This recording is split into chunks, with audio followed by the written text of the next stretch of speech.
Welcome to Manhwa Recaps, spoilers ahead, watch out, and take care. We see a man saying he won, while we see a game with a clear screen.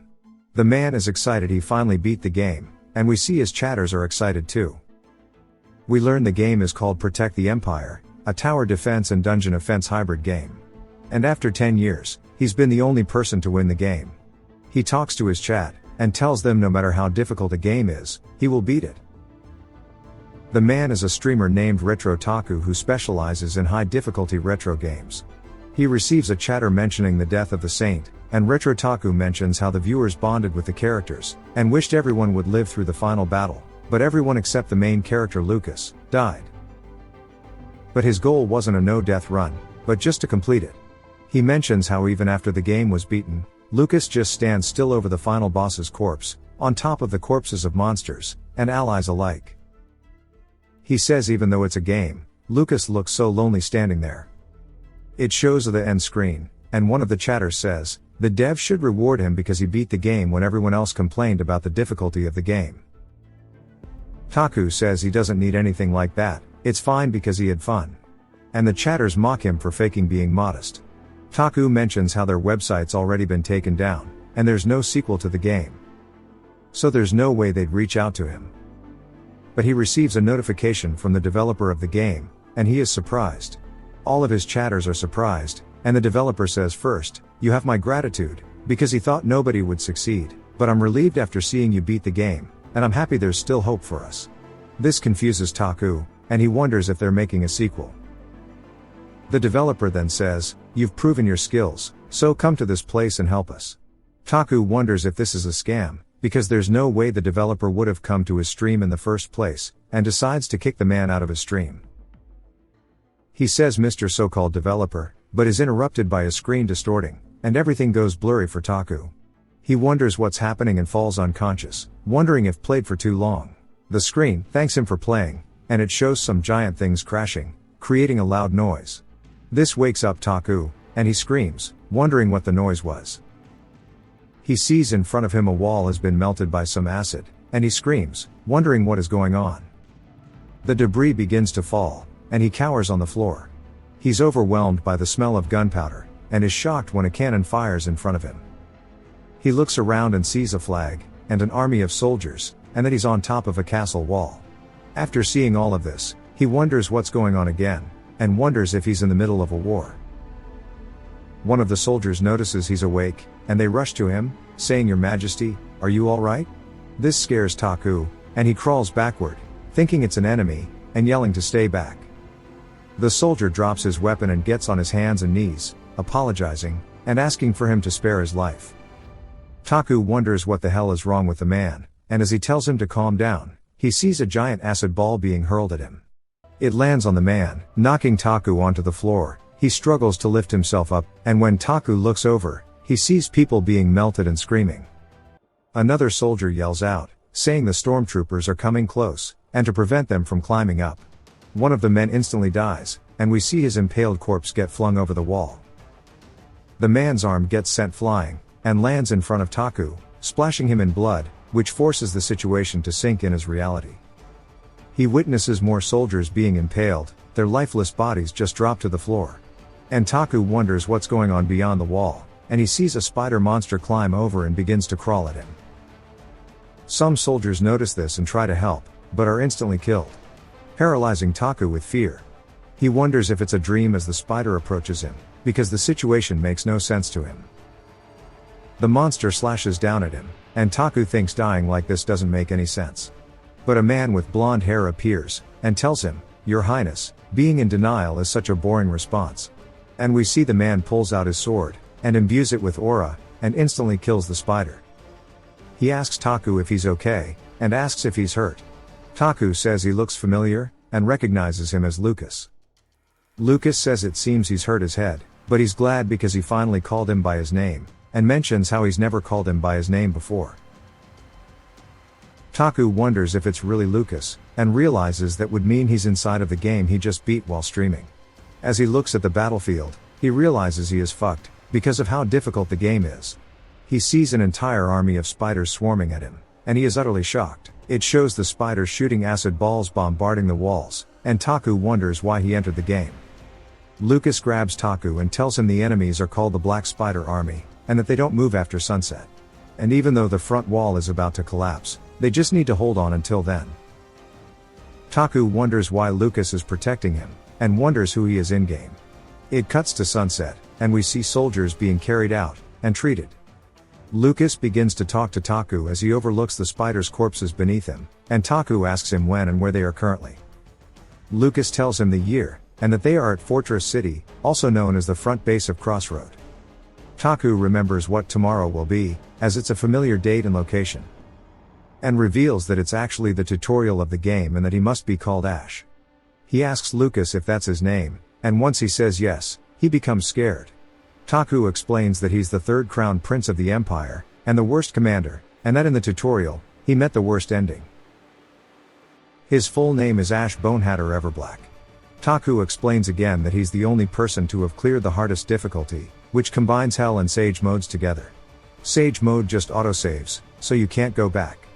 And that the tutorial is an impossible stage, that was made to never be beaten, and that the story starts with Lucas escaping alone. And the Black Spider Army appears later in the game, so how is he expected to kill them at the start? He slaps himself and says that he's cleared it before, and if he uses all of his knowledge, there has to be a way, but after hyping himself up, he realizes he's fucked. He can see from the stage info screen that there are thousands of spiders, and they are all high level, and even the wall's durability is low now. The only weapon he can use currently is a cannon, and he begins to think of a solution. He mentions if it's Sage mode, he can't load, so he has to find the best way possible every time. And since he's been playing the game, he's realized there's always an option to survive. And he looks through the info for something to use. He runs out of his room screaming for Lucas, and tells him to call for his escort troop. Lucas asks why, and he tells him he's found a way to break through the situation. We see him sitting down, and begins talking to everyone. He recognizes all of their faces, but he's never seen them live. There's Lily, Ken, and Damien. He asks why Damien is curled up, and they explain he lost a friend. Taku remembers that from the start, Damien was debuffed, and even if he's an important healer, he wasn't useful. He changes the topic and tells everyone what their roles are. He explains Lily is a fire mage, but he gives her the position of tank. This confuses her, and he tells Ken, who is actually a tank, that he's going to infiltrate the enemy camp, and tells Damien he'll be their sniper, and he orders Lucas to maintain the front line. Ken yells and asks if he's taking this seriously, but he understands that it sounds like a crazy plan. But explains that this stage is impossible to clear with normal means, but he has to use crazy means. He glares at Ken and asks if he's disobeying him, the son of the Emperor, and the Supreme Commander. Everyone looks tense, and Ken is visibly scared. Taku stands up and pulls out his blade, stabbing Lily in the shoulder. And mentions how while he's in Ash's body, he has to be crazier. Ken thinks to himself that the prince is a complete lunatic, and there's no way they can trust him. We see the knife inside of Lily's shoulder begin to catch flame, and everyone is shocked. And Taku explains that the tutorial characters have a hidden specialty that contrasts with their role, because it was put in as a joke. Taku asks Lily if she was cut by metal before by some goblins, and after that, she gained fiery skin. Taku explains that it changes the body to flames to avoid physical attacks, and as long as she has mana, she can avoid attacks, and asks her if he's wrong. He explains how in the game, you can't use her quality, but this isn't a game. And for an impossible stage, there's no choice but for him to cheat. And he curses whoever sent him here. He apologizes to Lily for stabbing her, and she asks how he knew about it. He tells her it isn't important, and he calls Ken's name out. And he explains Ken was a thief when he was younger, and Ken asks how he knew. Taku says how he knows isn't important, and it's about what he can do because of it. Taku explains that he can conceal himself whenever he wants, and nobody will notice him. Ken stays silent, and Taku threatens him with the knife, and Ken says he can do it. He puts the knife down and approaches Damien. He explains he's the most important piece, and asks Damien about his eyes, and explains that's why he can remember his friend's death so well. Damien recalls his friend's death, and begins to cry. Asking why he was brought here, asking if there was some noble goal, or if their lives are nothing but entertainment. Taku tells him to resent him, but his friend gave his life to save him, and asks if he's just going to waste it, and that he needs to take revenge. Kill the spider, then take revenge on Ash. He asks Damien if he wants to kill the spiders, and he says yes, and he asks if he wants to kill him too, and Damien says yes. Taku says good, and promises if he gets out of this alive, he'll die by his hands.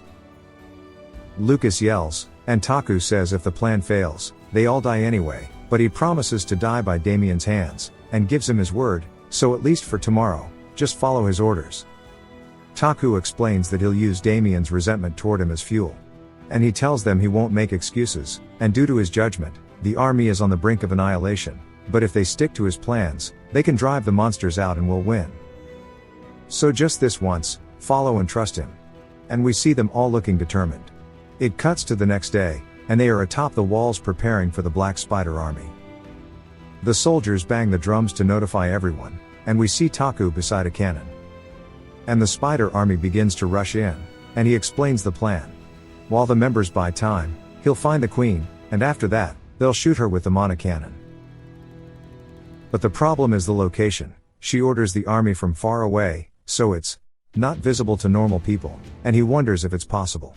And he opens a window while grinning, saying it is. We see a giant blue barrier extend outward from the castle, and it's revealed to be Ash's unique skill. It's the ability to view the area in minimap form. And he was surprised by the weak stats, but is happy he's got this skill at least. He looks at the mini-map to find where the boss is, but is surprised it isn't on the map. It cuts to Taku giving Ken stamina potions, and Ken preparing to leave the gate. And we see Lily scared, waiting inside of her spot. And Lucas commanding the troops. He sees Taku's oh shit face, and mistakes it as him being ready, so he orders the soldiers to fire. We see them kill some spiders, and Lucas gives him a thumbs up. Taku focuses up to try to find the boss, and realizes she has to be in the back. He sees the rear group on the minimap, and asks Damien if he can see them. He asks if he can spot the queen, and Damien focuses and describes the queen. Taku gets the cannon in position, and he orders Damien to hold the cannon. Damien is scared, but Taku tells him it's okay to miss. And that he'll take responsibility. Taku says that all Damien has to do is pull the trigger and avenge his friend. Damien pulls the lever, and we see the cannon charge up and fire. We see a massive beam of mana launch from the cannon, and we see the ball fly over the enemy army toward the rear. And we see a giant explosion, and the soldiers say the target was hit. They compliment Damien, and we learn Damien has a trait that means he can never miss. Taku notices the monsters are still moving, and he grabs a monocular, and he spots the queen being protected by the spiders. We see her let out a scream, and the spiders begin to change their tactic, and begin to zerg where Lily is. It cuts to Ken hiding behind a tree with only one stamina potion left, and the spider army is running past him, and he wonders if he should run away. It cuts back to Damien saying it's been a direct hit, and the queen is still alive after taking a cannon shot. Taku explains how the spider queen is generally pretty weak individually, but the tutorial stage queen is different. He has no information about her, and wonders if she has an unkillable status. One of the soldiers yells about how the cannon is reaching its limit, so it only has a few shots left, 3 to be exact. This heavily worries Taku, and he understands killing it with 3 shots isn't possible. And that Damien's eyes are being strained, and wonders if Damien will last. One of the soldiers yells that a demolisher is coming, and we see a giant spider crab rushing toward the already damaged wall. Taku yells for everyone to focus it, but it has no effect, and the wall gets smashed through by Chungus. We see the rest of the spiders run through after the demolisher, and Lucas and Taku give everyone their orders. Taku tells them they have to kill the queen, and we see Damien launch another attack, visibly straining his eyes. It cuts to Lucas holding his ground against the spider army, saying they must defend Taku. And Taku begins to get frightened as he watches the soldiers die, and the death count begins to climb. He wasn't aware when he was playing it as a game, but actually hearing the screams of the soldiers makes the reality sink in. He begins to panic and cannot think of a way out. We see Ken screaming to draw the spider's attention, and he runs away while they follow him. He hides behind a rock and activates his stealth, but he doesn't have the health required for it, and is surrounded by the spiders. We see them tear him to pieces. F in the comments for Ken. Taku realizes his lapse of judgment is what cost Ken his life. Not only Ken, but everyone else is losing their lives because of him. And how in game he always used sacrifices to get what he needed, because that's how the game is. But now he understands the weight of his actions. And he angrily yells at the spiders, but he knows they won't stop because of a scream. He sees Lucas killing one of the giant spiders, and Taku realizes that the only way to stop the monsters is by killing them. One of the soldiers tells him the fourth shot is ready, and Taku asks Damien if he's ready, and we see Damien is bleeding from his eyes, but says yes. They shoot the shot, and we watch it hurl toward the queen, hitting her directly as she screams, but it isn't enough to kill her. They fall to their knees, realizing the attacks aren't working, and because they only have one shot left. Taku wonders if this is truly the end, even though the cannon is about to break, and the front line is broken. Damien can't open his eyes, and he wonders if there's any hope. One of the soldiers yells out that she's definitely been damaged, and he admires the scout for being loyal to his role. And the scout says one more shot can kill it, but an acid rock hits the scout. Lucas screams out for Taku, and we see him falling from the tower because it's been broken. He blacks out, but is woken up by a light. This light is revealed to be Lucas blocking debris for him. Lucas asks if he's okay, and begins to puke up blood. Lucas asks if he remembers, and says it's been 20 years since then. But Taku doesn't know what he's talking about because he's not really Ash. Lucas mentions how on his first day as his bodyguard, he spoke to him, and said he can't become the emperor, but he will become the greatest man in the world. So Lucas must become the best knight in the world. Lucas mentions that those words deeply motivated him, and he tells Taku he believes in him. And he falls under the weight of the rubble. Taku pulls his unconscious body out, and tells him to hang on, because he's the hero, so he cannot afford to die here. He begins to analyze the situation, and he sees Damien and the other soldiers beside the cannon. And he wonders how they are still alive, and where the spiders are. He hears Lily calling for him. As she holds back the spiders, she tells him it isn't over yet, and we see she is impaled by the spiders. Taku yells out to her, and she says she can't hold out for much longer. She says soon, the monsters will break through, and we don't have time, so hurry. She says don't make my death worthless. Taku yells out for them to prepare the next shot, but one of the soldiers says that the cannon has surpassed its limit. And if it shoots, then it will explode. Taku says it's better for them to roll the dice even if they die in flames. The soldier asks how he plans to aim because they can't see outside, and that the cannon stand is gone. Taku says they'll hold the cannon with their hands, and there's no need to aim, they just need Damien to shoot. Taku approaches Damien, and tells him this is the last time he needs to shoot, and to please push himself once more. Damien says no matter what he does, nothing changes, and asks what the point is. Taku says if they hit it again, it will die, and Damien says that's not what he meant. Even if they kill the queen, then what changes? Because the world always takes things from him, and that he wants to stop. He doesn't want to live like this. Taku interrupts him by yelling his name, asking if he thinks the world is unreasonable, and even if he overcomes an obstacle, would he still be living in hell? Damien says yes, and Taku grabs him by his collar, yelling at him for saying obvious things. And that nothing goes his way either, but that's life. And asks if he's just going to sit and wait to die. And that they have to keep fighting until they die. And that he plans to struggle and fight until the end. He tells Damien if he wants to die so badly, then to kill himself, but if he's too much of a coward, then to become his trigger. He tells him to stop looking for his dead friend, and the only thing he needs to work for is commander, and that he's his chess piece, his key, and that's all he needs him to be. Taku activates his commander skill, and gives Damien an order to blast the monster's face off. Damien says he'll do it, and one of the soldiers says the cannon is loaded. But there's no way to cool the barrel down. Taku tells him to move, and says he'll hold the cannon. The soldier tells him that it's too hot, and it'll be way worse than an average burn. Taku says it's better to die that way. And asks Damien if he's ready. Damien says he can't see or feel his hands, and Taku reassures him it's okay. We see the cannon begin to heat up, and Taku begins to scream in pain from the heat of the cannon. We see him hold it up, and the soldiers begin to help him by grabbing onto the cannon. They all lift it up toward a demolisher, and Taku yells out for Damien. We see Damien's eyes begin to bleed again, and he's ordered to shoot, so he pulls the lever. We see the cannon begin to charge with mana, and it fires off a massive blast of mana. We see the beam propel the ball, and Taku just keeps repeating for it to hit, as he begins to pass out.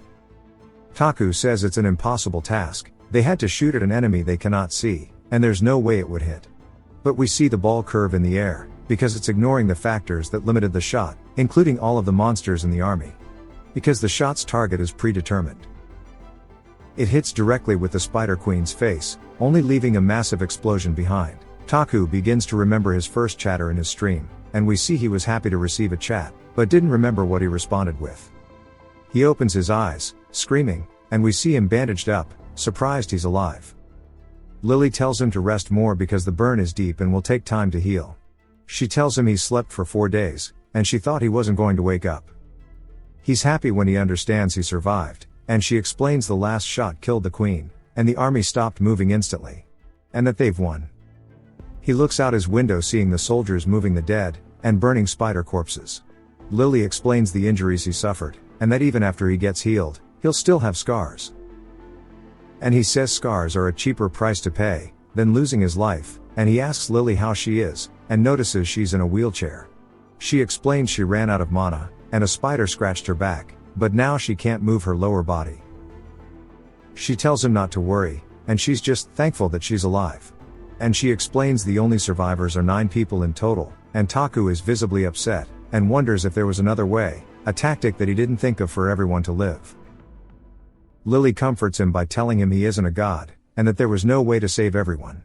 Taku explains from the start he's the one who dragged the soldiers here, and she says that nobody expected the monsters to move in hordes, because they haven't for decades. And he shouldn't be so harsh on himself. Lucas barges into the room, while crying, he yells about how happy he is. He asks him if he's hurt, and that he can bring Damien over. Taku asks if Lucas is okay, and Lucas says his main strength is being tough. Lucas holds up a manifest for all of the soldiers who died, and says there are many he couldn't find the remains of, but they've recovered the ones they could find. Taku asks where they gathered the remains, and says that he'll go see him. On his way there, he meets Damien, and is surprised that Damien was healing everyone after what happened, and tells him if he wants, he'll give him the money to retire, and that he can do what he wishes now. Damien mentions how Taku called him his trigger, and Damien says he wants to know the origins of the monster, and why his friend died. So he asks to follow Taku's path. Taku says okay, and to pay respect to the dead, they needed a priest. We see them holding a funeral for the deceased. Taku acknowledges there wasn't a better strategy, and that he chose a plan and executed it. That this is his result, and he will carry the consequences. Taku tells Lucas, after the funeral is over, to recover the remains and transfer them to an empty field in the west part of the crossroad, and to bury them there.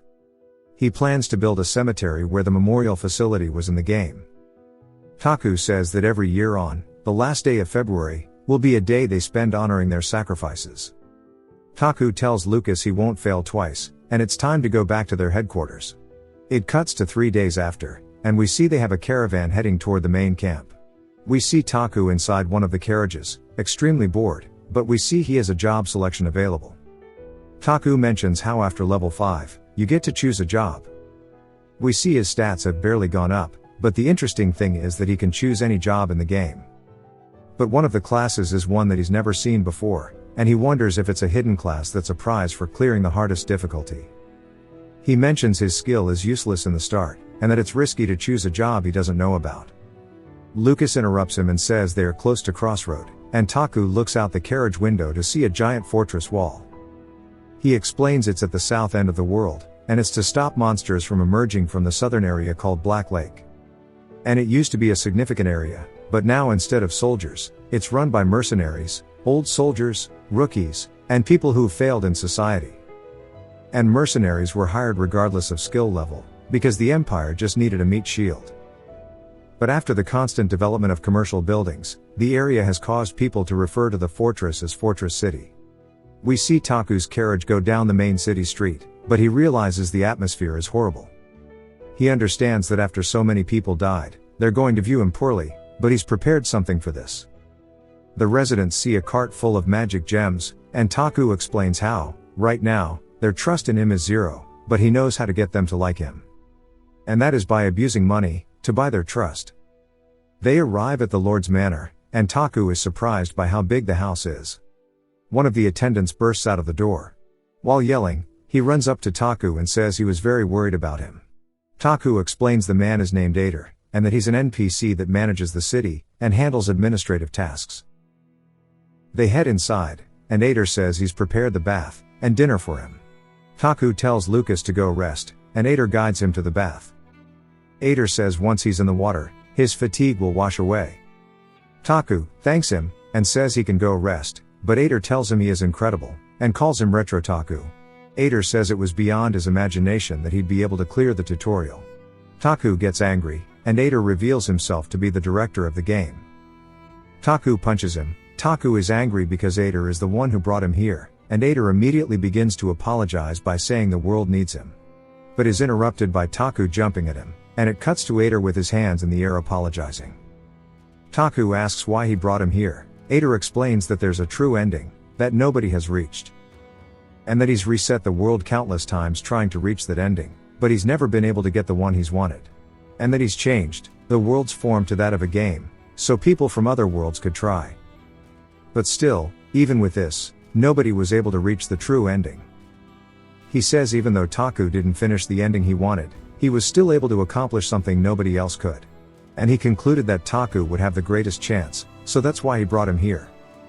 Taku begins to yell at him, because he kidnapped him and put him in the tutorial of all places. Ader says it was a bug, but if he achieves the true ending, he will fulfill one wish for Taku. Taku says, "What in the Dragon Ball?" Ader says he's akin to a god in this world, so it's obvious when Taku returns to his world, he'll give him a gift. Taku asks if it can be anything, like 10 billion, and Ader says he can do way more than that. Taku says that it's enticing, because there's one wish he really wants to see succeed. Ader mentions that he knows there's a wish Taku wants, one that he thought was impossible. Taku realizes now Ader brought him here, knowing who he was, and what he regrets. Ader says he'll fulfill the wish, as long as that wish lives on in Taku's heart, he can fulfill the wish. Taku says if he has this power, why doesn't he just use it to solve this? Ader explains there are restrictions, and in this world, he's a normal human. Taku asks what happens if he dies here, and Ader says he just dies, and life is a one-coin game. And that he could send him back to Earth right now if he wanted, and his first plan was to bring him here and ask first, but there was an issue. He tells him between choosing for a chance at getting his wish granted, or returning and live peacefully. Taku says normally, he'd have gone back instantly, but two things are stopping him. One is the desire for his wish, and the second was confidence. He cleared the game's hardest mode already, so clearing it one more time is nothing. He agrees to staying, and he asks Ader to support him. He tells Ader to sell all the gems by tomorrow, but Ader says he can't, and Taku tells him to listen to him. Ader says he understands, but asks what he's doing with the money. Taku goes to the mercenary guild for gacha, and decides to start light with 100 pulls. Taku kicks the door open, and people yell at him, but he yells back. He asks if they want to die, and people begin to recognize him as the lunatic prince. Taku explains the mercenary guild is where you go to pull characters, and their impact varies with rank. He looks around for anyone glowing, and spots an old lady smoking at the bar. He's excited to see an SR, he sits down asking what her name is. She says her name is Jupiter, and he recognizes her as the lightning sorcerer. He questions where her uniform is from, and she says it's an old model from their empire.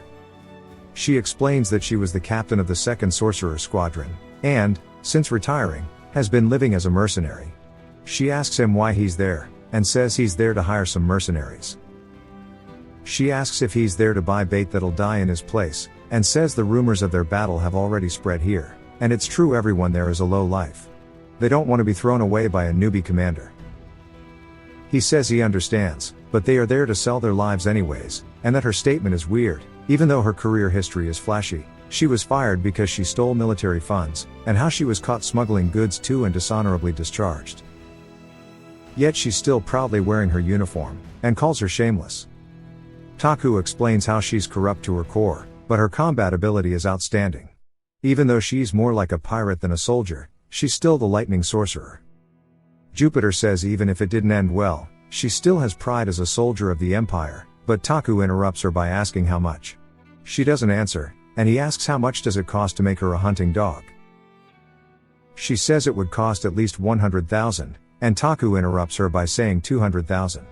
Even though it's a high price to pay, he's the prince, and he just sold all the gems. And that if he had the chance to buy an SR rank, he'd pay any price. Taku tells everyone he'll pay twice their original salary, and to come to the empty field west of Crossroad this evening. He then leaves and goes to the church. We see the saint has healed him, and that she's an R-rank healer. And that he can recruit her later, but that's not why he's there today. He pulls out a sack of gold, and we see the saintess has brought everyone who is free, and they head out. It cuts to the field west of Crossroad, and they are holding a more proper funeral for the fallen soldiers, and in the city, death is common, so this is rare for people to see, and that they've given the soldiers' families compensation, which has spread around the town. Taku explains that it's a show, but it's reasonable, because their fighting needs to be known as a mission of humanity, and Taku introduces himself to everyone, and he says everyone will die. Every week new graves will be made, and their deaths are more expensive than their survival. Taku explains how half of his fees have already been spent for compensation, and that's why he'll do his best to keep everyone alive. His speech ends, and he wonders what everyone thought of it. He doesn't care what they think of him, but he will prove his point in the future. After the funeral, he goes to the backyard of the mansion, and it shows Taku and Lucas standing there, and Taku activates a teleport gate. The rocks form a portal, and when Lucas asks what it is, Taku says it's a gate to the enemy base. Taku restates the game name, and brings up the dungeon offense part, how when the monsters aren't attacking Crossroad, you're meant to explore the dungeon under the lake, and it's called free exploration. And this swapping is the basics of the game. Taku explains how this is a very good start. Sure, it was rough, but now he has a cheat character like Damien, an SR mage, and a lot of money. Taku explains the rules to Lucas, and how they are scouting the enemy. Lucas easily agrees and says he's ready, and Taku is just confused, and thinks it's weird that Lucas isn't asking any questions. Taku asks if he has anything to ask him, and Lucas says he has no questions. He's his sword and shield, and only follows his orders. Taku asks if he's ready to enter, and they go in. They arrive at the lake, and we learn that the Black Lake is the source of the monsters, and is a hell that creates nightmares. They see bubbles form in the lake, and it splits open, and we see ghastly armors begin to crawl out of the floor. Taku calls them living armor, and Taku explains that it didn't matter who he got for stage 1. Out of all of the different monster types, the only one he wanted to avoid was these guys. And he is annoyed by his luck. The enemy screen updates, and we learn there are 1,000 of them. As Taku looks at the army of living armor, he says he's fucked. Taku explains that he reset the game 741 times, for many different reasons. But one main reason was any time he would get living armor early. Living armor is just armor with specters inside of them, and thus, are extremely resistant to physical attack.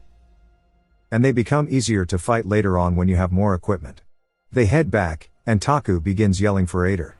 Taku asks him what the state of the military power is, and Ader says there are only 500 soldiers. Ader explains they can't hire any more from the city, and Taku says to branch out to other cities and offer double their salary, and to ask the Imperial Palace for reinforcements too. Ader asks if it's okay to do that, and Taku explains how, later on, there will be a bad event because they are asking the Imperial Palace for help. Taku tells him it's okay, just to ask them, and to call for carpenters, alchemists, etc., or rather just draft them.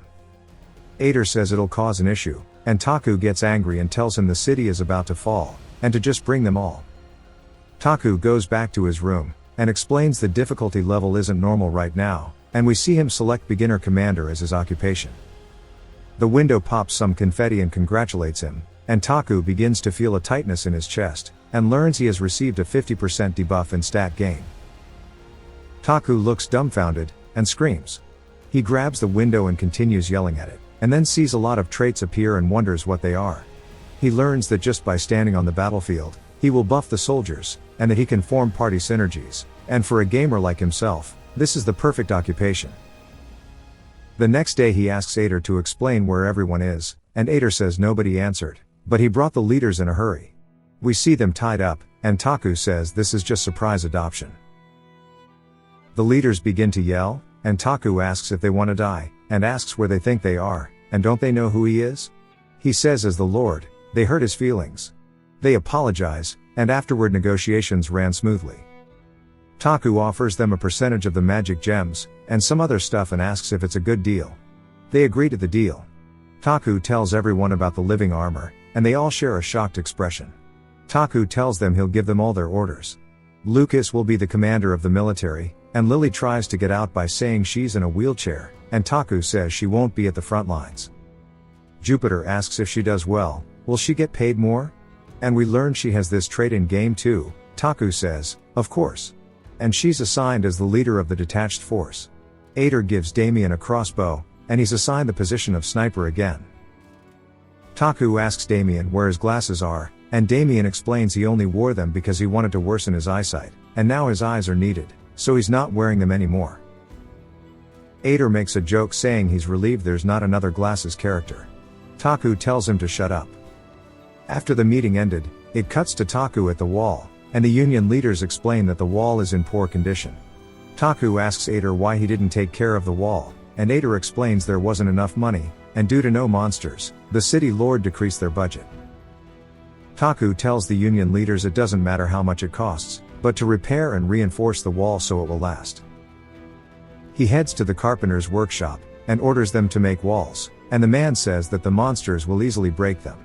Taku explains they aren't to block the monsters, and to just do as he says and make the walls tall and sturdy, just make walls. In awe of his beautiful words, they are speechless.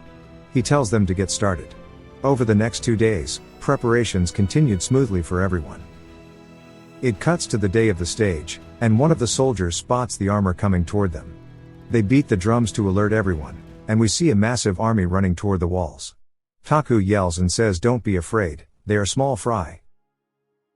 But instantly, in his head says they aren't, and are the worst army to handle in the first half of the game. Taku yells that the soldiers are the strongest part of the empire, and then double takes in his head again, saying they are just a ragtag group. And continues saying the magic is well prepared, and the equipment is in good condition. Again double takes just to flame it all again. He continues yelling to the soldiers, bluffing that it'll be an easy win, and tonight they'll be toasting for their victory. Taku stares at the armor, and we see a giant storm forming above them, and he says it's up to Jupiter, and it shows she's ready to farm some kills. Taku explains all monsters have one goal, to kill the human in front of them. If there aren't any obstacles, they'll move to the closest human, and this makes it obvious to predict how they'll move. So traps work well. We see a bunch of the enemies falling into a pit, after Jupiter baiting them. And we see lightning form in the sky, and Jupiter begins to hold a yellow lightning ball in her hands. We see throw the giant ball down into the trench, and giant lightning strikes begin to spread between the mobs. Jupiter yells at them to learn respect, and we see blue lightning form around her, and she throws it down into the pit and fries the armor. Taku is pleased by Jupiter's skill, and even if she killed 50, there are 1,000 of them. Taku yells for her to retreat, and we see her leading the army back to the main wall. Taku yells it's going as planned, and to just listen to what he says to do. We see Juptir and her squad run past the wooden walls. We see the soldiers begin to follow and are in the middle of the wooden walls. Taku looks pleased, and says now it's their turn. And wonders if they'll avoid or destroy the walls, and their choice is obviously going to be just killing the human in front of them. They begin to bottleneck through the walls, and Taku explains that he set the walls up specifically to form a bottleneck, and orders his men to shoot. We see the cannons fire from the wall, and cannonballs begin to rain onto the enemies. We see explosions from the impacts, and parts of the armor begin to fly around, and it's making small dents in the army's size. Taku explains that this is called the kill zone, and yells for everyone to continue firing. Damien says, if it keeps going like this won't it be enough? Taku says no, and we see some of the enemies begin to form a shield wall. Taku knew things wouldn't be this easy, and prepared in advance.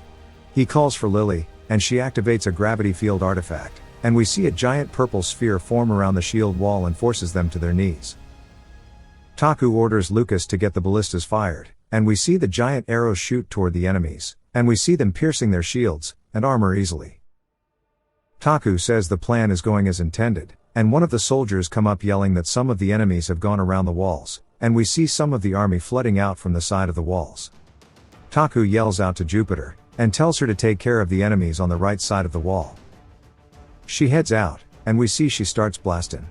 Taku tells Damien it's his turn, and to shoot the enemies on the left side.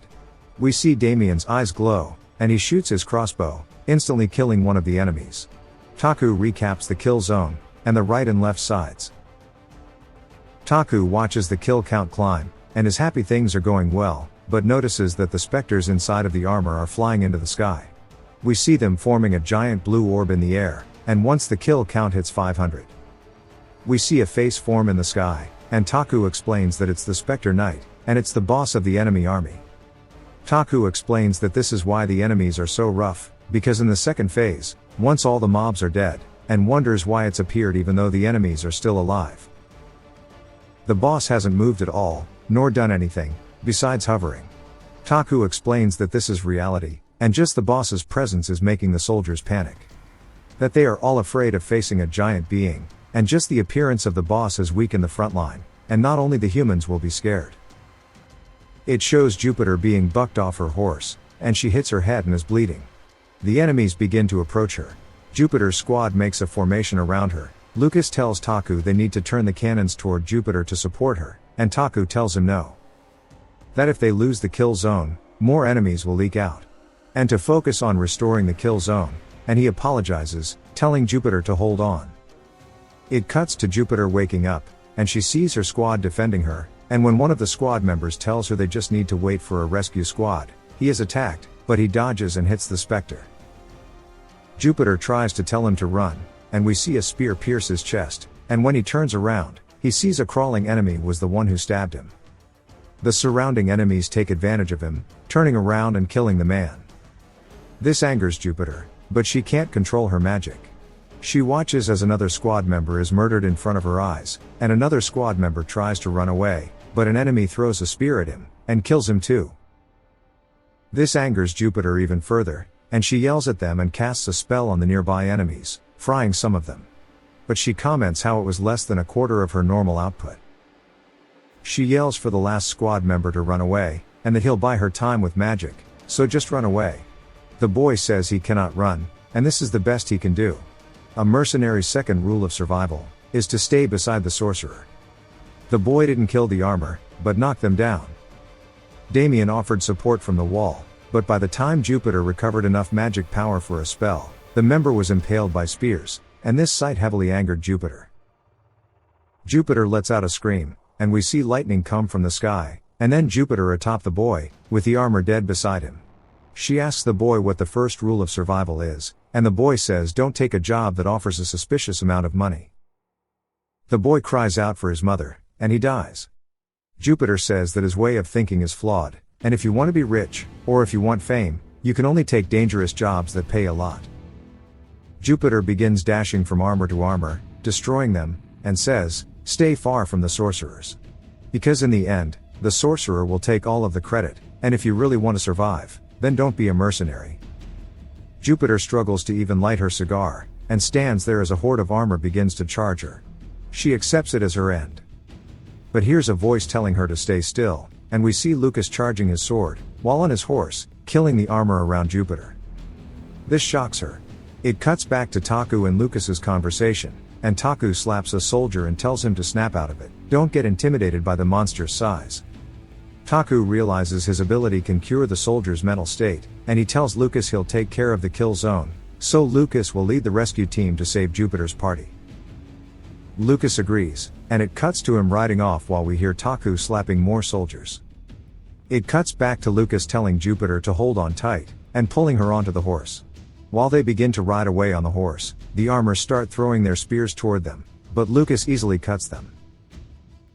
Jupiter calls out to Lucas and asks if he's interested in seeing her granddaughter, and that she's a fine young woman. Lucas tells her if she has the energy to make jokes, she should recover her magic. She thinks when the prince is nearby, he's sweet, but when he's gone, Lucas is cold. Jupiter thanks him for saving her, and he says it's just Taku's orders, and he's sorry that he couldn't arrive sooner, while seeing the bodies of her squad members. Jupiter tells him to regret it after they kill the monsters, and that it's been a while since she's been this pissed off. We learn that Taku has restored the kill zone. Taku regrets having lost 4 hero characters, and says he was too confident in his game experience. He explains that in-game, you have to handle the soldier's mentality as well, but in real life, the situations are vastly different, and he didn't expect the horses to get scared too, and now he should consider more variables. Another result of reality he wasn't expecting was the kill zone walls being caught on fire from the cannon shots, and this allows the enemies to flood toward the wall. Taku wanted to end it with just the kill wall, but is glad they got most of the monsters already. He realizes the battlefield is still under his control, and Lucas arrives back with Jupiter. Taku tells her he's glad she survived, and she says she's sorry for having the rookies die in vain, and Taku tells her she didn't know a monster would appear in the air and scare the horses. Jupiter says it is her fault, and she should have been able to react to it, so she will pay it back, and no matter what it costs, she'll take that monster's neck, while staring at the boss. Taku tells her to focus on recovery, because they'll need it soon. We see the enemies rushing in, and Taku yells out that the kill zone is no longer working, and to cease fire. Taku tells Damien to take a break, and now the enemies have finally reached the fort walls, and when the armor can't break the wall, they begin to climb it instead. Taku yells for them to prepare for hand-to-hand combat, and comments on how a war without magic, and a war based on pure physical might is just the start of the war, and we see the soldiers standing above the climbing enemies. Taku orders some men to drop pieces of rubble onto the climbing enemies, and we see it knock some of them off the wall, and some of them die after hitting the floor, but others stand back up. Taku orders the soldiers to push the rest back with spears, and uses this time to reorganize the party to gain a synergy buff. He gains a mage buff of 20%, but at this point, the enemies are beginning to climb over the walls. We see a horde of them emerge over the crenellation, and Taku wonders if the soldiers will be able to fight back, and we see a yellow slash killing an armor, and a beam of light forming. We then see Lucas killing multiple of the enemies that climbed up, and he tells the soldiers he'll kill the enemies, so they just need to stand their ground and stop them. Taku yells out for Lily to activate the next artifact, and we see the artifact is called Haste, and all of the soldiers have increased movement speed. We see the soldiers pushing the enemies back. The soldiers continue to hold the enemies while Lucas kills them, and Taku explains the more enemies Lucas kills, the stronger he becomes, and that he's soloing half of the fort wall. But it's still not enough, because they are losing. Damien says he'll return to the front lines, but Taku says he needs to use his power on the boss, and wonders what to do. That there must be a way to lower injury rate, and protect the soldiers. While he's thinking, he sees a pillar of flame emerge, and he sees Lily cast magic at the enemies. Taku remembers she was a mage, and she asks if he's serious, because she's always been one. He tells her it was great, and that he'll promote her later. She tells him she'd rather just be discharged, and he tells her sure, and he'll give her a bonus too. He grabs onto the back of her wheelchair, and tells her to shoot magic again, and she cries, saying she just wants to retire, and she used all her mana. He begins wheeling her into the enemies, and she begins to scream and cry while casting fire magic. And due to the synergies, her magic is 25% stronger, and we see him wheeling her along the wall, and she's asking to be treated like a human. And just like that, they continued. The soldiers blocked the enemies, Lucas kills them, and Lily burned them with fire. The last armor drops to the floor, and the soldiers are excited that it's over, and Taku yells, telling them it's not over yet, and not to lose focus because there's still one left. They see the armor begins to fly into the air, and starts to form around the giant specter, turning into armor and weapon. The boss lets out a roar, and lands in front of the wall. Taku yells about how this is unfair, and that this shouldn't be the boss of the first level. The giant armor looks at Taku as it towers over the wall, and Taku reminds himself not to be scared and that it's still only a level 25 monster. He orders for the men to fire, and not to save a single shot. We see the cannonballs exploding on the giant armor, but it keeps walking forward through all of the explosions. While being bombarded, it continued walking. Taku tells Lily to activate the next artifact, and we learn it increases magic by 100%, but only to one person. This person will be Jupiter. Jupiter feels the buff, and says it's good, and that she feels like she's young again. Taku orders her to hit the giant armor with everything she's got, and we see Jupiter walk toward it with lightning forming in her hands. We see the lightning begins to rain from the sky as she stretches her hand out, blasting the armor's chest plate. It exposes the giant soul core, and Taku orders Damien to shoot it. We see Damien on a ballista, and he pulls the lever firing a giant bolt at the monster's core. The arrow hits it directly, and we see it begins to crack after being hit. Taku thinks the fight is over, but sees the monster is still alive, and realizes it wasn't enough, but it's too late. The monster begins to swing his sword down onto the wall. Taku realizes if it lands, it'll be over, and yells for Jupiter to hit it again, and she says raising your sword in a thunderstorm is just like asking to be electrocuted. We see small amounts of yellow lightning form around the armor, and then a yellow glare appears, and blue lightning strikes down the armor, but it isn't enough as the monster swings through it. Taku yells for everyone to run, because the sword is coming down. Lucas moves Taku out of the way, and we see the sword crash into the wall, sending some soldiers flying. Taku asks how the wall is, and everyone looks on as the sword is lodged into the wall. The armor begins to crack and disappear, and it crumbles to the floor. Just like that, they finally cleared stage 1's boss. The specters begin to reform, and Lucas yells for Taku to run, but he tells him it's okay. And Taku explains the boss's final attack isn't a physical one, but it will drive you insane. Taku raises his hand, and tells the boss it's the human's land, and to leave, and his skill activates. We see a yellow aura begins to surround the boss, and all that's left are yellow particles from where the boss was, almost like snow. The soldiers watch this and wonder where the boss went, and we see the clouds in the sky begin to split as sunlight pours through them. Taku raises his hand, saying we've won, and we've survived, and will continue to win. Taku could watch as the soldiers' eyes changed from fear to joy, and regardless if it was from his skill or not, it felt good, because he yelled with all of his heart. The night after the battle, we see a festival at the central square of the city.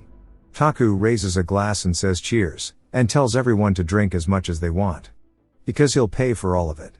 The festival starts, and everyone appears to be having a good time. There's music, food, arm wrestling, etc. As Taku is watching, Lucas walks up to him and asks if he's okay. Because he hasn't eaten all day, and that his expression isn't that of a commander who has won, and reminds him that he stopped 1,000 enemies, and didn't lose that many of his own. Taku says there weren't any big casualties, but they still lost precious lives. The moment someone dies, regardless of if it was a big or small casualty, everyone is precious, and he knows he can't save everyone. But if he were just a little more careful, they wouldn't have died. Taku mentions how in the tutorial, there wasn't much he could do, but here he had options, and it hurts him because he knows he could have done better. Lucas tells him he did a great job, and comforts him, but reminds him it's a victory festival, and if Taku isn't happy, the morale will go down. So smile, and be happy right now, at least, because that's also a commander's job. Taku smiles, and Ader jumpscares him saying it's true. And while it's important to mourn sacrifices, we must take the time to celebrate too. And has brought him a plate of vegetables, because only meat isn't good. And congratulates him on clearing stage 1, and while it was a difficult job, he did well, and to keep up the good work. Taku looks happy to have received the compliment, and Taku begins to eat a tomato, and Ader yells out that he's eating a vegetable because he has no meat. The soldiers begin to apologize and cry, saying they were ignorant, and try to feed him. One of the men yells to bring all of the meat and alcohol, and we see them partying with Taku, and Lily tugs on his sleeve. He looks down at a drunk Lily, and she's bawling, asking for dischargement, please. And he tells her no. Work more. Some men take her away, and she's crying, saying she wants to quit, and Taku tells them to go tuck her in.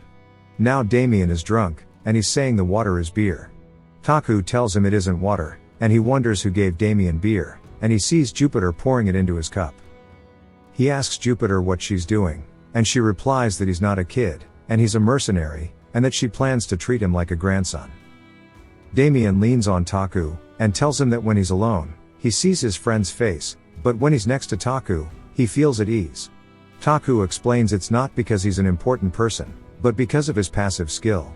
Jupiter also says that her magic felt stronger under Taku, and he doesn't know how to tell her it's just a synergy buff. Lucas also says that when he's with Taku, his doubt disappears, and that he's a talented leader. Taku asks if that's why he's always by his side, and Lucas says maybe. Everyone gathers around and brings Taku alcohol, apologizing that the prince, who drank for a week straight, hasn't had any alcohol tonight. And beg him to drink.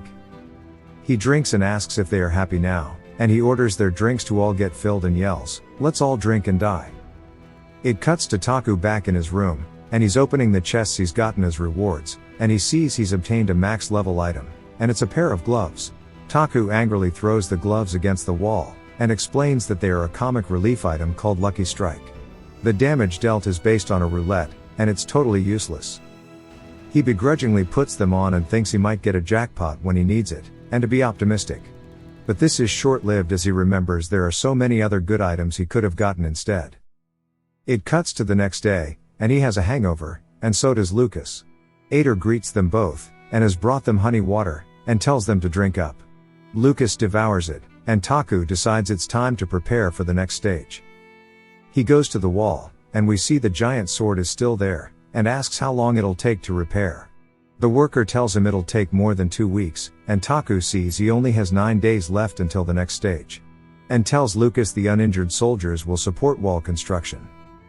Taku asks Ader about the reinforcement situation. Ader says a nearby city will send soldiers soon, and the already dispatched soldiers will return tomorrow.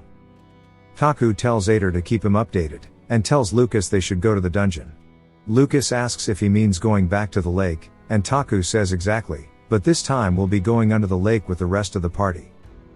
Because it's time to change from tower defense to dungeon offense. We see the party leaving Taku's office, and we see Lily crying in her wheelchair. I wish she'd stand up for herself.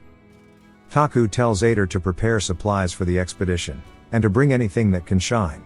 The next morning we see them all gathered behind the manor, and Taku forms the gate, and tells them that they'll be going to a kingdom of monsters underneath the lake. And that this is the only way to stop the monsters forever. We see them all at the lake, and Taku tells them to stay alert, because they'll be going deeper. Taku gets a pop-up asking if they want to proceed, and a warning saying that they can't return until the next stopping point. Taku clicks yes, and we see a whirlpool form in the middle of the lake. They head into the lake, and Taku mentions how it's dark. Lucas yells out, asking for him, and Taku tells them all to stay calm and to turn on their lights. We see everyone uses torches, but Lily who has her hands. She screams, and we see some bloodborne type of city. Taku tells them it's the home of the monsters, and they'll have to clear it out piece by piece. Taku explains they can move and breathe because of ancient magic surrounding the city. Lily wonders how there could be such a large city. Lucas tells her to be quiet because someone is coming. Everyone gets ready, and we see a long white-haired person. Taku says it isn't an enemy, and that it's their first time in the dungeon, so it must be a guide NPC. She asks if they are treasure hunters, and tells them the place doesn't have what they want. Taku mentions how he's never seen her before, and wonders if she existed in-game. Taku explains there are about 100 NPCs who live in this kingdom, and one random NPC shows up as a guide, and even though he's played the game 742 times, he's never seen her. Taku tells her they came from the surface, to defeat the monsters. And that the surface world is in pain, because of the monsters. The woman says the nightmare of the kingdom will never end, and nobody can break the nightmare. And many great warriors have tried, but they've all failed. And to return before they get swallowed by the abyss. Taku stares at her, and says he's the Lord of Crossroad, the city that stops monsters. And that's why they've come to the dungeon, and that the doors are locked. He asks her to guide them, and she says sure, and it'll be nice to see if his words are those of courage, or bravado from a plain man. She says follow me, and he asks what to call her. And she says she's forgotten her name, and to call her Mew Myung. Lucas tells Taku they can't follow her, and it'll be a trap. Taku tells him it's fine, and makes a joke about him being a cuckoo clock. They arrive at their spot, and she tells him this is the entrance. Taku says it's the sewer system, and she says it's slippery, so be careful. After 5 minutes, they make it to the first area of the Lake Kingdom. Taku activates a checkpoint portal, and explains that next time they can start straight from here. Lily begs Taku asking to go back home, and he tells her no. Mew Myung tells Taku that she's stopping here, and from here on out, it's his will. Taku thanks her, and she lets out a sigh and says, the nightmare has already swallowed the kingdom. She tells him the deeper he goes, the stronger the monsters will be, and if he still chooses to continue, then to make sure he never turns off his light. And that she hopes his path forward will be blessed. Damien comments on how the darkness is weird, because even with his eyes, he cannot see past it, almost like it's alive. And asks how that woman can walk through it without a torch, but Taku doesn't have the answer. He says they'll meet her again, so they can ask her then. They equipped themselves at the checkpoint, and decided it was time to start the dungeon clear. Taku tells them they won't struggle much, and that it's time to proceed ahead. Taku explains that a dungeon's basic structure is built with rooms and passages, and that you can fight enemies, and find items, or even NPCs. The first room has 14 rats inside of it. We see the rats posturing up at the group.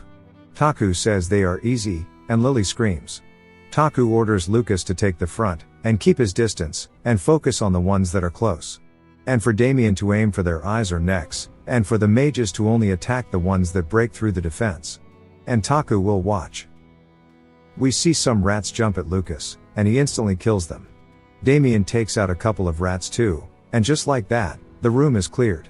Lucas tells him all 13 are dead, and asks if he should collect the gems, and Taku says they aren't worth it. Taku is confused by it only being 13, because the info said 14. We see a rat above him on the ceiling, and the rat jumps down at Taku. Taku screams and punches the rat, and hits a jackpot, sending the rat flying into a wall and turning into a pancake. Taku says it's rare to get above 100. Lucas asks him if he's okay, and asks how he killed the monster in one shot. Taku debates on what to say, and tells him it's called the Prince Punch, and then bullshits that when a royal family member is in an emergency situation, they can activate superpowers. Lucas believes it, and everyone else isn't buying it. They quickly move on to the second room, and Taku says there's something hidden. Damien finds something, and it turns out to be a treasure chest. Taku tells him good job, but it could be a mimic, and is interrupted by a greedy Jupiter running toward the chest. It's revealed not to be a trap, and she comes to her senses and apologizes, saying she can't control herself when she smells money. And gives Taku the chest, and he makes a joke about her having stuff in her pockets. They continue onward, and easily clear the next room full of rats, and finally appear at the boss's room. Taku tells them once they clear this, they'll go home. When they head in, they're overcome by the smell of blood, and they see a giant rat creature eating other rats. It says there's no end to the rats, and that it needs to eradicate the rats, to make the kingdom pristine. Damien is surprised the rat is speaking the human language, and the rat thing hears him speaking and asks if there's another rat alive.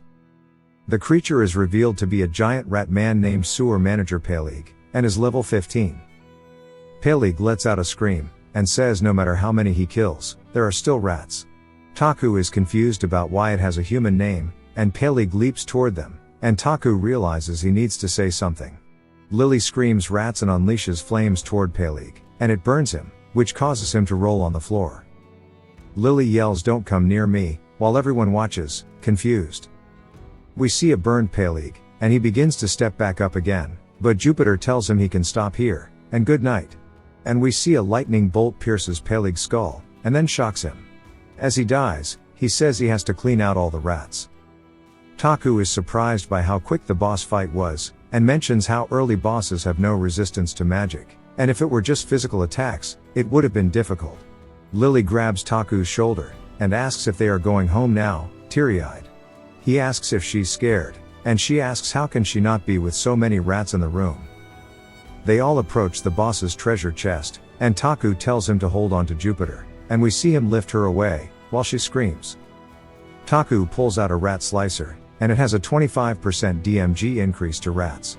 He gives it to Lucas, and says while it's not better than his regular sword, they'll use it. The next thing he finds is a summoning scroll that uses an automatic defense turret, and this was the item he was looking for, and the reason they came here. He tells them it's time to leave, and Lily is happy.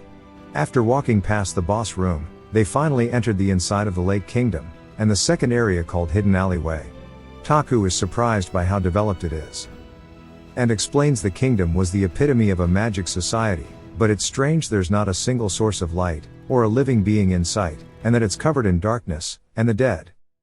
We see a lamp post with some rocks underneath it, and Taku approaches it and summons the portal to take them back home, and tells them it's time to leave. We see a person approaching their portal fragments, and says, so he's the last player, and he's made it all the way here. We see the figure pull out a flute, and we see an enormous horde of rats. And the figure's face is revealed to be a mask, and he says, forgive our sins, while standing in the middle of the giant rats, and that everyone is for the Lake Kingdom. Taku tells everyone to rest well, and Jupiter says she doesn't know if she'll be able to after seeing all of that, and asks Taku if he can tell her any more about it. Taku says he doesn't know anything, but he has a hunch, and they should figure things out one by one. Jupiter decides she won't be able to sleep sober, so she'll drink, and Lily says she will too, and they head off. Damien heads back to the temple, and Lucas asks Taku if they'll be going back in to scout for the enemies, and Taku says they already have. And Taku explains that the enemies are going to be the rats, and the monsters first fill up the exploration zone, and then overflow and head to their city. They arrive back at the mansion, and Ader yells that there's a big issue, and that there are no reinforcements. It cuts to the next day, and Ader explains that a war has broken out, and the Empire is currently fighting, and gathering soldiers, so they cannot send any reinforcements. Taku realizes something is off, because the Empire is always at war, and regardless of the time, they are always fighting with neighboring countries, but all of the soldiers are gone coincidentally when he asks for reinforcements. Ader says there are also no new mercenaries, and Taku wonders what to do.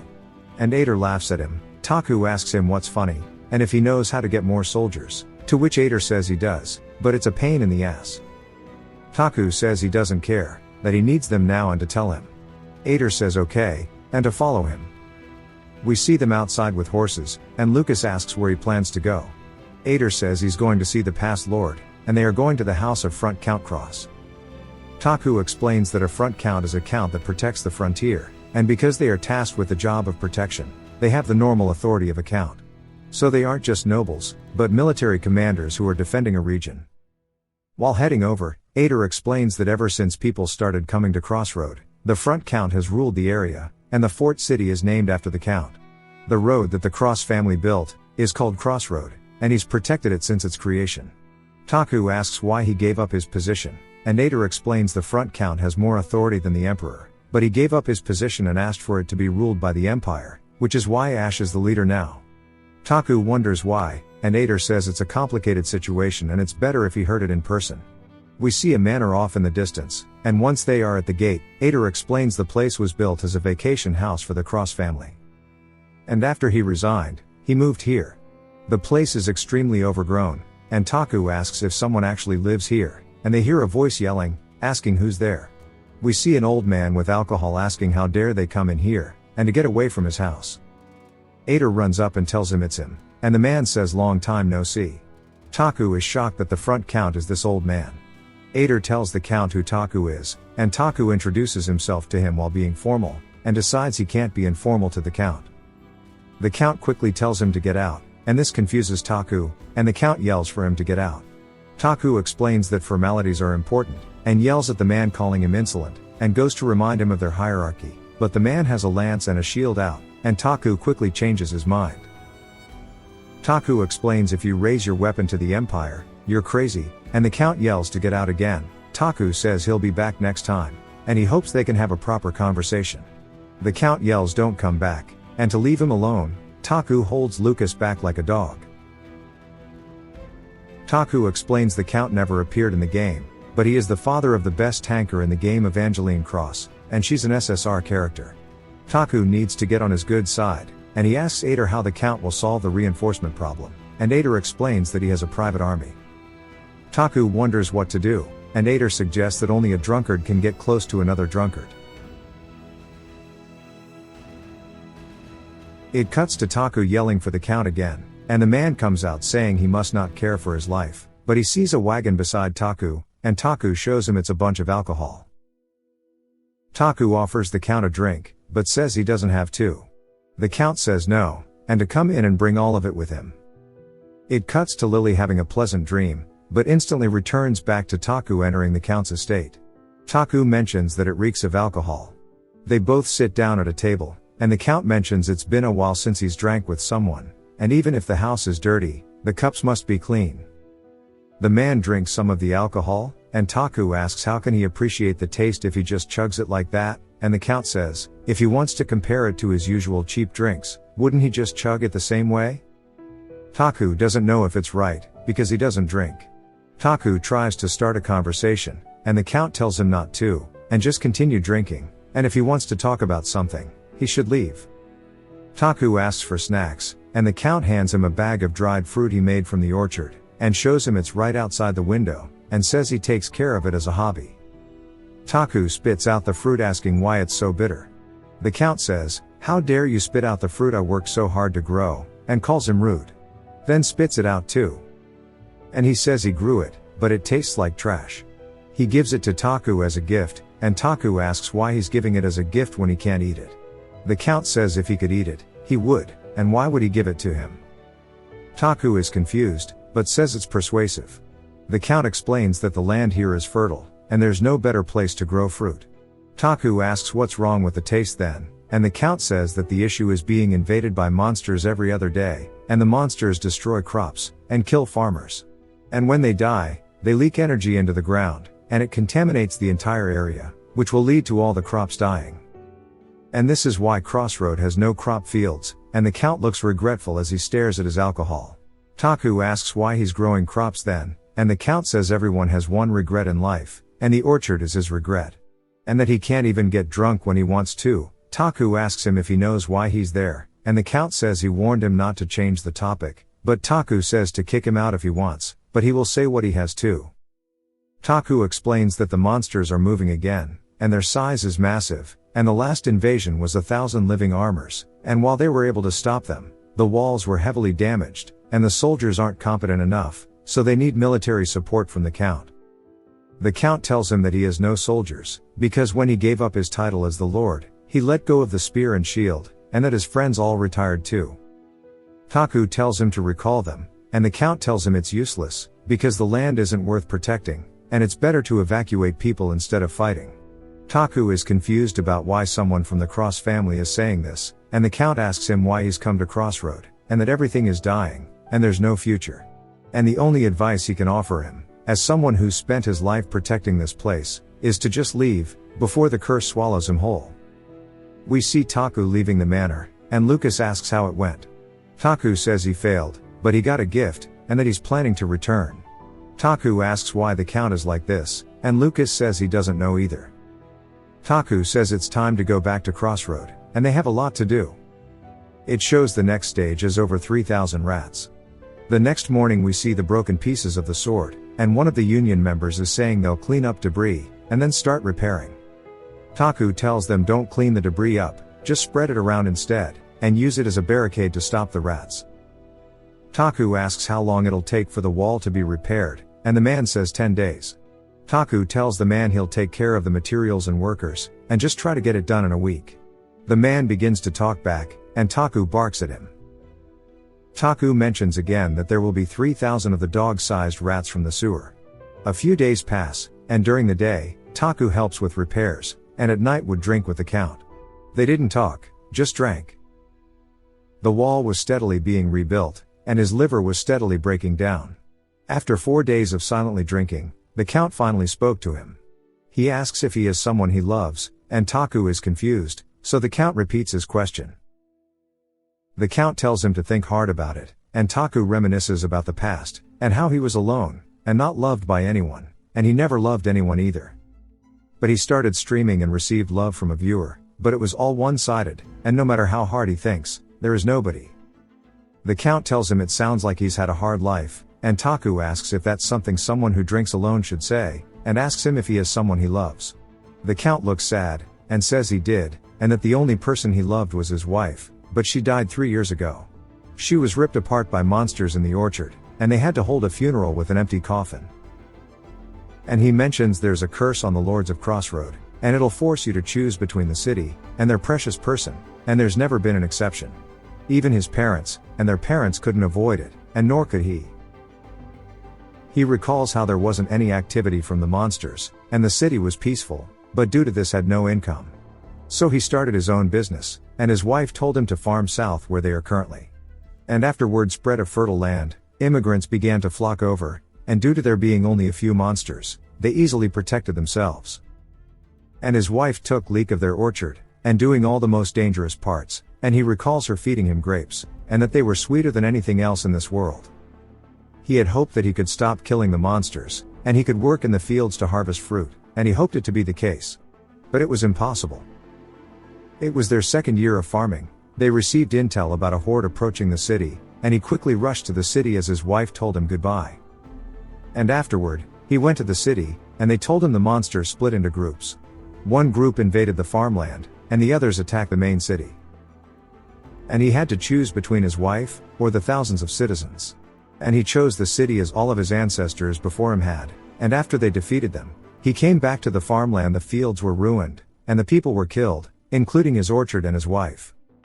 While it was his fault, he regrets abandoning his wife, and he mentions how his daughter didn't understand why he chose the city over her mother, and she left him. And in the end, his choice has left him without his wife, and his daughter, and now he's alone. He tells Taku it's just an example, but there will be a point where he will need to choose someone precious to him, and the city. Taku mentions how it doesn't sound like a curse, but an unavoidable fate. The Count says he refuses to pass this job on to his daughter, and Taku understands why he resigned, because he wants his daughter to get out of this cursed land, and to live happily. Taku thinks that the SSR ranked tank he wants so bad, is someone the Count doesn't want in the battle. The Count mentions Taku's request to aid him, and tells him he's fought enough and that he wants to quit now. And that he just wants to die in this orchard, not on the fort wall, and his eyes were full of nothing but regret about his wife. The Count tells him this much should explain why he can't help, and he told him this out of gratitude for staying with him, but now it's time to leave, but his final advice is to choose well when the time comes. It cuts to the 5th day of repairs, and there are 2 days left until the stage starts. Taku commends everyone for their good work, and brings them food to eat. The union leader says because of Taku's help, they should be able to complete the repairs in 2 days. Taku says they can finally attach that, and it turns out to be the auto turret from the dungeon clear. He uses the scroll, and he obtains the ability to summon the turret. He gathers some debris and holds a mana core from his previous chest rewards. He chooses on the map where to install the turret, and we watch the debris fly up and build it. We see the tank-like cannon finished assembling, and everyone looks on in awe. Moses drools at the sight of it. Taku thanks everyone for their hard work, and tells them to keep it up. He mentions the mood is nice, and it'll be good if it stays like this. He stops by the blacksmith, and we see Lucas is happy with his new armor, and how it was made using the Spectre Knight's mana core. Taku doesn't like the fact the durability is glass-like. But it has the ability to make him immune for 5 seconds from damage. Lucas cries and tells Taku he'll use it well, and Taku says he should give him gifts more often. The blacksmith thanks him for commissioning him, and Taku says he'll come back often because the equipment is critical. Taku tells Lucas it's time to go to the west side of the city, for an important event. It cuts to the west field, and we see cannon fire going off to remember those who died. They held a funeral for the soldiers who died in the previous stage, and they buried the coffins. There weren't many who died in the last stage, and Taku doesn't know if it was a good or bad thing. It shows a choir singing, and Taku paying respects to the graves. It cuts to night time, and Taku and Lucas are at the graveyard. The Count comments on Taku using most of the city's funds for funerals, and calls it a royal way of using money. The Count says because this is the front line, lives are being taken insanely fast, and there will be a time he can't cover it up with good deeds. Taku asks if he came all this way to say that, or if he ran out of alcohol. The Count says he came here after asking his companions for their opinions, and that he asked if they wanted to protect the city, and they all said they would. Taku screams, and tells him this is the best news he's heard all week. The Count says he doesn't know how much help they will provide, but they are arming themselves right now, and to use them carefully. Taku thanks the Count, and Taku says he's really grateful to him. The Count looks toward the city and says this is all the help he can give, and to take care of the city, and good luck. Taku says he'll do his best, and he'll visit when he needs words of wisdom, and the Count says wisdom, my ass, just bring me alcohol. The Count and Taku banter, then he lets out a sigh and leaves, waving goodbye. Taku wanted to stop him, and even if he is old, he is a commander who has fought on the front line his entire life, so he will be a lot of help this time, but he's lost too many things, so he couldn't stop him. And only watched as he left, because he believed the next time they'd be able to talk more, and he'd give him more advice. But he never thought there wouldn't be a next time. It cuts to 2 days later, and it's the start of the stage. The wall has been repaired, and they have enough materials, a larger army, and his baby, aka the turret. The kill zone has also been prepared, and everything is perfect. We see the masked man standing away from the castle. We see a soldier on horse reporting that the monsters are coming, and we see a horde of rats charging off in the distance. Taku tells everyone to be ready, and to not lower their guard. Taku mentions how even after all of his playthroughs, he's never been this well prepared from the start. The masked man looks at Taku, and Taku wonders who the man is. He asks Lucas if he sees the man, but he's gone. He yells for Damien, asking if he saw him, and Damien says nobody is there. Taku wonders if it's a hallucination, but if it wasn't, then who was that guy? Taku tells himself to calm down, because all he needs to do is stop them. He tells the cannon squad to get ready, and they fire. We see a storm of cannonballs rain down onto the horde of rats, exploding all around them, and blowing them up inside the kill zone. Taku mentions that because of how many rats there are, it makes them group more, so if they keep pouring attacks down, they can get rid of a bunch of them. It cuts to 30 minutes later, and we see that there are already 1,000 rats dead, and at this rate, it won't be a problem, but he notices rats climbing over the kill zone, due to the mountain of rat corpses. One of the walls breaks, and now they are running free through the kill zone. Taku tells everyone to change fire location, and Taku mentions that there's still the debris from the sword, but he watches as the rats dodge the cannonballs and ballista shots.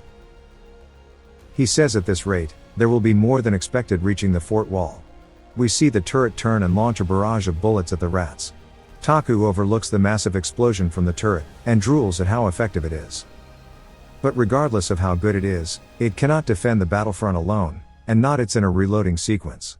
Taku says there are too many, and it's moving faster than he expected, and the sword fragments are doing their part, but it's just a matter of time until the fort wall is reached. And now he realizes hand-to-hand combat is unavoidable. He's surprised by some cannon fire actually hitting the rats, and he watches a barrage of shots actually hit them, and wonders who it is. And he sees it's the Silver Army, and is surprised by how effective they are. We see the Silver Army encouraging all the men, and guiding them as mentors. And they tell Taku don't worry, they'll handle the soldiers. Taku decides to trust in them, and we see their defenses are going smoothly as Taku watches the battlefield. Taku says thanks to the Silver Army, they are able to effectively attack the rats, and if you're curious about what our party is doing, and it shows Lucas commanding the front lines, Damien is shooting, and we see him killing some rats. And while he's a long-distance sniper, it feels like he's less prominent in a broad battle, but it's still meaningful. Lily is in charge of managing the artifacts, and we see her commanding the mages, and she looks at Taku and gives him a wink. But he looks away from her. Next, it shows Jupiter just laying on top of the wall, and Taku stares at her. She begins to make excuses, like her back hurts when gathering mana. He tells her she better does her job properly later, and she raises a glass and says of course. And thanks to everyone's help, but Jupiter, the battlefield is being maintained, and we see another storm of turret blasts shooting the horde of rats. Taku is in love with it. And at this rate, they'll smoothly clear the stage. And he wonders if this will be the first time they clear a stage without big damages, but he spots the man in the mask again. He uses his map function, and can see a hostile NPC is intruding. Taku explains that there are many events that can happen during stages, and NPC trespassing is one of these events. Whether the NPC is from the Lake Kingdom, or an enemy empire, they can ruin the stage. Taku says it isn't time for this, and Ader isn't here, so he can't ask him either. Taku yells at Damien, asking if he can see the man, and he asks if he means the bard. Taku orders him to shoot him, and Damien says he looks like a person, and not a monster. Taku tells him he has to shoot him now, and explains that he's an NPC from Lake Kingdom, with a bard look, and that Damien has to shoot him before he plays his flute. Damien hesitates, and Taku reminds him that he's meant to be his trigger, and if he doesn't want to see more death, he needs to shoot him now. Taku hears the sound of the flute, and realizes it's too late as he looks onto the battlefield. We see the man put the flute down, and the rats stop moving for a second, and then make a full Zerg rush toward the center of the wall. Lucas mentions that's just where they finished construction, and Taku yells for everyone to change their target area and to use all of their firepower. We see the cannons blast, but the defenses aren't keeping up with the Zerg, and their movements are too sudden. They witness one of the rats dive straight into the wall unaliving itself, and he wonders what they are trying to do. The rats continued ramming their heads into the wall. We see more ramming into it. Taku mentions that everyone tried their best, but under such time constraints, the wall isn't perfect, and because they only focused on empty parts, there's still a crack. And that the rats are slamming their bodies into that crack, and are using their claws to bend the metal, and biting the rocks. Simply put, they are digging the fort wall down. Taku looks panicked, and says it might just be him, but at that moment, it looks like the bard laughed. Taku explains that the players call the NPC the Pied Piper, and he orders Damien to shoot again. But Damien hesitates again, and the Pied Piper vanishes, and Taku yells, but notices it's too late. Damien apologizes and cries, saying he can't shoot a person. And Taku says it's to be expected because Damien is a healer at the end of the day, but he will need to get used to shooting humans because there are many humans among their enemies. Taku tells him they'll talk later, and now he has to solve the raticide problem. Taku tells Jupiter she has work to do, and we see she's already ready, because she knew he'd call for her. He tells her to fry them all, and we see her lightning attack the rats. Taku tells Lily to prepare the flamethrower artifacts, and we see them from on the castle wall. It shows the lightning raining down on the rats, and flames hitting them from the sides. Taku mentions how if they all gather in one spot, they can just make it the new kill zone. He makes a goofy face and mocks the rats, but notices the stage information was revealed, and there are 3 boss mobs. Ratman champions, and we hear one of them roaring, and due to their names being revealed, it means they've appeared on the battlefield. We see the 3 giant ratmen, and that their objective is to break through the fort wall. Taku yells for his men to stop them, and we see one of the champions running at the wall, and he tells the men to stop standing there, and they begin to unleash attacks on one of the champions, and if it hits the wall, then it'll collapse. We see the auto turret shoots toward the champion, and it hits him. It dies, but there are still 2 more running at the wall. Taku tells his men not to save ammo, and to shoot. He activates the magic multiplier on Jupiter again, and we see her stretch her arm out, telling the rats to get ready. She calls down a massive lightning storm on the front line, melting countless rats. However, it isn't enough for the champion, due to it being spread out. He calls for Lily to activate the flamethrower, but she tells him it's still on cooldown, and he says he knows. She realizes what he means, and begins screaming while shooting flames. She hits one of the champions, killing it, but there's still one left, and it continues moving forward. Taku yells to stop him, and we see Lucas holding his sword, and throwing it across the battlefield, piercing the champion. He says they still need another shot, and Taku tells Damien to hurry. Damien fires his crossbow, hitting the rat in the eye. Taku thinks it's defeated, but we see the champion continues running toward the wall.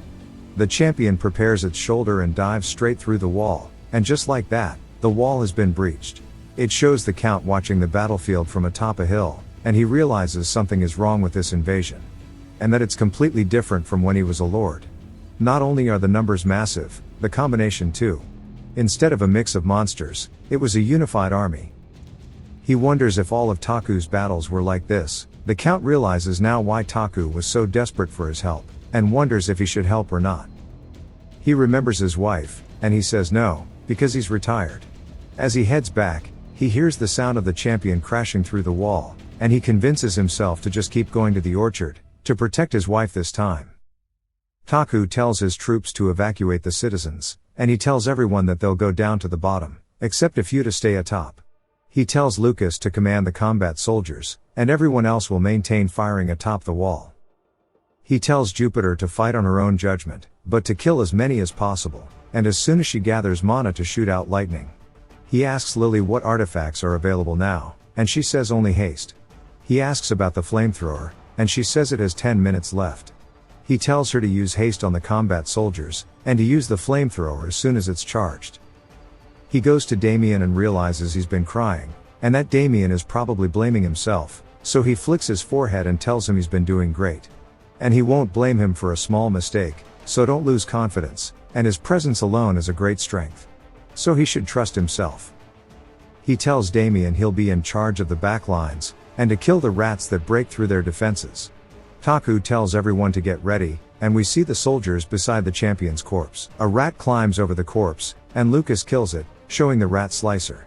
And he tells everyone the entrance is narrow and to stay calm and kill them one by one. Taku from above realizes there are more and more rats coming through the hole, and sees them eating a wider opening. The flamethrower is ready now, and Lily begins to scream.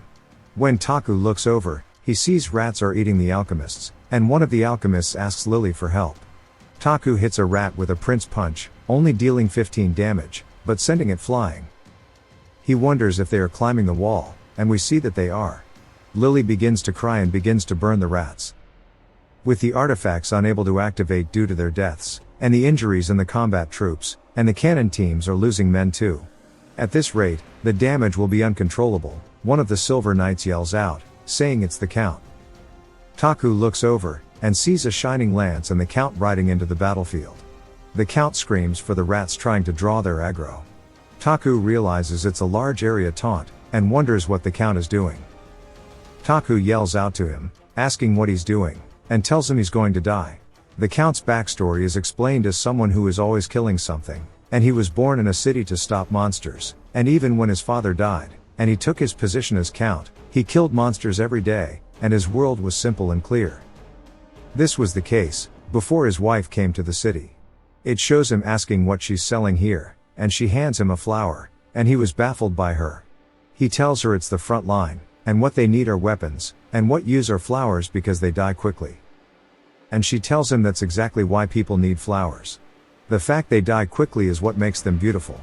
He couldn't understand her, and he thought she was a spy, and he kept visiting her store every day for proof of her being a spy. He learned a lot about different flowers, and ended up memorizing them, and he still couldn't understand why they were beautiful, and after a year, he proposed to her. It cuts back to the present, and we see all the rats turning to look at him, and he charges straight into the enemy army.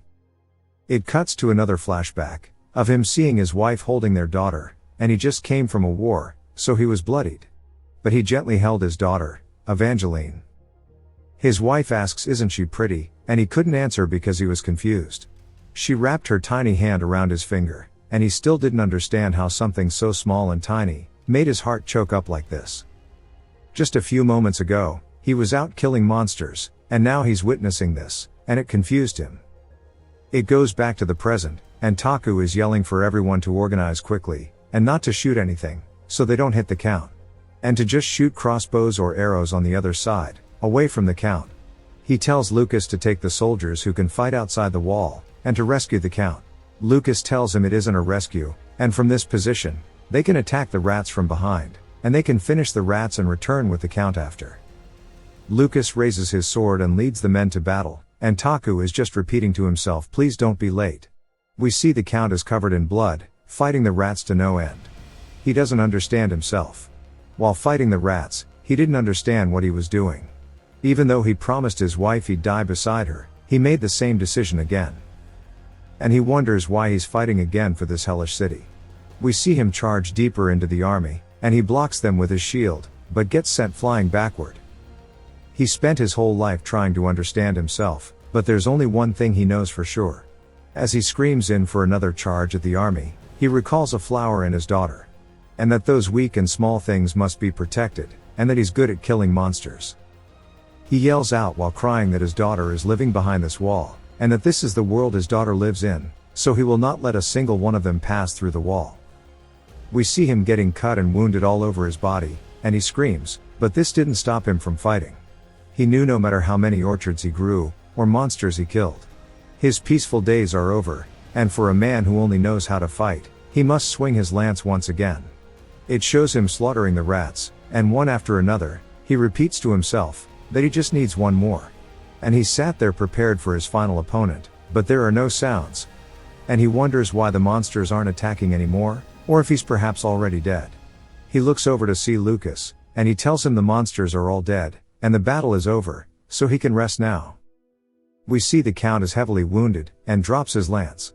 We see Taku arriving, and Lucas telling him they were too late. As he walks through the soldiers, he sees the Count on the ground, and Damien healing him. He calls for Damien, and Damien shakes his head.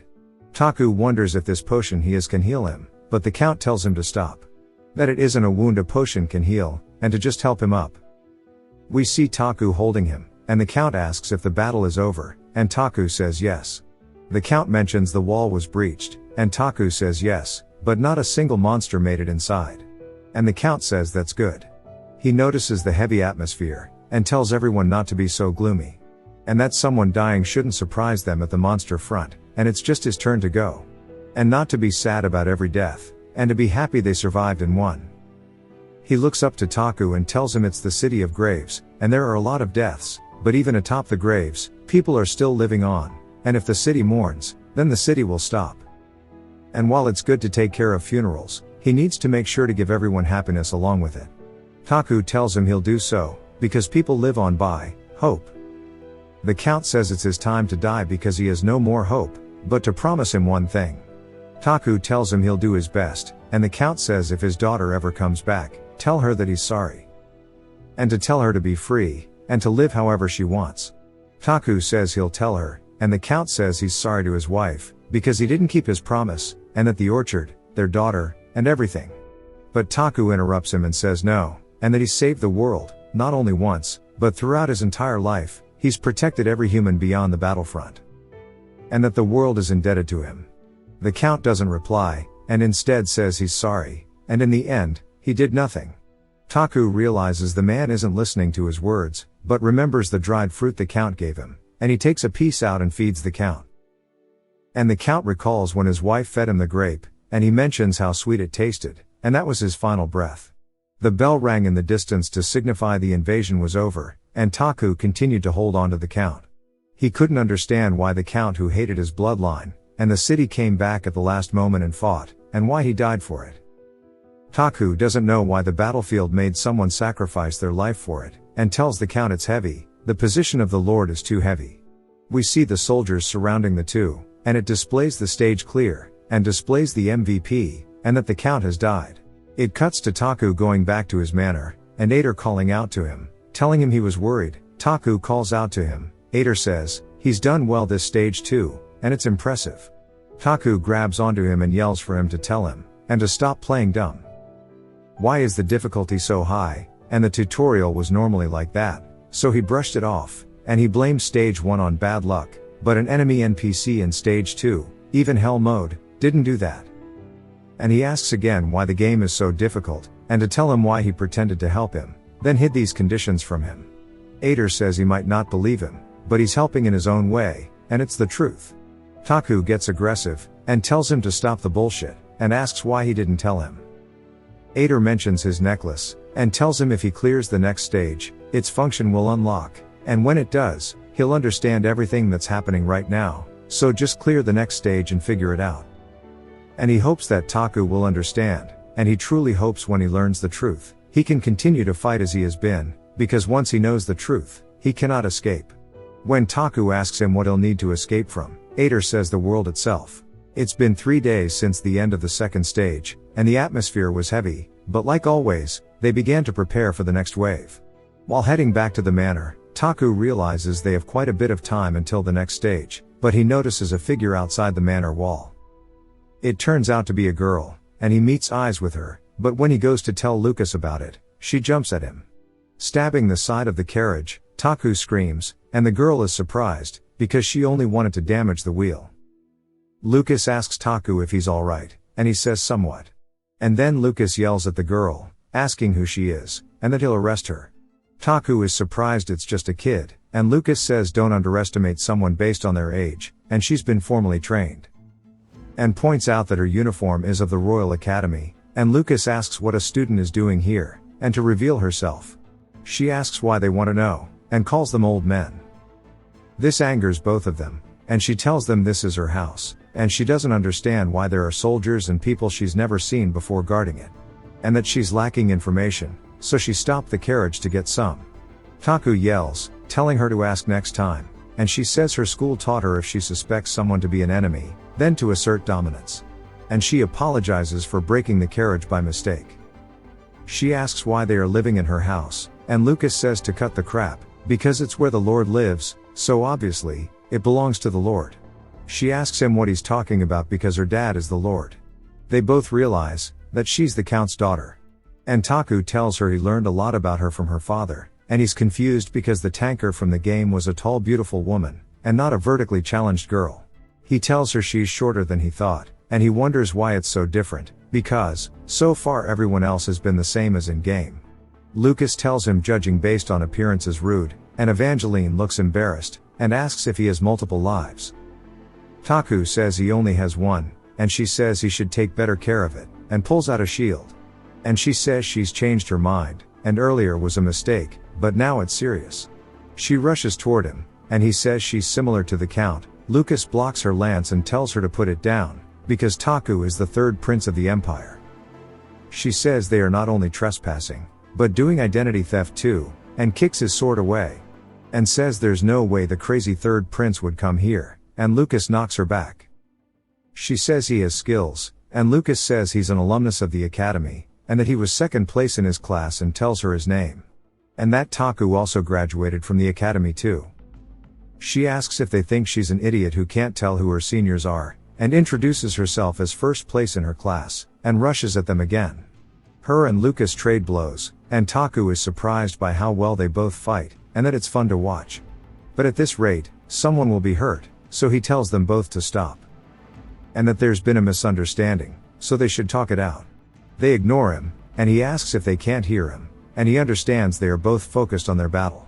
And looks down at his lucky strike and realizes it's his only chance. And even if it's weak, he just needs to break the situation, so he plans to just hit her lightly.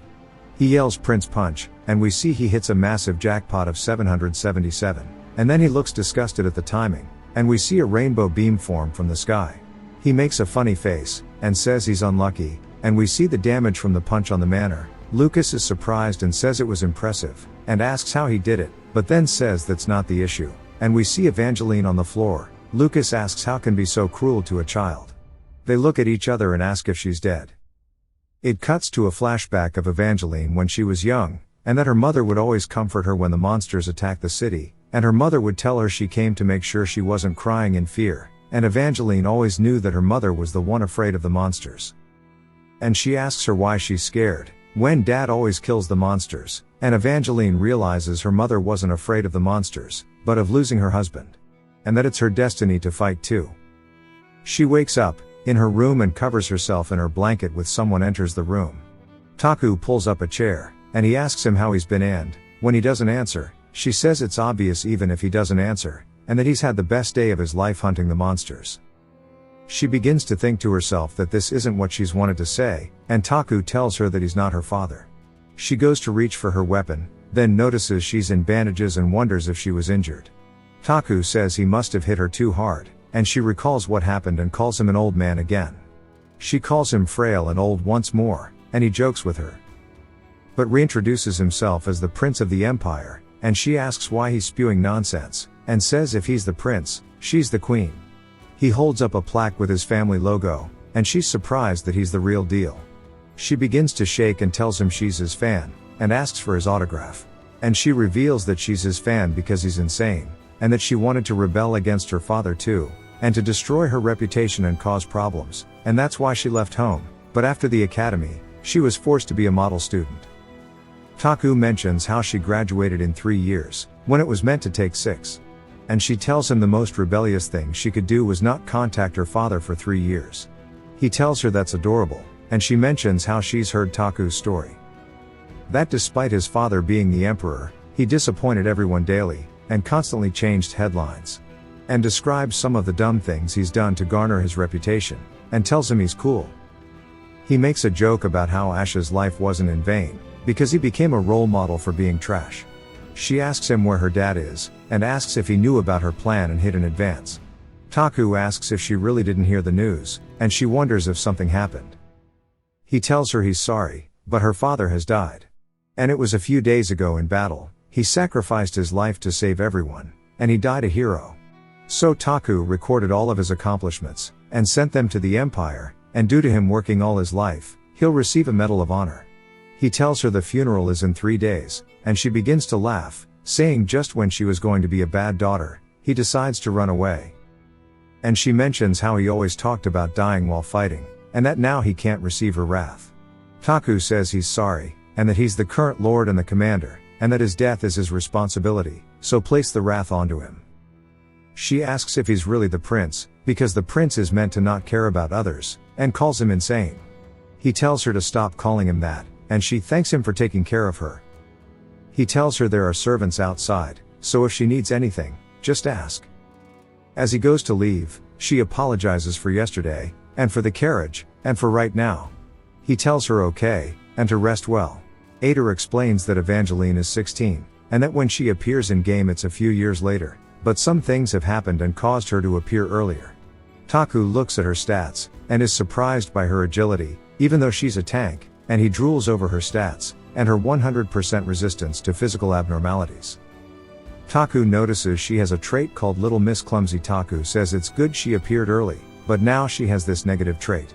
And she's so young, that she should be hanging out with friends, rather than fighting on a battlefield, and he recalls someone calling him Hyung. Ader asks him if he wants to recruit Evangeline, and Taku says he'd be lying if he didn't want to, and having two SSRs at stage, especially both Lucas and Evangeline, would be nice, but he recalls the Count's words, and how he promised him, and that the Count's final plea was for his daughter to live freely. So he has to keep his promise, so he's going to let Evangeline do what she wants. Ader comments on how his face is contradicting his words, and Ader mentions how they should be able to keep her here, and if he loses her, he'll regret it. Taku says he will, but he doesn't want to sacrifice his morals to clear a stage. Ader comments on how it's because he didn't care for morals he was able to clear Hell Sage mode. Taku says that's true, but if he cleared it the same way, then it means he didn't improve. And that he wants to be a better person than yesterday. Ader says, that one day that will come back to harm him. Taku tells him he doesn't care, he's not trying to be a saint, but he doesn't want to be a monster. In a world where lives aren't heavy, he wants to be a human. That's all.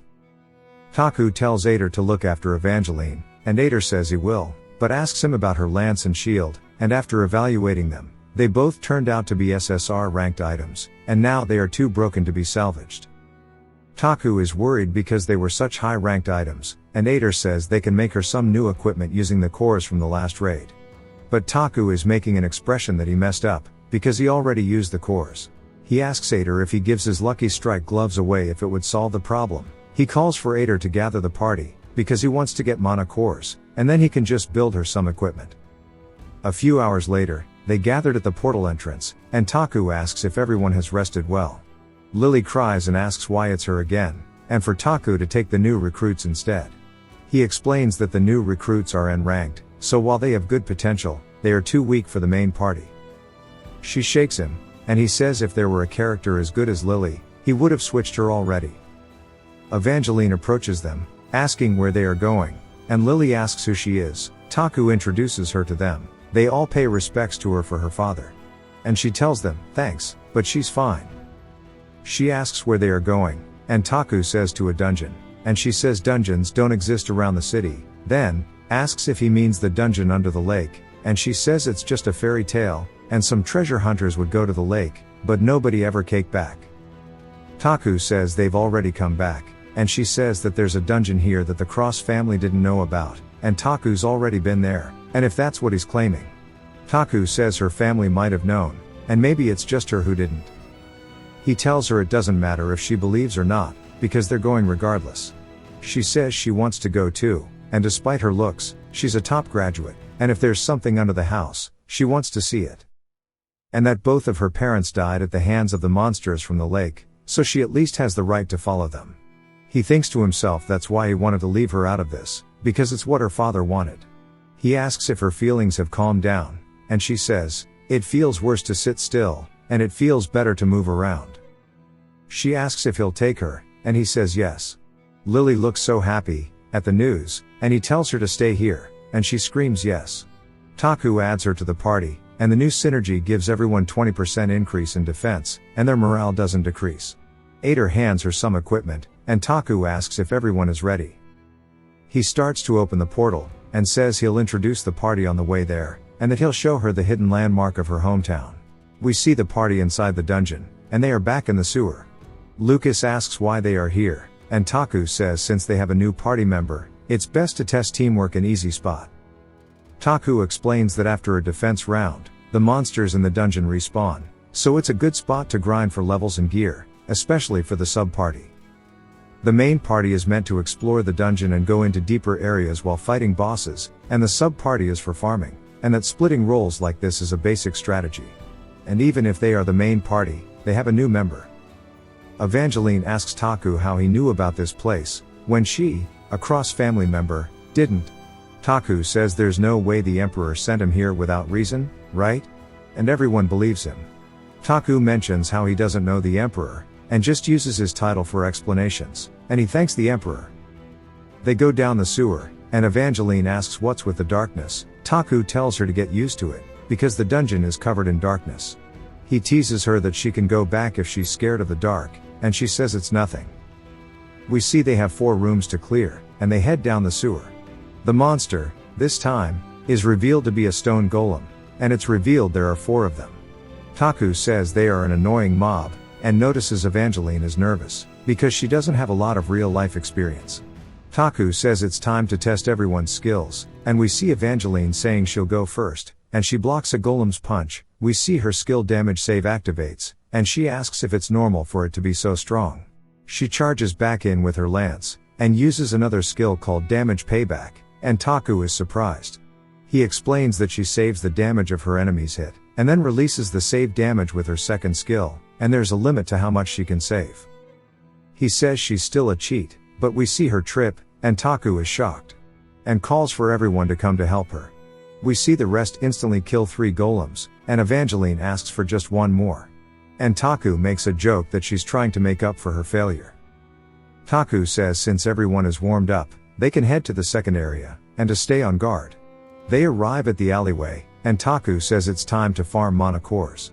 We see them all resting under the dim light post, and Lucas and Evangeline compete on who can eat faster.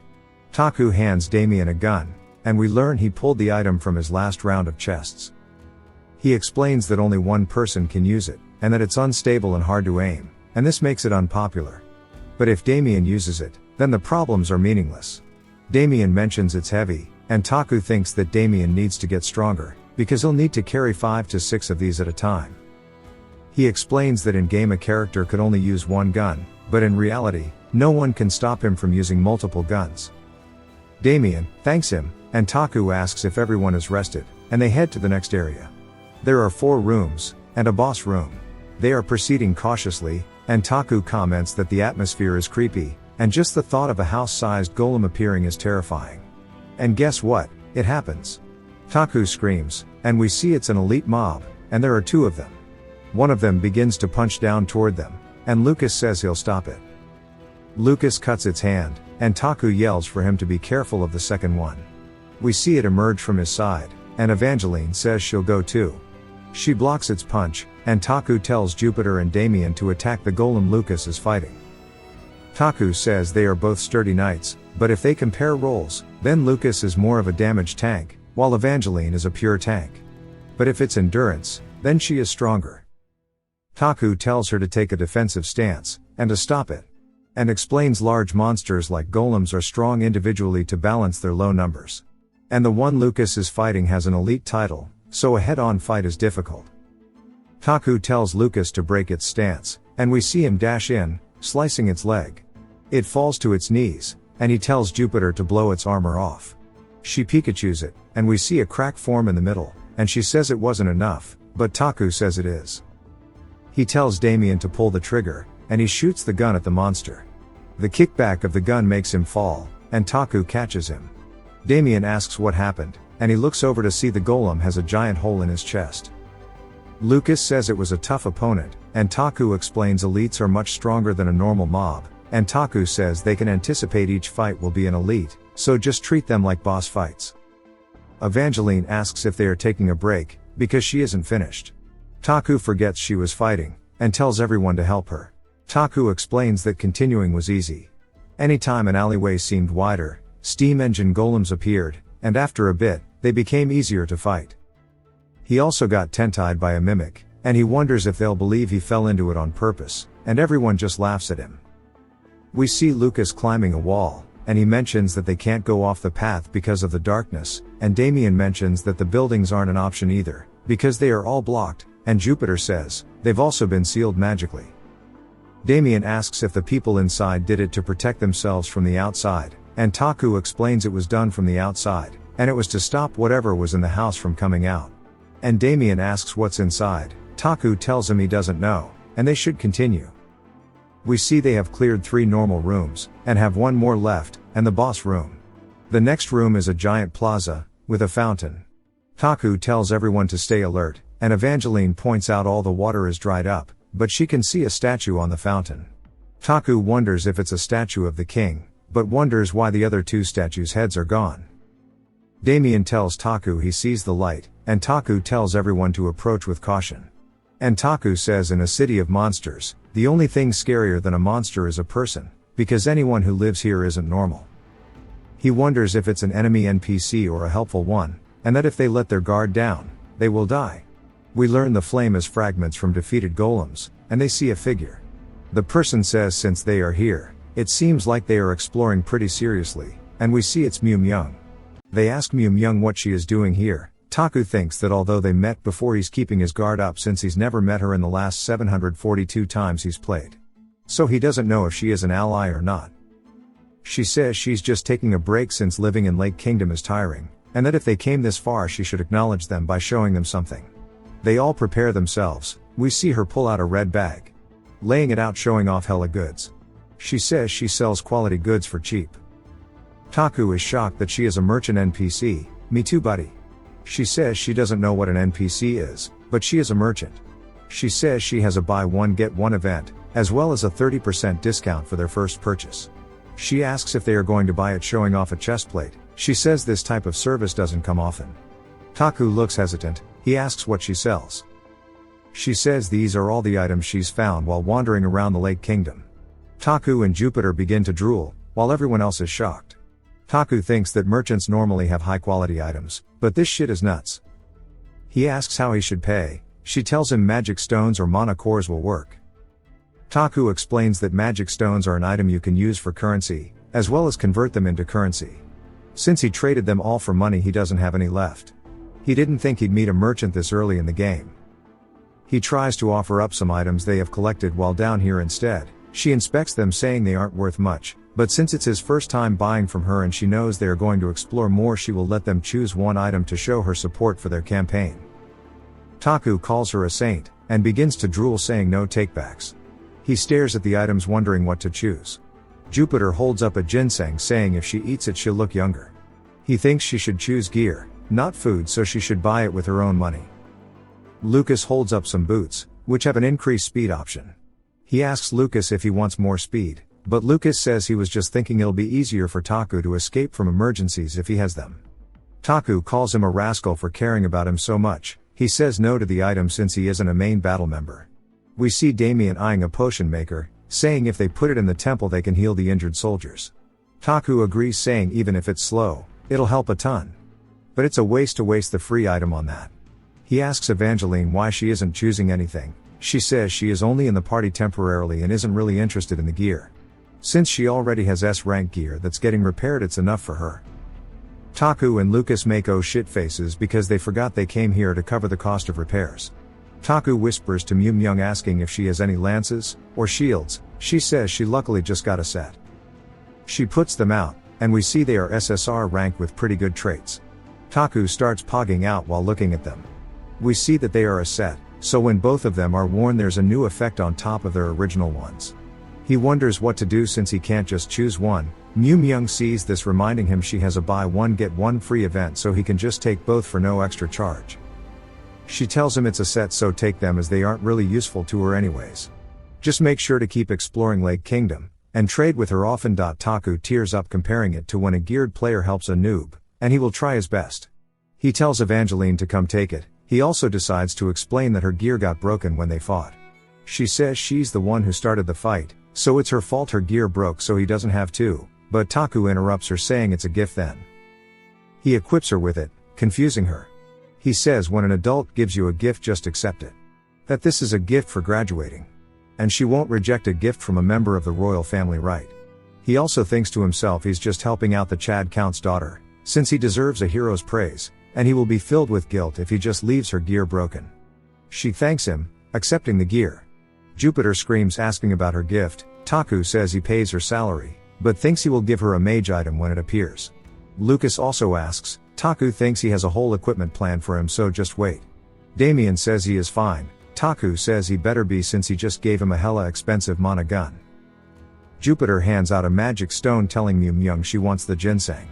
We see her looking completely normal holding it, and Taku is confused that she had a stone with her. While Myung is packing up, Taku asks her if she knows the Pied Piper. She asks who that is. Taku explains he's a bard with a black coned hat, who can control monsters with his flute. He says there's a lot of freaks down here, but he's famous, so she recognizes him. Taku is surprised since he wasn't prominent in the game, but is famous here. Myung says if they keep going between area 3 and 4 there's a safe zone. She says it's the area where a lot of the sane people left in the kingdom go, They call it base camp. Taku recognizes the area from the game, describing it as a main hub where most of the NPCs are. Myung says there's a high chance Pied Piper is there, even if he isn't then he could gather information about him there. She turns around smiling, saying even though they still have a lot of way to go, they should have no problems getting there. She takes her leave saying she hopes they meet again. Damien says Myung is interesting, while Lucas says he doesn't trust her, because she is too strong. No one weak would have such a chill attitude after clapping all these golems. Taku thinks that after he works on Lucas for 3 years, leveling him up to the max he'd be able to do this easily too. But at the moment he understands why Lucas sees her as a monster, and he categorizes her as a friendly NPC. He says it's time to go fight the boss mob. We see a status window showing they've cleared all the normal rooms. We see them standing in front of an abandoned building with a hole in it, saying they don't know what's inside but the seal was useless. Damien and Evangeline ask if they should head back. Taku tells them they can't go back without seeing the boss mob. He wonders if it was a storage room because it's huge. Lucas recognizes moss on the floor and walls as if it was submerged for a while. Taku says they're under a lake so he isn't surprised. Damien, who's scared, starts pointing while calling out to Taku. We see a slumped over golem, and Tikus is confused, because it wasn't just a pile of rubble. We see it's a giant steam engine golem. Taku is surprised since it has a human name just like the Giga rat from the sewers. The golem begins to speak, saying oh no he fell asleep again, and turns over while its eye glows red. It says it's time to start cleaning again, while getting ready to blast at Taku and the gang. He shoots out his Iron Man beams. We see them flying towards everyone. Lucas and Evangeline deflect them. We see them fly towards a wall crashing into it. Jupiter recognizes it as light magic, commenting that it's rare to see. She asks Taku if he will be able to order a command. He says of course. Taku thinks that he was surprised because it was bigger than he expected, but he knows exactly how to fight against him, since he knows how to fight every enemy in the game. He shouts to not be intimidated because of his size, and he used the same strategy from the other golem they fought earlier. They just need to destroy the mana core. He says due to its size it'll have 10 mana cores in its body. Evangeline is shocked. Lucas asks if it'll keep fighting until they are all destroyed. Taku says yes, but any mana core that gets destroyed will shut that area down, and their first target will be the hands. Jupiter says she understands, while charging her lightning. Damien prepares himself saying he'll get the right hand. We see Jupiter, and Damien's attacks hitting the golem's hands successfully wounding them. Taku says the next target will be its feet. He commands Lucas and Evangeline to attack. The golem speaks saying its back aches these days. Wondering if it's because it's been sweeping all its life while rearing back its hand. Taku is shocked that it's attacking with its hand in that condition. We see they manage to dodge, as it shatters the ground sending rocks everywhere. Taku thinks its attacks are strong, but its movements are too big. Evangeline yells for the golem to stop mumbling. We see she hits its foot with her skill. Lucas thinks he can't fall behind, successfully attacking its other foot. The golem's feet break, causing it to collapse. It says one day he also wants to go to the Royal Academy and learn magic too, because he's sick of cleaning this place every day like a machine. I guess Buddy hasn't looked in a mirror in a while. Taku commands Evangeline to come back, while telling Jupiter and Damien to attack its right arm. We see them attack it, causing the arm to fall off. The golem says one day it'll invent cleaning magic to make the lives of fellow cleaners easier. We see they attack it again, completely destroying its arm and legs. The golem falls to the ground. Lucas approaches it, raising his sword, stabbing the mana core in the chest. Lucas tells Taku all that's left is the core in the head. The golem starts moving, causing Lucas to fall. The golem says he thought he already cleaned this area, while eyeing Taku. Taku thinks he can dodge quickly since he's just giving commands, but Damien and Jupiter can't. Taku grits his teeth, saying he just wanted to be carried while preparing a punch. We see he hit 125 on the jackpot, smacking the piss out of the golem, decapitating it. The golem's head lands in front of him. Taku thinks it's lucky that he got a good number. The golem's head starts to spark, and it says it's raining. Lucas holds up a sword telling Taku to get the final hit. Taku explains that boss kills give hella XP while walking towards it. He stands above it saying his level is the lowest in the party, so he should just take a free easy kill. The golem says it's raining immensely. Taku tells it to quit babbling, finishing it off. We see on the status screen they got a complete smash, 3 stars, for destroying all the golem's cores. We see everyone holding light sources looking around the room. Taku wonders how much XP he will get. Damien tells him they found a treasure chest and pathway. Taku says he'll be there soon, then calls out to Lucas to stop Jupiter from opening it. We see them playing as Taku opens the chest, saying it's an SR item. It's called the Orb of Scream, that has a pretty strong trait, but he's annoyed it's a mage item.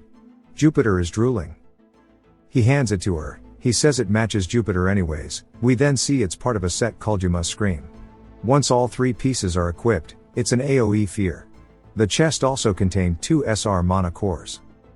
He tells them it's time to go home. We see Taku recognizes the area, and it's probably the stairs that connect the castle wall. He thinks everything is going well, and they're on good pace. After climbing the stairs for a bit, Jupiter complains while Damien is shaking. Kakis is also gassed out, saying they are almost there. They finally make it to the top, and they collapse. Jupiter says she's going to die of a heart attack, so she'll take one last hit of her cigar. Taku says Lucas and Evangeline work well together as they chug water. Taku says they made it while pointing to a door. Inside we see a teleport gate. Jupiter hauls cheeks towards it, saying she's going to take a hot bath, drink whiskey and enjoy her cigar. But she stops. Taku asks her what's wrong. Everyone is shocked. Taku says this is what Lake Kingdom actually looks like. We get another view of Yharnam, and we get to see how much more they have left to clear. Damien notices a light, saying he can see lights in some parts of the city. Taku thinks someone installed magic stones all around the city so the people surviving here can navigate around. Evangeline points to something, asking if it's a lighthouse. Taku looks anxious, saying it's the Lake Kingdom Palace, and it's the last area they will go to as it's where the final boss is. But for now they have a long way to go. We get another look at how far they are compared to the palace, as well as the route they took. He activates the teleporter, saying they should think about their next move. So let's head home for now. We see he gets 2 reward chests for completing an exploration, as well as everyone leveled up. Taku tells everyone to rest well, explaining that they started in the afternoon and returned in the evening. So they spent an entire day exploring. He yawns, saying he'll take a nap before finishing up some work. He opens his eyes, seeing he ended up sleeping too long. He decides to organize his inventory. He starts by pulling out a blue fire torch, saying it's inextinguishable. The item is good because dungeon explorations are always a battle against the dark, but that's about the only use it has. He is surprised he got a summoning scroll as the bonus for achieving a complete smash. The scroll summons the golem boss. It's a one-time use, but the skill is useful. He says there's no point waiting, learning the skill. He says he'll use it when he needs it. After organizing, we see his stomach is rumbling due to hunger. He arrives at the kitchen wondering if there's something to eat. We see some rats munching on some raw food, like freaks. Taku asks what they are doing. Evangeline says they are here because they are hungry. Taku says he is also hungry, asking if there's anything to eat. She says aside from what they just munched on, there's no cooked food, only ingredients. He asks if they are hungry. They both nod their heads. He tells them to wait at the table while he prepares food. They are surprised he knows how to cook. He thinks ramen with some kimchi is a good late-night snack, but it'd be impossible to make here.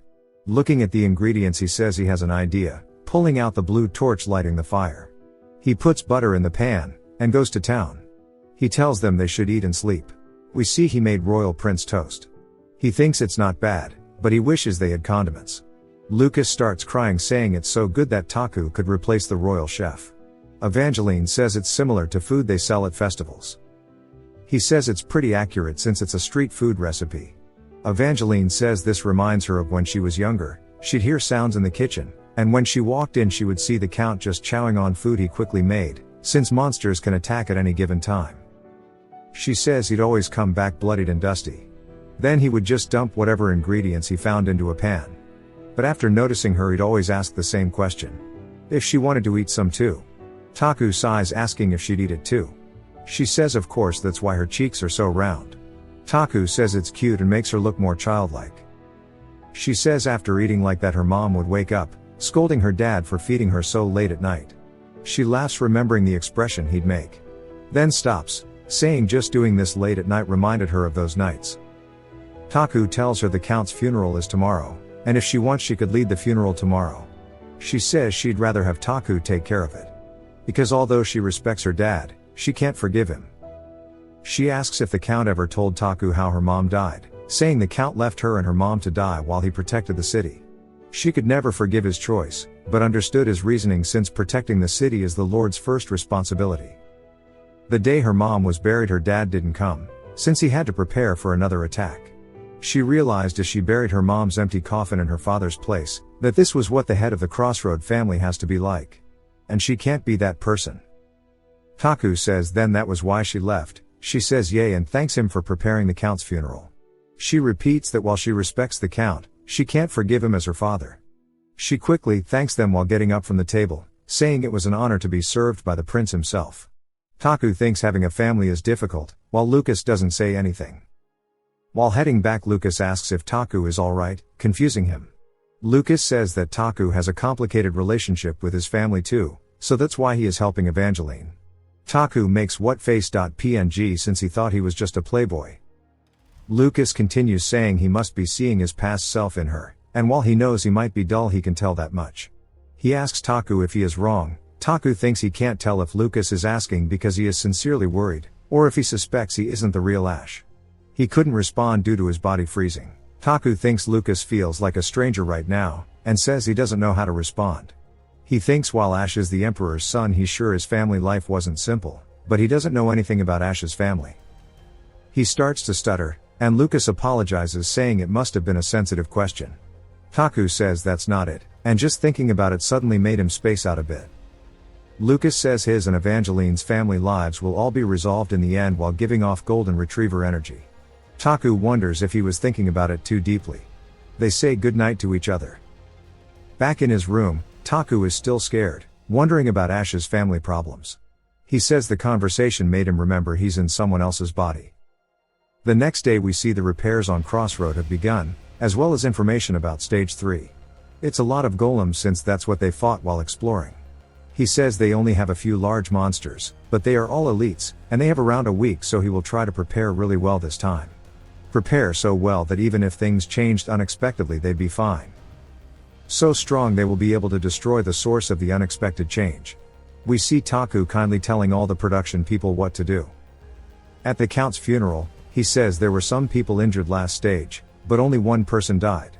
The Count. Lucas tells him the casket is on the way, so they should get ready. We learn they took the casket around town, since it's the death of the Lord who ruled for decades. And even if the city is insensitive towards death, many citizens mourned. He says the funeral will be held here, but the casket is going to be cremated in the Count's orchard, since that's where his wife is. Taku stands above everyone attending the funeral, saying last time he called their deaths expensive, and he meant that literally. Especially the Count's death, it was beyond a monetary loss, as it pains his heart. We see Lily crying. Taku continues saying the Count asked him to provide the citizens with more happiness since they can't move on with sadness alone. Since this place is a fort city, death will always be present. So it must be ruled with hope and happiness instead of sadness. But today he will disobey the Count's last words, because he will be sad.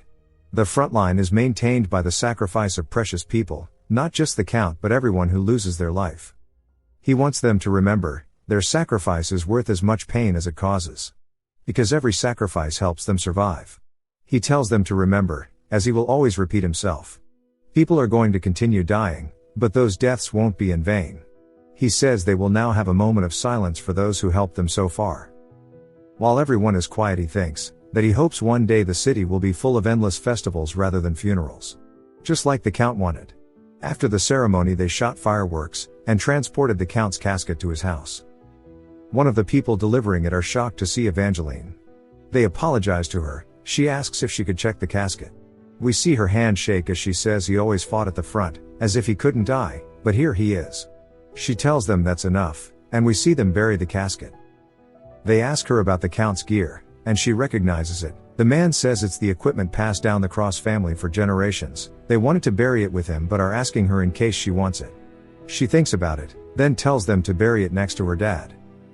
Taku stands in front of the graves, saying built up a wall with snow and ice. Here on earth is the path of compassionate life. He says it was the Count's favorite poem.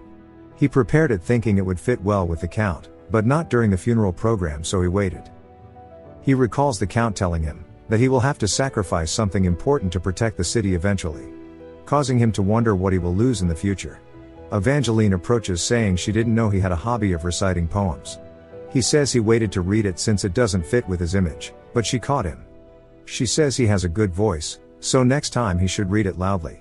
He asks if she is okay. She says of course, as it was bound to happen one day. And if she were to get hired as a knight on another battlefront she could never return, and it's a miracle she even made it to his funeral. Taku asks if she plans on leaving. She says of course since she can't stay here. She plans to take care of all the inheritance matters, sell the property and leave. He realizes she had her heart set from the start, that's why she buried the passed down gear. He tells her to let him help her set everything up. She asks if he's not going to stop her. Because she is throwing away her family's legacy and running away so she can live comfortably. He says he doesn't know if he will do as well as her family, but he'll protect the battlefront the best he can. So not to worry and have fun, he will do his best to make sure her family's hard work doesn't go to waste. She says the rumors about him are really different than how he is. Since she figured he'd be trying his best to return to the palace if he was relegated here. But she's surprised at how seriously he takes his job of being the Lord. He sighs saying someone told him they'd reward him for protecting this place, so that's why he is working hard. Recalling the memory of Ader telling him he'd grant any wish. It's not because he's a saint, he's selfishly wanting to fulfill his personal wish. We hear something loud, quickly asking what that sound is, assuming it's an attack. We see it's Evangeline's stomach rumbling. He says it's more like thundering instead of rumbling. She asks him for food, saying what he made yesterday was yummy. He laughs thinking the survivors must eat and continue living. He tells everyone they are heading back. While thinking even though the dead are buried the living must continue moving forward. Taku says after that day he worked on 2 tasks at the same time. We see Lily is really happy to see him. His tasks were preparing for the next stage, and settling the Cross family fortune. Since Lily didn't want to be the front count because she wanted to leave, it would be better to gather her family's fortune and give it to her. That way she doesn't have a reason to come back to Crossroad.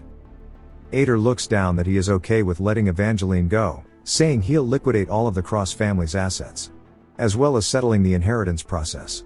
Ader says selling it all within a week might be impossible, since most of the family's fortune is real estate, so waiting for someone to purchase it will take a bit.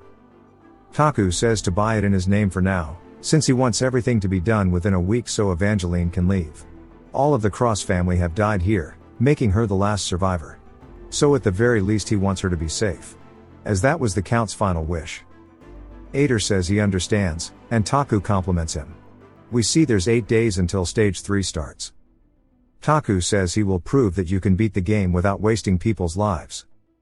A week later in the blacksmith's shop, we see the workers apologizing since they couldn't make the amount of mana guns he requested in time due to their complexity.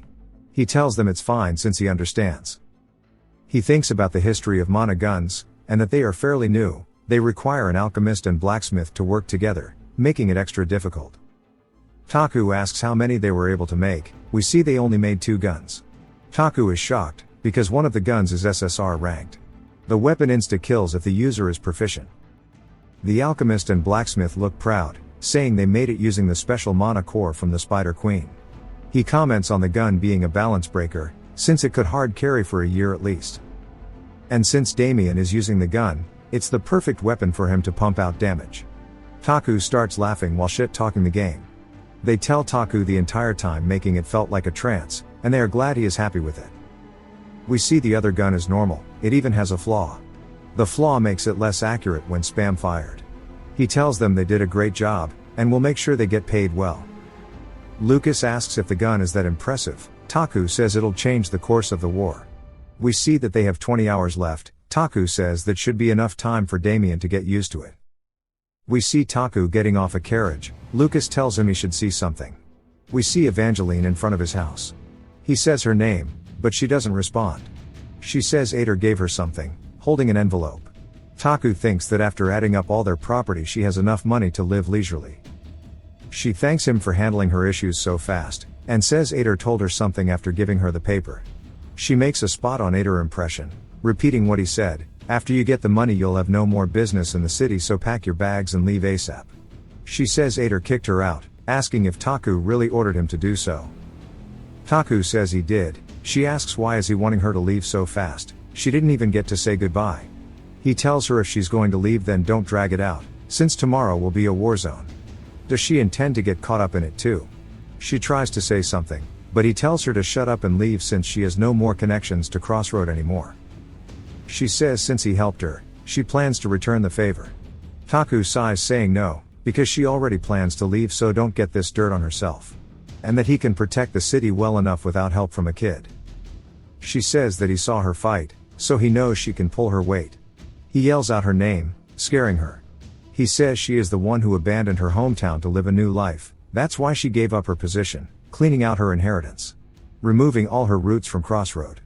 She tries to speak again, but he continues. That if she made up her mind, then act like it to leave and not look back.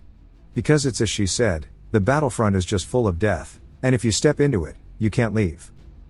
He tells her to never get herself into wars against monsters, and to do something else she wants to do. He tells her that the Count's last wish was for her to live free, while doing whatever she liked. She looks shocked. He mentions how she said she wanted to be a bad daughter, doing the opposite of what her parents wanted, but at least she should listen to her father's last wish. He walks past her saying that she is now an outsider. She tries to stop him, but he says they have to discuss tomorrow's defense so she should leave. She starts to yell thanking Taku, saying she's going to visit her parents' graves one last time then leave. She bows saying she hopes his future is full of nothing but victories.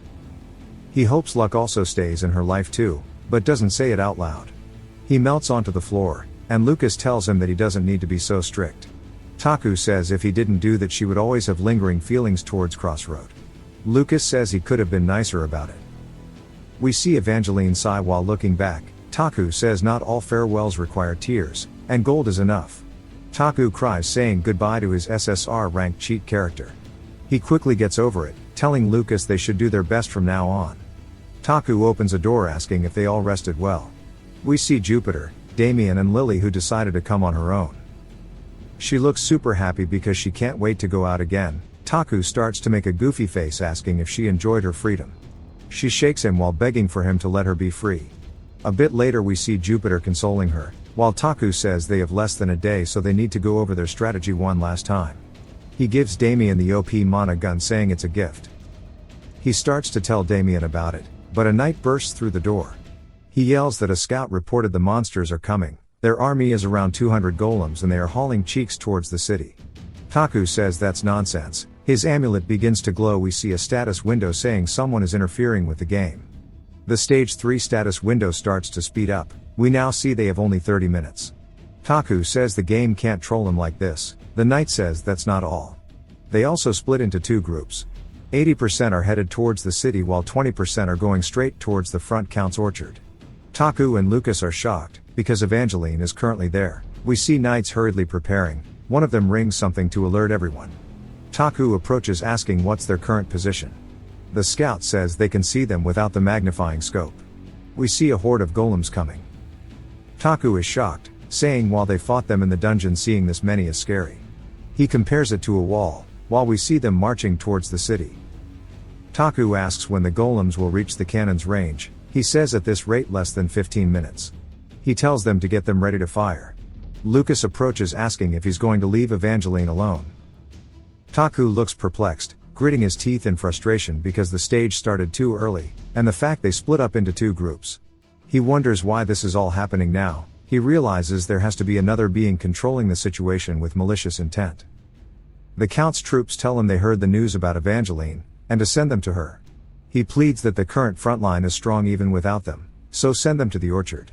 Another one of the men says the monsters are getting closer, so they need to go now. Taku says there's 2 issues with their words. The first error is the fact the cannons aren't even ready, and a lot of the soldiers are new recruits, so does he really think they can defend with just new soldiers? The second error is their claim that they can rescue Evangeline. Since it's an orchard there aren't any defenses, even if there were they'd get diffed. So how could they possibly rescue Evangeline alone? He explains that the reason this game was able to work as a defense game was because of the wall, and fighting without the wall is the same as throwing away their lives. The soldier says even if they were to all die, they want to save her. But Taku yells saying that's not a viable plan. Everyone stays quiet for a bit, then Taku sighs saying he wants a viable plan. Not them just throwing their lives away. He asks what Taku is planning since she will die if they don't help her.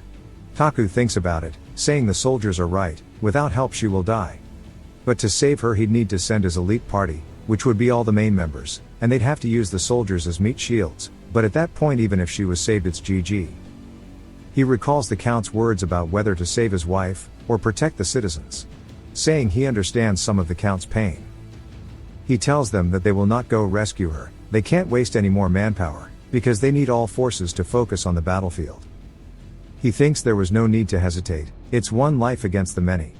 He tells them if the walls fall, all the citizens will die, also putting humanity at risk. So the front line must be maintained. If the game were to end, it doesn't matter if he saved or lost Evangeline. He says he will reiterate, not a single person will be a part of the rescue team. At the orchard we see Evangeline talking about how the orchard shows traces of someone taking care of it. She realized she would never see this orchard again. After she left, her father took care of this place alone, hoping the next season would bring good fruit, but he knew that would never happen.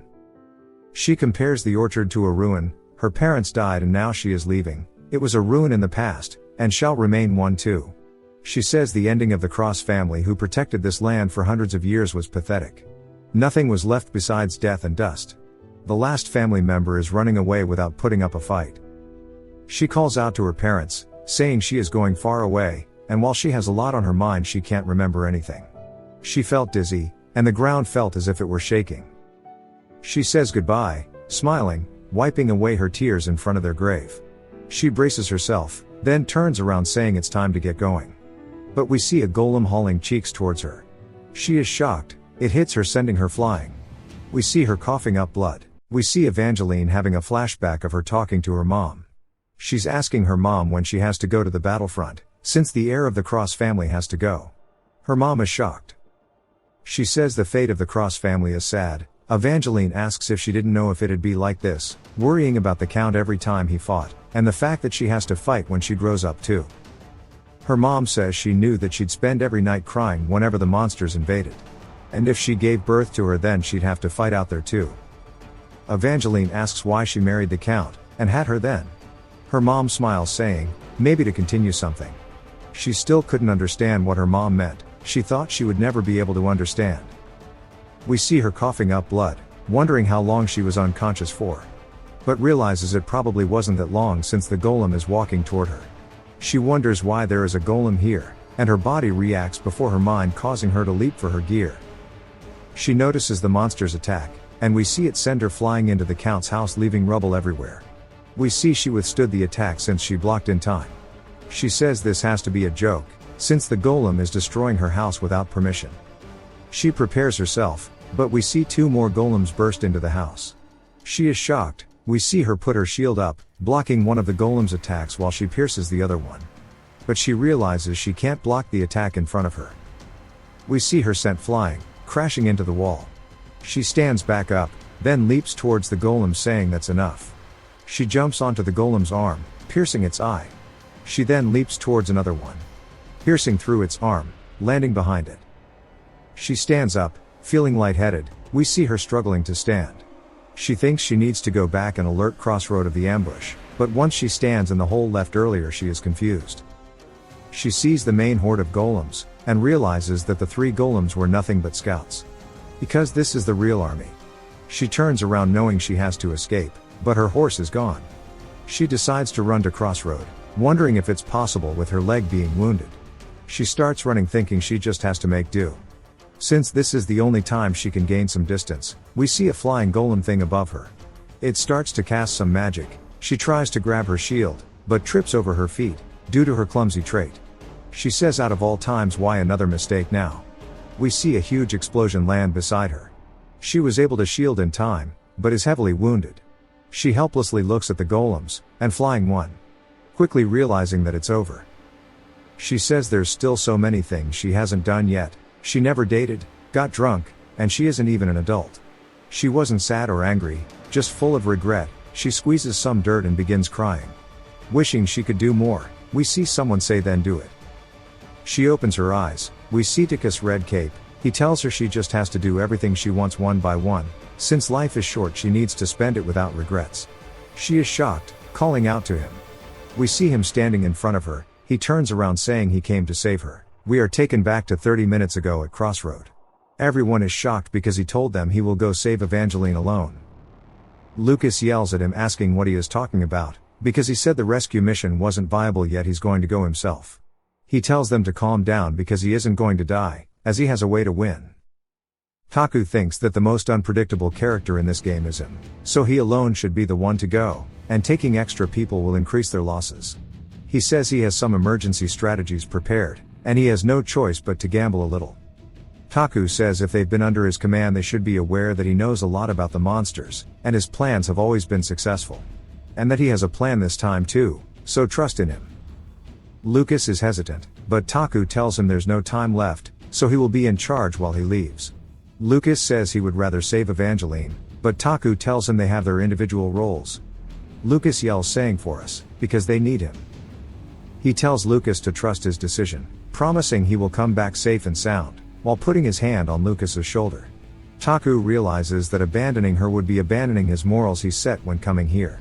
Save anyone that can be saved. He tells Lucas this is the only way to save her, while protecting the battlefront. He tells Lily and Jupiter they should know what to do as mages. They tell him to not worry and come back safely. He tells Damien he has a request of him. We see they open the south gate and Taku leaves on horseback while Lucas watches. Taku calls Lucas a dog, telling him to protect the house since he will be back. We see Lucas acknowledge it. Taku looks determined while thinking after all the sacrifices the front count's family has made he will protect her no matter what. We are now back to the present. He hands her a potion telling her to drink. She tells him he can't be here, and he needs to leave. Because they have no chance against the Golem army. She tries to shove him away saying she will buy time, so run back to Crossroad. Taku thinks it's too late to run, since they will blast them with magic. And 2 of the 5 magic golems came this way. We see on the status window it's an elite mob, so pretty much a boss monster. Evangeline stands in front of Taku asking if he wants to die here.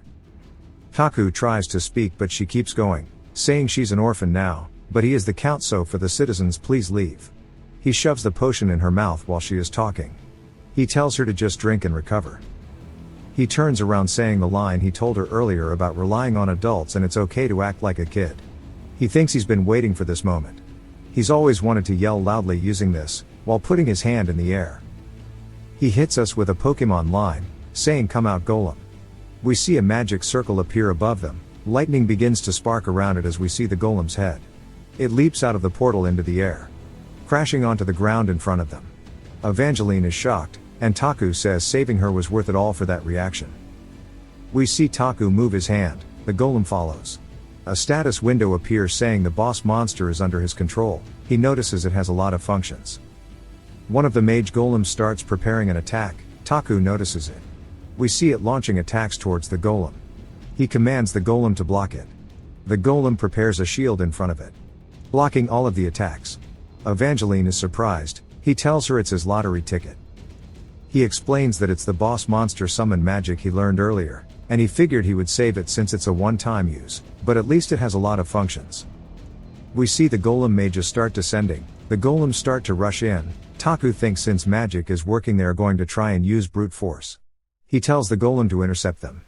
We see Golem Bro start to shine. It starts hauling cheeks, cracking the floor. We see the other golems also charging at him. Golem Bro leaps into the air above the army. Taku yells that this is his cheat code. We see the golem crashing into them, causing a lot of them to break into smaller pieces. He explains the monsters are sorted into 3 types: normal, elite and boss monsters. Aside from the levels, the monsters are difficult for humans to face. Even so, boss monsters are in a whole nother league compared to the other 2 groups. They are far more intelligent than normal mobs. They are able to give commands. They are the strongest presence in the army. We see Golem Bro preparing an attack. Smacking the piss out of golems, he picks one up, ripping it in half while Taku says it feels like cheating. We see the other monsters begin climbing on top him, slowly but surely overwhelming him. Taku compares it to hyenas attacking a lion. He says although monsters have the basic nature of prioritizing humans, they are sensitive about traitors. We see the golem yeet one off its arm. While Taku continues thinking no matter how strong a boss mob is, there's no way it can take down 50 monsters alone. He says it's like a praying mantis getting swallowed by a swarm of spiders. He thinks it's not like he expected it to kill all the boss monsters anyways. He tells Evangeline they should escape while Golem Bro is keeping them busy. He asks her about her leg. We see it's hella beat up, but she says she can walk, but running will be hard. He gives her a health potion saying they should run then. We see him pouring it over her wounds. He asks her if it's better now. She says she's fine now. They start running away. He tells her he tied a horse to the north. We see the magic golems start floating again. Then charging their attack. Evangeline points it out to Taku, and we see the normal golems have also caught up to them. Taku says they won't let them leave easily. The magic missiles start flying towards them. She tells Taku to duck, putting the shield over him. We see she blocked the attacks. He tells her good job, but she hurt his back, making him go to her height. She gets upset, asking why he has to be tall. He laughs, thinking it's fun to banter. We see he commands Golem Bro to beat the magic golems. Golem Bro looks up towards them, then extends his hand. We see him block one of their attacks and grabs the other like a toy. Now they shouldn't be attacked by magic for a bit. Now the only problem is the normal golems. We see Evangeline leaping backwards into the air towards the golem. She prepares an attack, piercing the golem's chest from above. Taku claps, saying that was cool. She gets shy, saying don't suddenly compliment her, and asks about the horse. We see Taku point to a tree where the horse is tied. The horse makes a shocked face, and tries to run away. Taku tells it to wait, but we see magic fly behind him. It hits the tree, letting the horse escape. We see the magic golem was able to cast a spell, while the golem is holding it. Taku calls it persistent. Evangeline asks if there's another way to escape. He tells her it's time for Plan B. She asks what Plan B is. He asks her what she thinks. They have to defeat them all. The golem starts to punch, and he tells her it's do or die anyways. She starts rushing and preparing her lance. We see her block the golem punch. Taku tells her to only focus on defense, and use her lance when her damage save skill is full. She asks who is going to attack then. He says he will. We see the jackpot hit 172. He punches the golem in half. He says like this. She is shocked, asking how his prince punch works. He says how, with nothing but the mercy of the god of chance, while giving a golem a low blow. Two of them start running at them. He tells her to beat the one on the right with her skill and block the other. We see Evangeline doing just that. Taku explains that when you play these games, relying on luck will always result in failure. He dashes in, hitting the golem.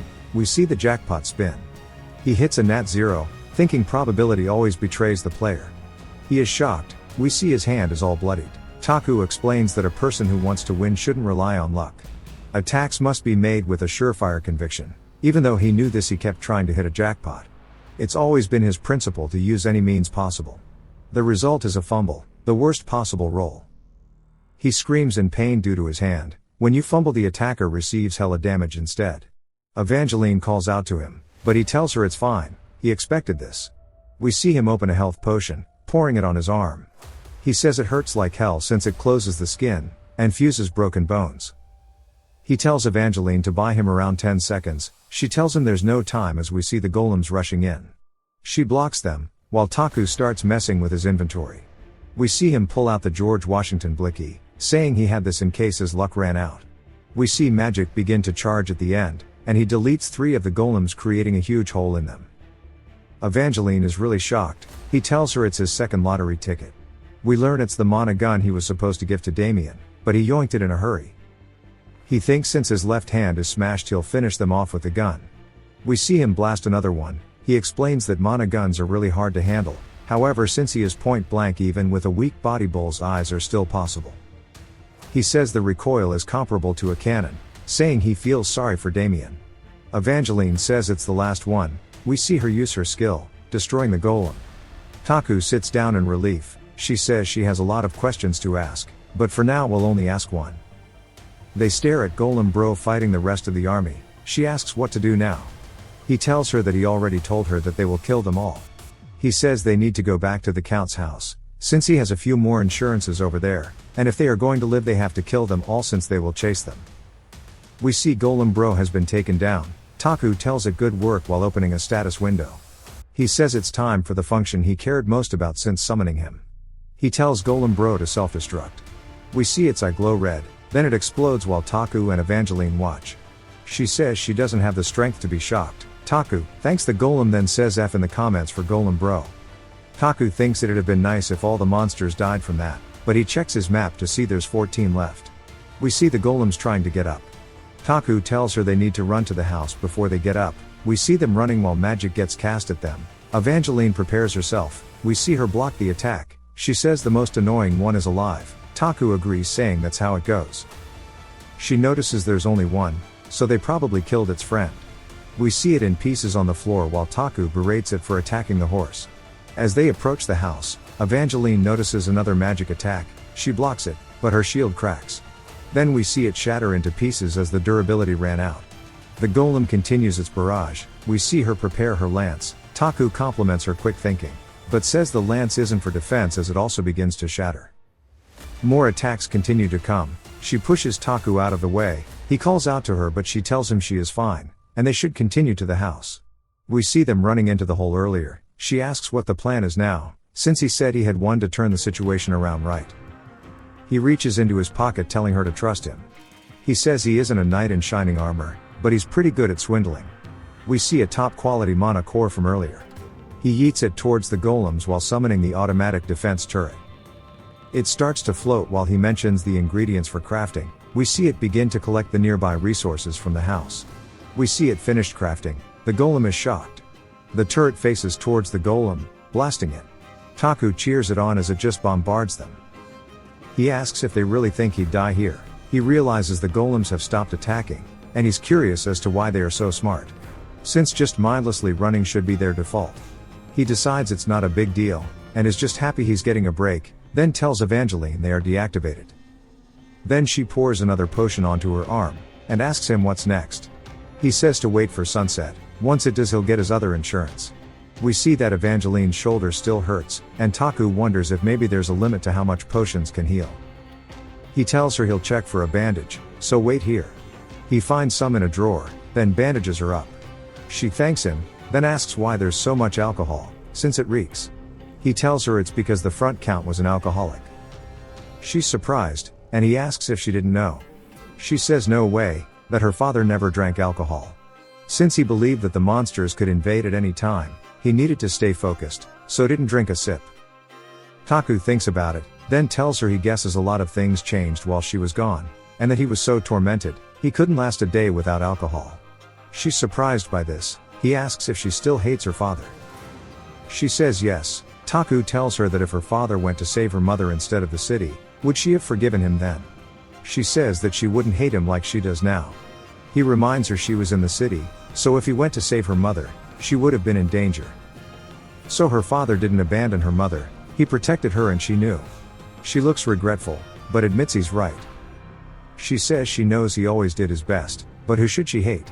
She says her mother was ripped apart by monsters, and her anger and sadness was driving her insane.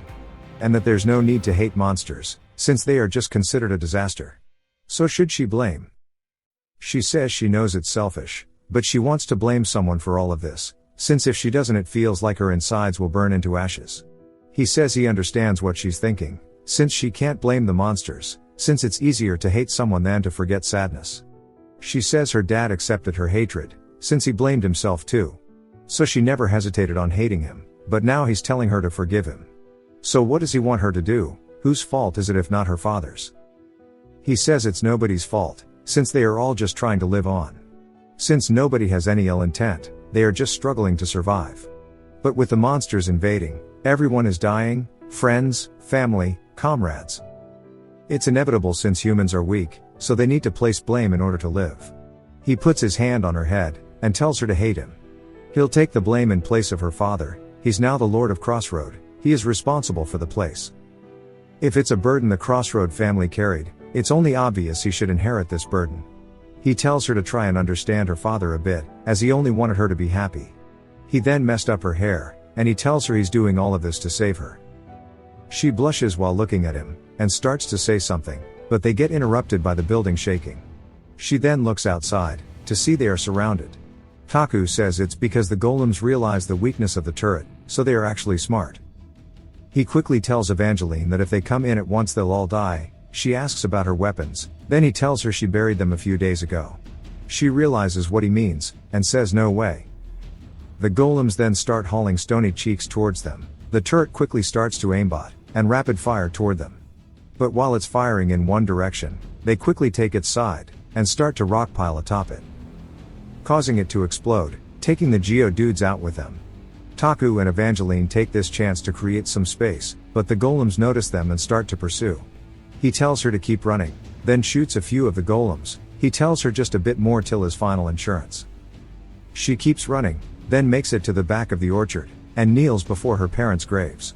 Taku then calls out to her, and we see the boys are right behind him. She starts to dig through the ground. She eventually ends up hitting a wooden box, which has the weapons of her father inside of them, which were also the weapons she requested be buried with her father. She looks regretful, but equips them anyways and readies herself. She recalls her father giving her the weapons, but realized she accidentally dropped them, but was too embarrassed to apologize. She wondered if he'd bark at her, but he didn't. Rather, he gave her words of endearment as she left, and his voice trembled as he told her to come back anytime she wanted. She didn't respond to him and left. As her father stood there waiting, even as she got far away, he continued to stand there. Even as she disappeared, she looks at the worn-out weapons, and remembers how cool her father looked to her when she was a kid. She grips her lance, and reality set back in. She wondered what was going on. Then she saw Taku's goofy ass running from the mobs. She asks if he has the second insurance, to which he says yes. She says to use it, and he says that he's already doing that. Then he puts his hand on her shoulder, saying it's right here, she is his insurance. He tells her to do her best, take her father's weapons and fight the way she was taught. She wanted to say something, but instead readied herself for the golems. She squeezed her weapons, which fit her hands perfectly, and she recalled her father showing her how to hold them. An aura began to emanate from her as she held onto them, and one of the golems rushed in at her. She recalls her father's exact words as she prepares the lance. She feels her father supporting her. Then one shots the golem, but the rest continue charging in. She does the same thing back to them. Then wonders if she's hallucinating, as she dodges one of their attacks. She says their movements seem slow, then one shots another. She knew exactly where and when to step, and instinctively went through the golems, following a path that she felt was there. She continues absolutely munching the golems, then is surprised by what she just felt. Taku claps his hands, saying she did great. Then she asks him what that path she saw was. He explains how it's because the weapons were made for her and the characteristics work without upgrades. She's lost since he's speaking in Nerj, but she ultimately decides he knows what he's talking about. He clears his throat saying they have more important matters currently, then points up to the last golem. Coincidentally, it points back at him, and she asks what to do. He says she has no ranged weapons, and his mana gun is empty, but there is always a way since he has other cards. He explains that it's about to be night, and tells Evangeline it's her last order. He tells her to just run straight at it, as he'll drop it for her. She says okay, then rushes at it. Without even questioning, she believes in him. It begins to attack her, but she begins to feel the path again, quickly evading the attacks. He tells her good job, then says with this it's checkmate, yeeting a torch towards the golem. It completely misses, and they awkwardly stare at each other.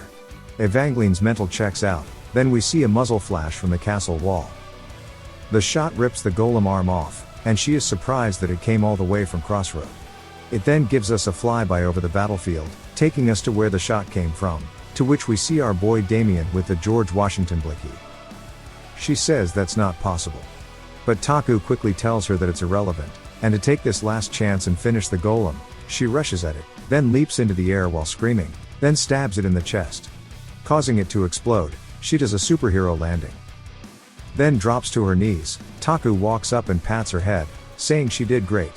And they finish the fight on their end, as they defeated 50 golems. She calls him amazing, saying it's crazy. He tells her that it is unbelievable, but they can leave it as their war. She leans onto him, asking if she can faint, and he tells her to go ahead and sleep, and she continues to lean onto him as he begins to sing her a lullaby. Later at night, Taku waves the torch back and forth, and receives 3 flashes back from Crossroads, which indicates the battle was successful. He's glad that both sides won, then looks over at Evangeline, saying they really passed their limits today. He says he had 2 insurances left, one was Damien's shot, and the distance was only possible due to him being a cheat character. This one shot must have strained him quite a bit, so he'll praise him when he gets back. But Evangeline was his final insurance, rather her equipment was. We see that it's at low durability, but it's strong as hell when she uses it. Each SSR character has their own equipment, it's usually connected to their story, and has personal characteristics. This is what separates the SRs from the SSRs, it makes all the difference. The path she found was an ability named Crossroads, which is due to all of the past experiences of the Cross family. It's a buff that gives her double battle efficiency, but it can't be maintained for long. Taku also explains how in the game once a character's loyalty is maxed the set equipments come automatically.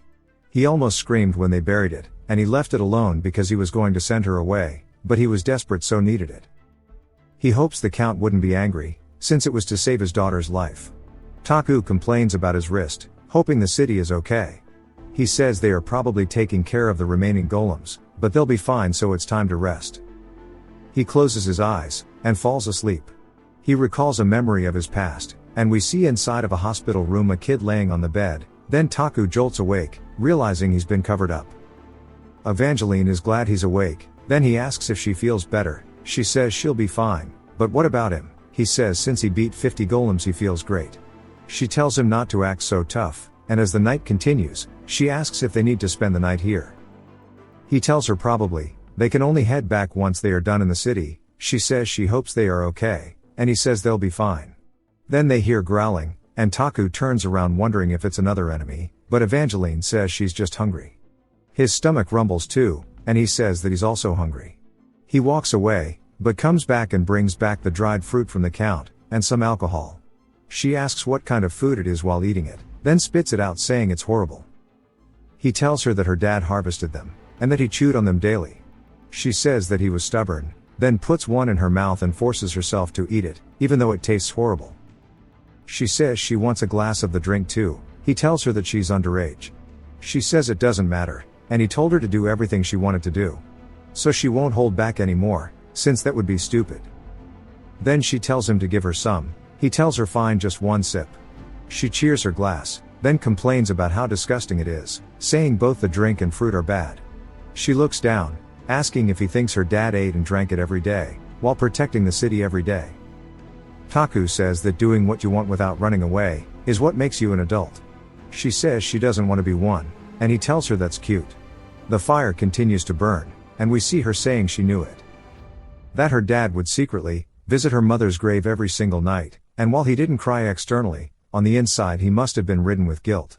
She says she hates her dad, and she wishes he was still alive, so she could continue to hate him. And so that she could be a bad daughter, so he could yell and scold her. She hates that now she has to be angry alone, and she doesn't like to be mourning alone. She says she misses them, both her mother and father. She begins to cry, and Taku just let her do it in peace. Because in this cruel world the one who continues to persevere the most, the one who must live on and become an adult is Evangeline. The fire continues to burn, until it's small, and Evangeline cried herself to sleep. Taku goes to her parents' graves and puts the bottle of alcohol beside the Count's, then takes a sip, then exhales as the sun begins to rise. As he looked down the road, he could see his soldiers coming toward him. He waves at them, and Lucas sees it, and sighs in relief. Another stage has come to an end. At the temple, Taku is being healed. The saintess tells him he won't be able to use his arm like he used to, and due to the injuries he will have multiple problems. Taku says the price of a fumble is big. It's good that he isn't a fighter. The saintess tells him to rest, and visit the temple every other day to get treated. He thanks her, then asks if Evangeline is okay. The saintess says her injury was quite severe, but she'll be fine if she rests properly. Taku says that her recovery ability is incomparable to his. After the treatment ended, he received a report from Lucas on how the battle went. Within 15 minutes, Damien insta-killed the magic stone golems.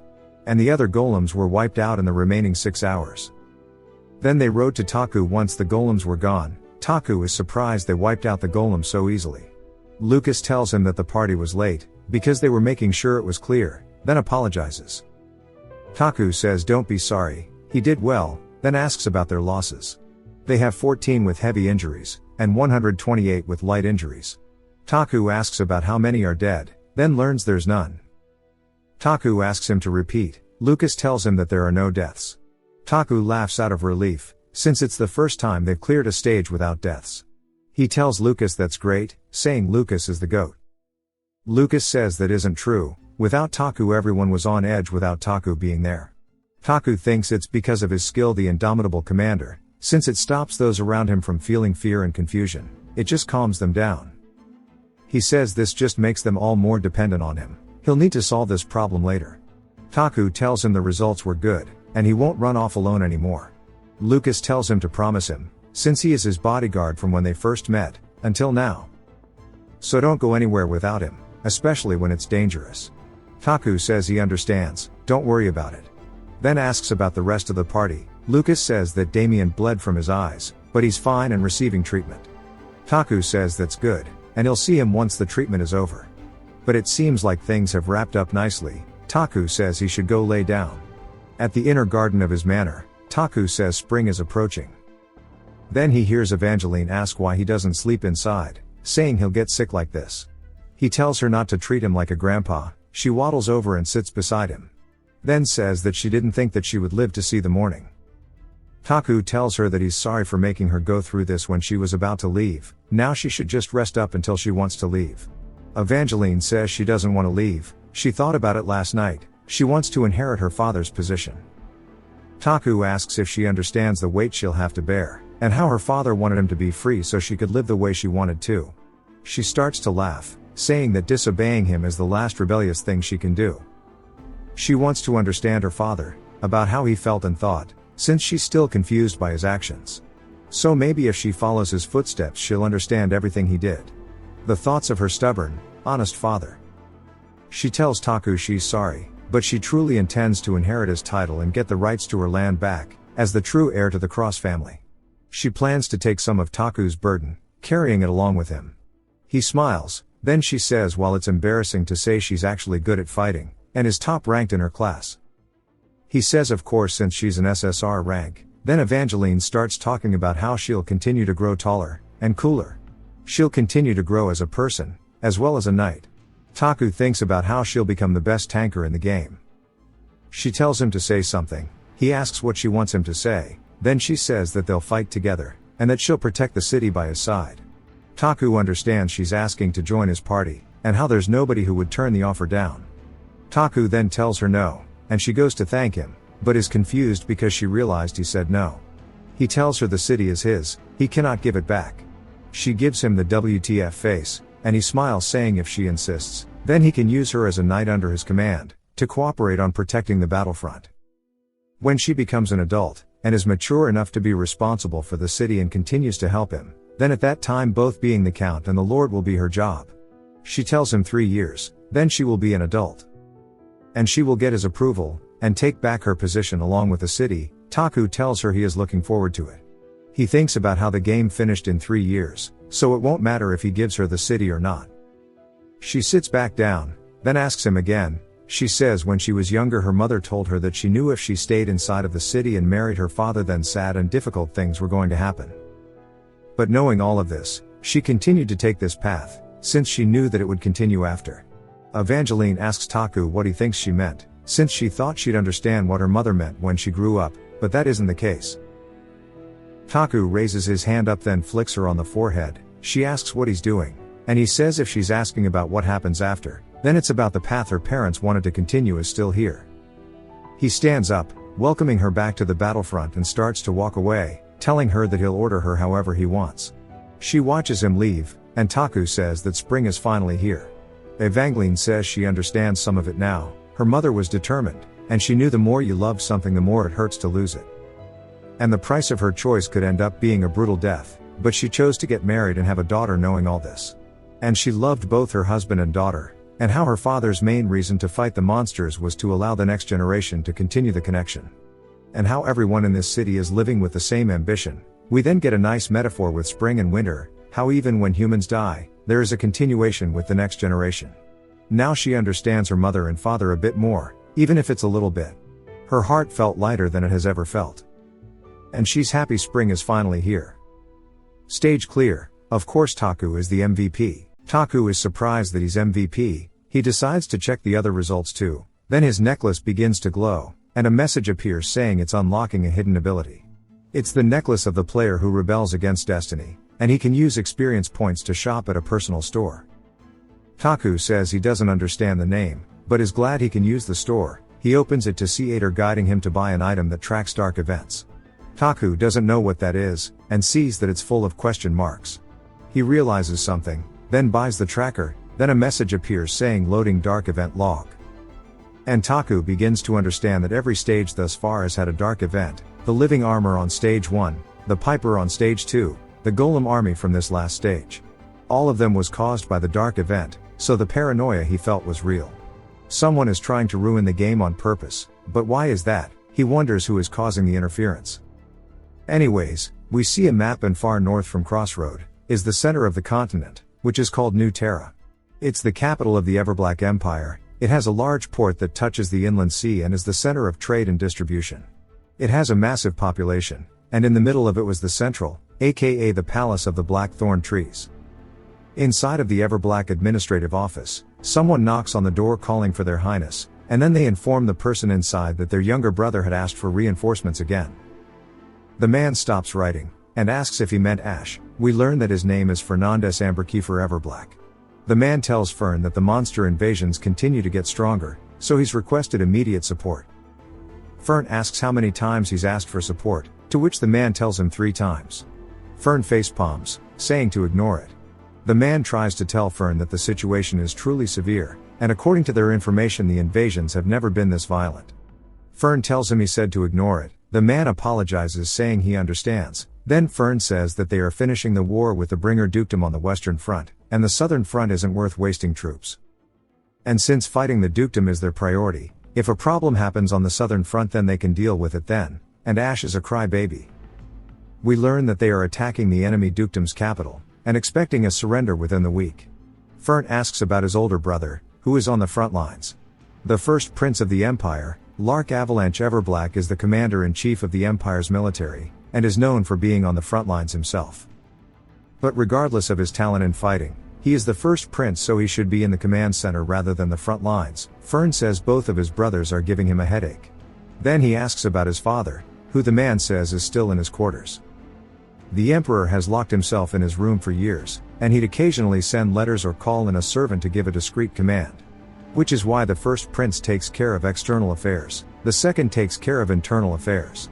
Due to this there have been bad rumors about the Emperor.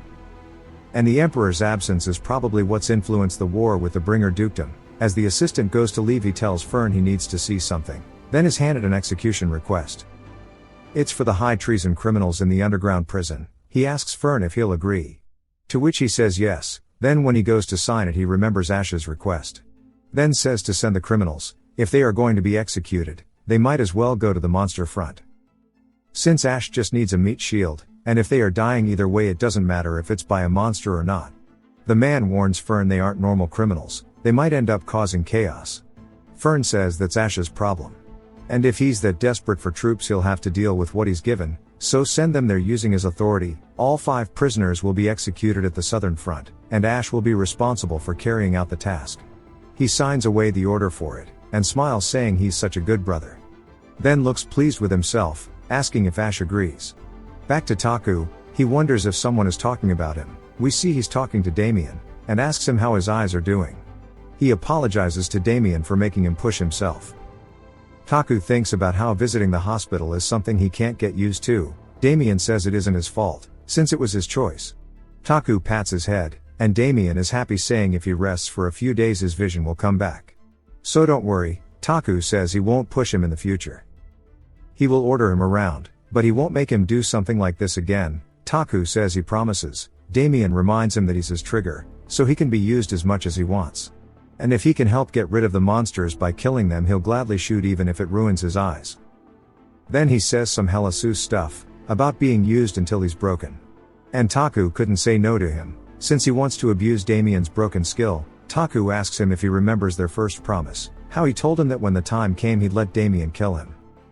Since Damien lost his friend and all will to live, and in order to raise his spirits he turned his hatred against him into fuel for Damien to live, so he wonders if Damien still hates him, so he asks. Damien waits to respond, then says he hasn't thought about it since the promise was made, and one day when they defeat all the monsters and peace comes to the battlefront he should re-ask this question. Then he will tell him if he hates him or not. Taku says that day will never come. Since in 3 years when he gets to where he needs everything will be finished, so he must give him his answer then, and he'll accept whatever it may be. He starts to describe the relationships between him and Damien, but says it doesn't matter. He just wants Damien to be happy one day, and whatever ending he gets, that's all he hopes for. The next night after the stage was finished, Taku heads back to his bed complaining about his back. He talks about how his entire body is in shambles due to the battle, but he couldn't rest. He needed to know the exact results of the defense since he wasn't there. So he went to check the wall, along with some other areas, to do a checkup on everything. He hears someone celebrating, then says there's a victory party tonight too, so he just raised a toast and left. Since the rest can entertain the soldiers without him anyway, but realizes that isn't the case and says that maybe Jupiter can do it, since he trusts in her ability to party.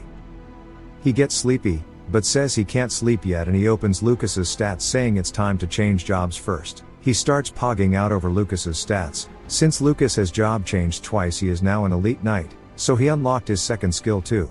It's called the Steps of Perseverance, so he can travel a large distance instantly, and has no cooldown. While it eats a lot of MP, it lets a cheat character like Lucas move hella quick. So once he learns his ultimate and gathers all of his personal equipment, he will become a god of war, but that will take a long time, but will feel rewarding, so he will continue to work hard with the main character. Then he moves on to his own status and says working his way from level 1 to 20 makes him wanna cry. Since he's a hidden character, he'll have a bunch of cheat skills. He's still making a WTF face about his stats. He says it's time to see the skills, then hopes he got a good one. It's called Eye of the Commander, and he wonders what it is. To sum it up, it's a mind control magic skill that is wide range. It'll be hard to maintain, but it means he can control monsters if he can make eye contact. He was hoping for a more impactful skill, but maybe it's good in its own way, and decides to test it soon. Next he opens his inventory and decided to open the stage. He's excited about the chests and says one would be lucky to see even 10 of these golden chests by the time you complete the game. And he hopes it gives him a weapon he can use, since he can't rely on luck anymore due to messing up his hand. He begins to pray to the god of RNG to get a good weapon, and as the chest opens we see a bright golden glow. Then he's holding Harry Potter's wand. It's an SSR item called Maestro. He explains how weapons of this tier have unique abilities and effects, and this wand has the most interesting ability amongst them all. It creates magic blades which can be shot. So if he has enough MP, he has a mid-range attack, so he could fight like a wizard. The most unique aspect is the buff from attacking. In addition to dealing a set amount of damage, it gives a great buff, and in game he would use this weapon to smack any allies he could, so now he can do it in real life too.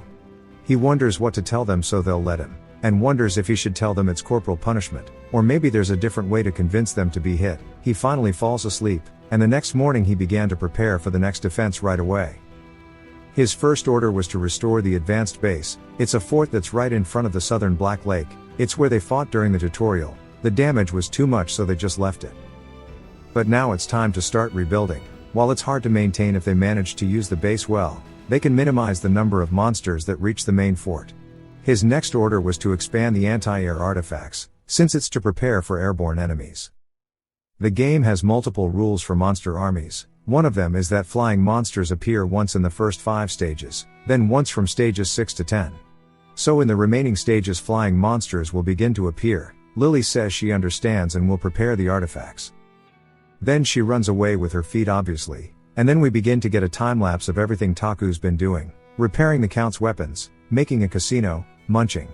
And finally 3 days later, in the backyard of the manor, there is a week until the next stage. He tells everyone he hopes they rested well, as it's time to get info for the next stage. He tells everyone he's sorry, but it's time to go again. He looks over, and notices Evangeline acting embarrassed, and he asks her what's wrong. She blushes and turns around, and he wonders why she's so embarrassed, then wonders if it's because they are in the same party now after fighting the golems, or maybe because she talked about her parents. He asks her what's wrong, and she says it's fine, just finish the briefing and start. Taku says kids are hard to understand, and Damien says it's weird for him too. Taku wonders if it's because he visited him, wondering why they are acting so weird. Jupiter laughs like Scooby-Doo, and Taku asks her if she has something to say. She says it's nothing, and why would she make a fool out of herself among the young ones? He says she lives as a fool, and that Lucas is the only normal one here. Lucas kneels and starts shouting about how loyal he is, and Taku claps his hands saying enough of the small talk, and it's time to explore the dungeons. They are going to visit the third area, the northern outer wall. And there's no special gimmicks, just a single long path, so they'll just fight the monsters and keep moving forward. As long as they defeat the monsters that appear, they'll keep moving forward until they reach the end, and it's the simplest area out of them all. He says it won't take long, and they'll be back before dinner. He asks if they have any questions, and Evangeline says it's time to go. He agrees with her, then selects the area on the portal, and they all walk through it. causing the portal to crumble like usual. As they teleport, Taku gets a pop-up mentioning sending sub-parties to different areas, and he barks how he doesn't have a sub-party. We once again see the entirety of Lake City, and Lucas and Evangeline are admiring the view. Taku tells them time to go. He talks about how as he walked down from the watchtower and stepped onto the wall, he began to remember more and more about the area. The third area compared to the other areas is incredibly simple. But of course it'll be brutal, it depends on what monster they get for the wave, and as he wonders what'll appear, Lucas yells that something is here. We see a gargoyle landing atop the wall. And sure enough, they are now surrounded. Taku says he expected a flying monster. In this area the mobs will continue to appear, so they get to see the wave number. Taku tells them to finish it quickly, as the longer they sit here the worse it'll be. So go all out, everyone says understood and begins to prepare. We get a bit of game lore, about how the two flying types early are either the wyverns, which are also called dragons, but they are closer to a lower version of a dragon. But since a dragon is still a dragon, and it's related to them, it's very resistant to magic, and he felt despair after making a mage party to fight them, and not to mention that it can shoot out fire from its breath too. But due to its magic resistance, it's very vulnerable to physical damage, so with archers and ballistas, but the second monsters opposed to the wyverns are strong to physical, and weak to magic. And have no ranged, so they always go straight to melee range. So while the soldiers buy time for the mages, they then use artifacts to attack. It cuts to Jupiter preparing an attack, and she's pogging out of her gourd. Taku says she's going to be running wild again, as the kill count increases and he realizes it's free experience. He says this is why you splurge for mages. Damien then asks Taku if there's anything for him to do, and he tells him no since his eyes aren't healed, also they probably won't need to even fight. Since the current members that are fighting are 2 SSR knights and an SR mage. They've also all completed their second job changes, so they should be more than capable of exploring the third area. He tells Damien to enjoy the bus, and after a bit they were able to clear a normal room. Then he throws some shade at Jupiter. They continued along the castle wall, then finally made it to the boss room. Or well, the northern door, and then follow the path down. They enter the room, and are greeted with a golden gargoyle, which is a level 30 boss. Taku recognizes it, and explains a bit of the lore and how it's decoration, also how it drops a lot of expensive stuff. Taku tells them all to get ready, but Jupiter, being the dog she is already running at the boss, drooling over the fact it's gold, and she has the gold lover trait. Taku is surprised it activated it. Taku looks worried as the boss begins to monologue and prepares to attack Jupiter. Taku tells the rest to quickly save her, since they can't let the granny die. The boss swings its mace down towards Jupiter, and Taku realizes that everyone is too far to stop it, but Jupiter does not care. Damien promptly readies his weapon, then fires towards the boss's mace. We see the 3 shots begin to redirect the attack, which narrowly misses Jupiter. She snaps out of her goblin mode, wondering what she's doing. Lucas picks her up by the collar, then puts her overhead while running. Evangeline begins to taunt the boss, and insults it. The boss looks over and is clearly insulted, and attacks at her. But she blocks it. Lucas throws Jupiter in front of Taku, and he's pissed at her. He asks if she'll continue to act like this, and scolds her even though she's the most experienced one. She admits that she made a mistake. Taku explains to us viewers how it usually only happened due to chests, but reality is different. So he must find a solution for her greed. Lucas begins to run towards Evangeline, and Jupiter says she'll help them, but fails to gather mana. Taku tells her to just focus on recovery, and she apologizes for being unsightly. Taku throws shade again, then Damien says that'll kill the boss, but Taku says he should rest too. Since he already shot 3 times using his already injured eyes, he's probably in a lot of pain. He then tells them to watch as he pulls out his wand, and summons 3 swords from it using mana. He's a bit disappointed since he only got 3 even after using half of his mana. It's his first time using magic, but he starts to get the hang of it.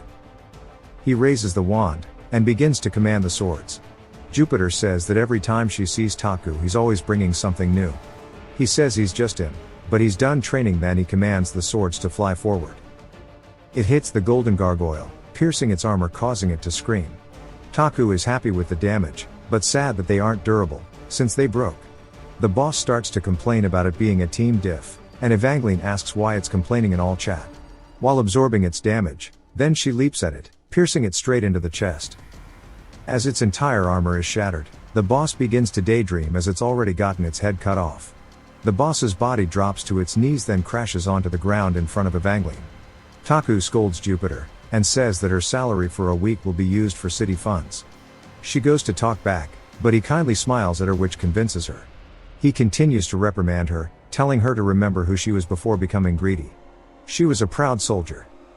Since he can't control her goblin skill with his passive, so he has to hope she can do it herself.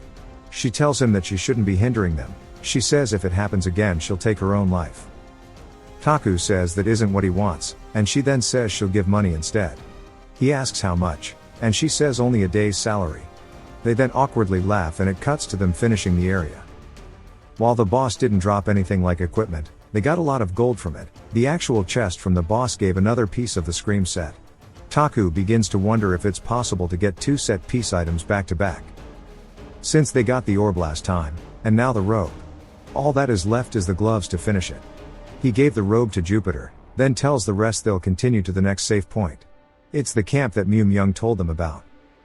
Taku explains to the rest that there will be shops and blacksmiths there, but their goal is to scout for a new party member. And they'll do whatever they can to bring one back. Taku rushed this exploration solely for meeting a friendly NPC and getting them on his side.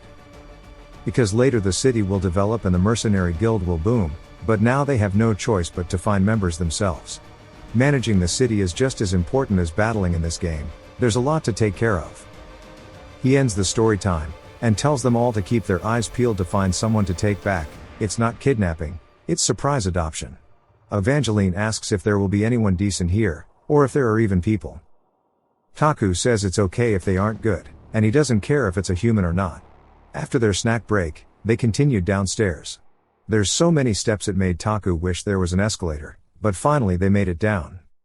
Evangeline says wow, since they are standing in front of the gate they saw for the first time when entering the kingdom. They saw it before from the outside, but now they are looking at it from the inside. At the gate, Lucas wonders how they are meant to open it, and asks Taku. He tells him that it only opens for one reason. Lucas asks what it is. Taku tells him it's when they start their invasion, when their army is ready to wage war with the human world. And only then does it open. Taku then tells them it's time to go in and visit the safe point, and they stand before the city. They take the main road from the north gate, heading into the city, and stumbled upon a huge plaza, which is full of gargoyles. Evangeline asks why they are here. Taku tells her that they will be the next enemies in the defense battle. They gather here, then head to Crossroad when it's time. Lucas asks why they can't just kill them now. Taku tells him to chill. More gargoyles fly in and sit with the rest to join formation. Taku asks what they are meant to do against an army. More importantly, they need to keep going. They continued down an alleyway for 5 minutes, until they reached their destination. It's a safe point called Base Camp, which will be their main hub for future explorations. Unlike the other areas, it's got lights set up, which Evangeline likes. It's also got fire, so they feel comforted. Taku is happy they made it, but Lucas looks tense and asks Taku if people live here. Since he doesn't see anyone at all, Taku looks around and says he's right, but finds it odd that none of the NPCs are here. He starts to get a bad feeling, and plot convenience ensues. They start to get weapons pointed at them from people wearing masks and robes. Taku wonders who they are, but says their outfit looks familiar. Based on their outfit they are high level. They also brought a holeless cannon. He doesn't see a way out, and grits his teeth, saying he let his guard down since it's a safe zone. Back inside the game, battle is impossible in here, but this is reality. There is no such thing truly as a safe zone. He is panicking internally, but manages to keep a poker face on the outside. He says that it's quite a welcome party. He appreciates the enthusiasm but would like an explanation. He tells them that they just recently began to explore, and acts playful with them. But they didn't even react in the slightest. Their eyes were cold and emotionless. He makes a joke about how hazing is something of the past, and is a corrupt practice. One of them with a deep voice says that it's not a corrupt practice, but a beautiful custom. Taku is taken aback by how deep the voice is, saying he should go to the opera.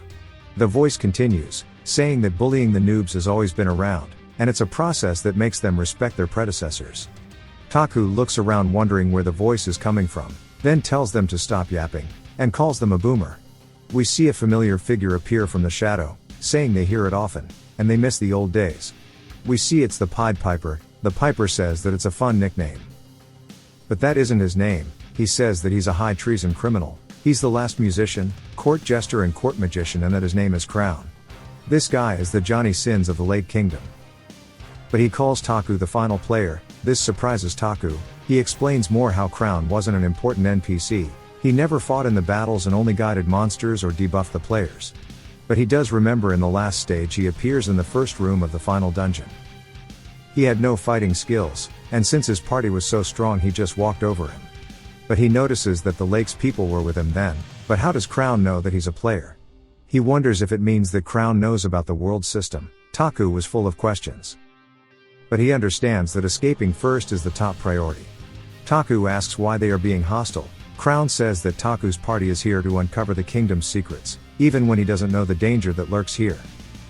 He's trying to prevent them from that. They are the final guards who protect the kingdom, the final remnants. The Nightcrawlers, and they will incinerate anyone who tries to invade the City of Darkness. Crown raises his hand for his boys to attack. Taku realizes that if he drops his hand they'll be shot, so this is dangerous. Especially since they are surrounded by high-level enemies with good equipment. If they fire at them, someone or even all of them will die. Taku thinks of something, and says he might as well use everything he can. Then activates Eye of the Commander. As soon as he activated it, the world slowed down around him. He locks eyes with only 12 of the Nightcrawlers, and since complicated commands have a high chance of failing he decides to keep it simple. So he tells them all to turn around. The Nightcrawlers who have less magic stats than Taku's spirit stat then turn around. This surprises Crown. Then Lucas points out that Taku's nose is bleeding. Taku tells him not to worry about it, and just run to the teleport gate. Lucas says okay, then dashes forward to clear the way. As they all begin to run, Crown says that mind control is quite interesting, then commands the crawlers to fire. Evangeline blocks the arrows, but Taku looks up to see a barrage of arrows flying at them. Evangeline says she's got it, then jumps into the air and begins to break the arrows down.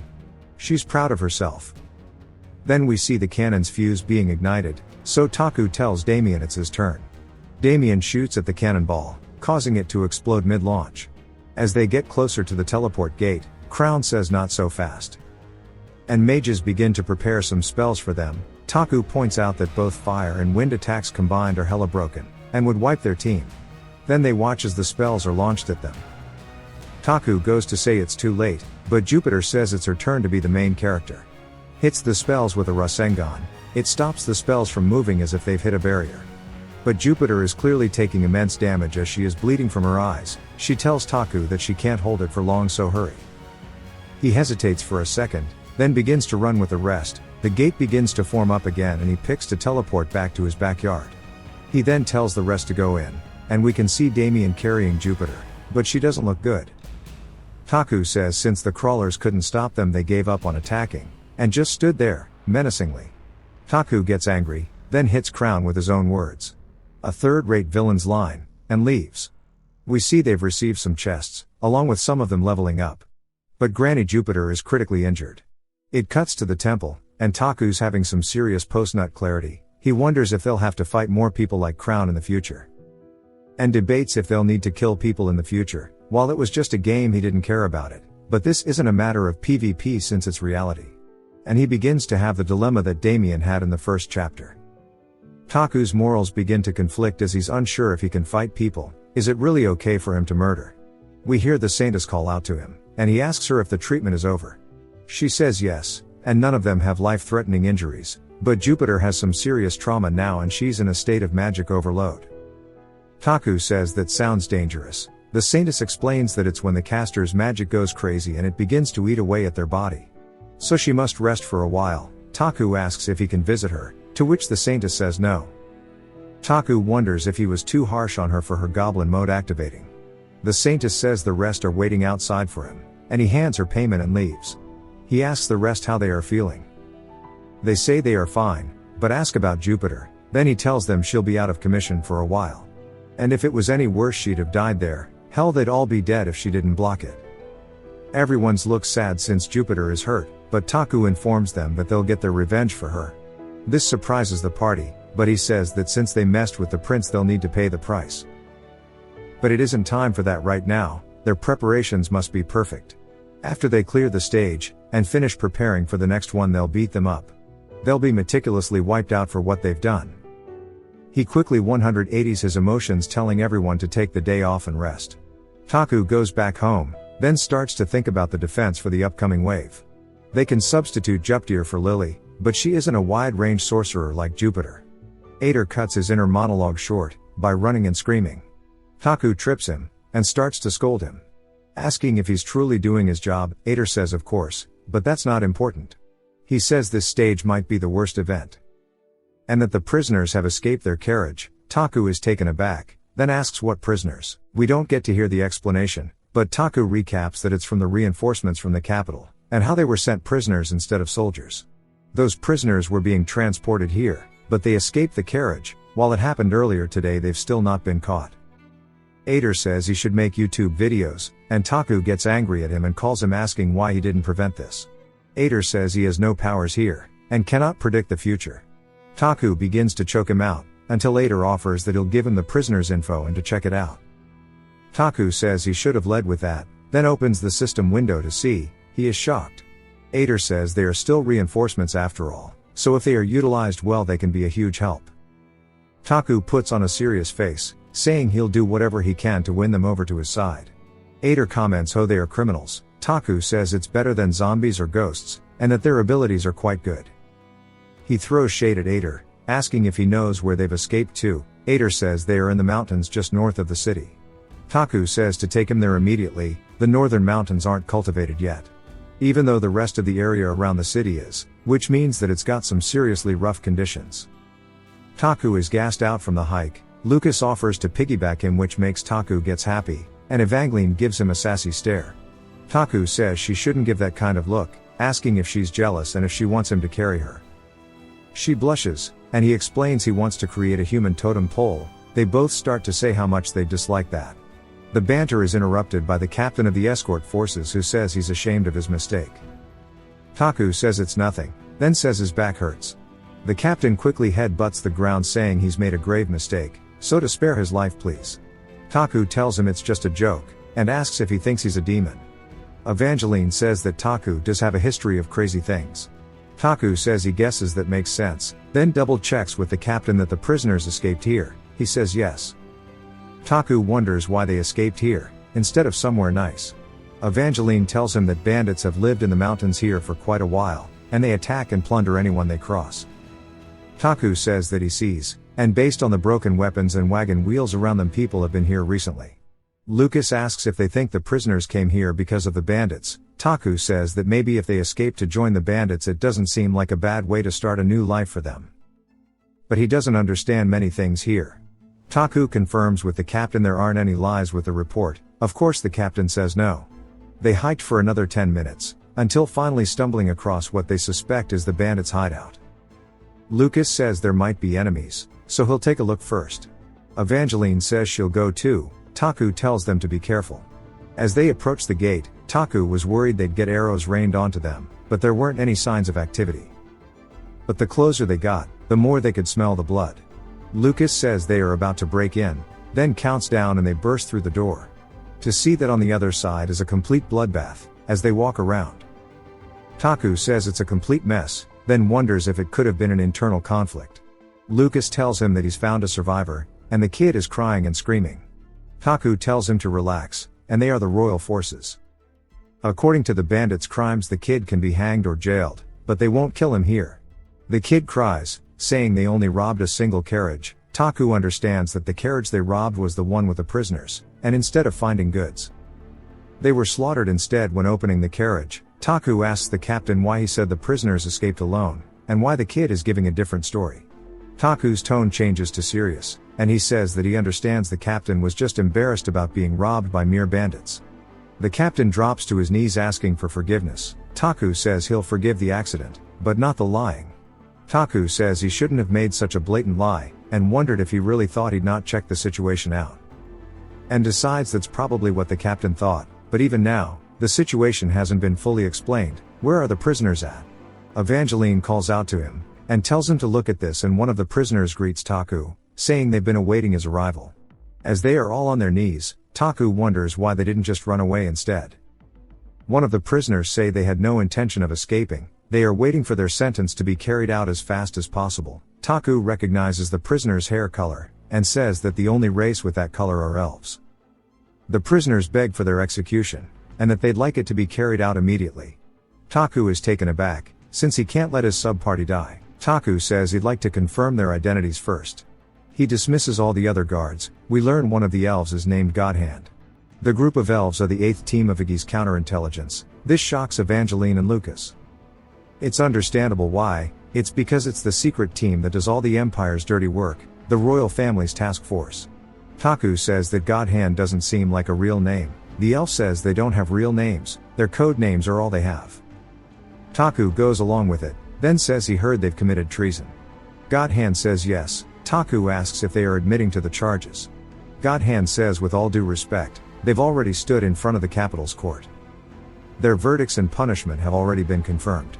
So they need to be swiftly executed as per their punishment. Taku sweats since he doesn't want to do that. He needs to persuade them. Taku says he has a few curiosities, and if they are going to die anyway they can answer some questions. He has the authority to do that at least. Godhand says nothing. Taku takes it as agreement to speak a bit longer. Then says he was last dispatched to the Bringer Dukedom, right? Godhand is surprised, and Taku says that just because he's stuck here in the south it doesn't mean he's assumed to the rest of the world. Godhand's status window doesn't have much information, besides where he was stationed. But he can guess what else happened.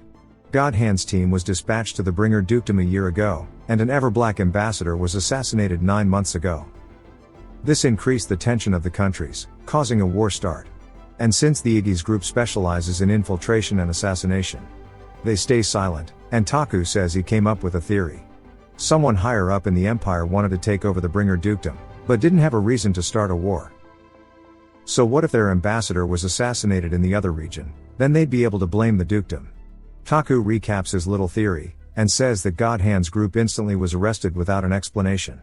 And them being sentenced to execution is how they were meant to be silenced. Godhand stares at him, then says if what Taku is saying is true, then they are being wrongfully thrown away for doing their mission. So why would they obediently wait for their death instead of running? Taku says because they have hostages, and that Godhand's people are living as slaves. So for them obediently dying Godhand's kin would get a reward. Godhand starts to shake, and Taku says he guesses he's right. We learn that any race that isn't humans in this world are treated like slaves, or well the survivors became slaves after they lost a war to humans. The Everblack Empire led the humans to winning the war, and the current elves are living in the elf district. All living poorly, so it's pretty obvious, as it's something the Empire does to use other species. Taku says it's a virtuous sacrifice, but it's also foolish. Godhand says nothing will change, they've already been sentenced to execution. So he doesn't know why Taku is saying all this to them, and asks if he's mocking them. Taku chuckles, then says the statement just says to carry out the execution, but not how. He could take their lives however he pleases, but where they are is the monster front, so he can just send them to the battlefront and report that the execution has been carried out. Taku gets down on one knee, then asks if they want to live. He asks if no harm comes to Godhand's people would he want to continue living. Godhand asks what they'll accomplish by that. Taku says anything. As long as they are alive, they can do anything. Godhand says not to give them false hope. He can tear them apart however he'd like them to not care what he does to them, but do not give them hope. Since hope is the most painful thing they could receive. Taku explains how some people live while being used to despair, because if they expect anything then they just get betrayed. But if they give up they won't be hurt. Taku says he doesn't plan to give them hope. He's just giving them an opportunity to not end their lives. Godhand asks why. He's trying to save them. Taku says it's because this place needs them. The monster front is always short on manpower, and if they help this place will be much easier to defend.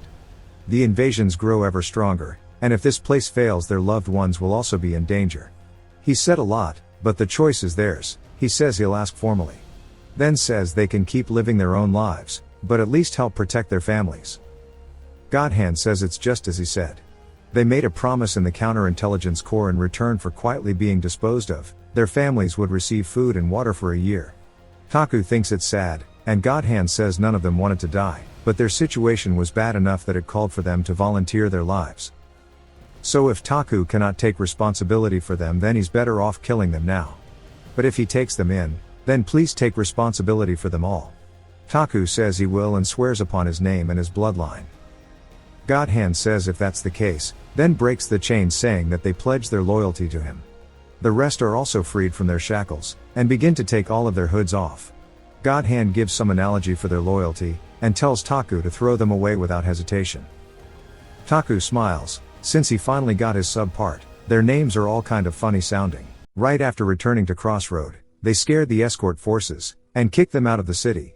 The captain wanted to confirm the execution, but he didn't want a liar here, so he kicked him out too. Taku is allowing the Iggy's team to use the free rooms in the manor, and for the official excuse he said he's keeping them in prison. With his authority he could just turn a blind eye and keep them forever. But there are human eyes here, so it might cause a problem since the humans fought the other species for generations. There's a lot of high-key racist here.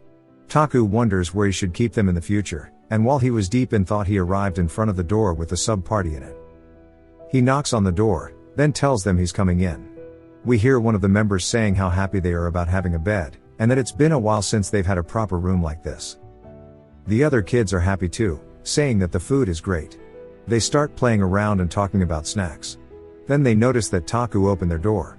They immediately greet him. He says there's no point in them trying to act seriously now.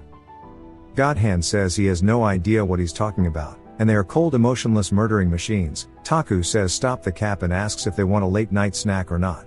They start eyeballing the basket. It jumps to a bit later. They are all digging into the food, but keep trying to be serious. Taku tells them they should just eat comfortably. God Hand says they are comfortable. Taku says he can't take him seriously with pillow fluff on his head. And tells us how God Hand briefed him on all of their abilities. First, God Hand is an SR who is a metal sorcerer. As long as the metal is iron he can change the shape into anything. The young elf Bodybag is an R, her ability is telekinesis and she can easily lift heavy things. The other three are all archers, but with different roles. Old Girl is an R that does close range shooting. She's specialized in group fights and uses double crossbows, and is experienced in monster hunting. Skull is N ranked. Taku says he's not sure what he's been through, but based on his face he's maybe been tortured. He's a long distance fighter, and is usually silent, so he does well in stealth. Finally, the main firepower in the team, Burnout. She is an SR character who uses a mouth gag. Her weapon is a personally engineered stationary ballista. They say she cannot control her powers yet, so if he can help her grow properly there's a lot of potential. But how they are sitting now they just seem like normal children, so for them to be sacrificing themselves so their species can live longer shows how dear their situation is. God Hand says that they'll never forget the great mercy he's shown them. Taku says it's just a late night snack. Originally he was going to just give them some snacks to loosen them up then question them, but seeing how defensive they are acting it'll be hard to get answers. He asks anyway, how long the five of them have been a team. God Hand says it's been a year and a half, but since they were special forces candidates they were managed together. So they've known each other since they were young. Taku asks for him to explain. We learn that after they lost their country and land the only thing left were elves themselves. For the children who can fight, they receive training at an early age as part of the special forces. And the higher-ups then put those with appropriate skills into a team together.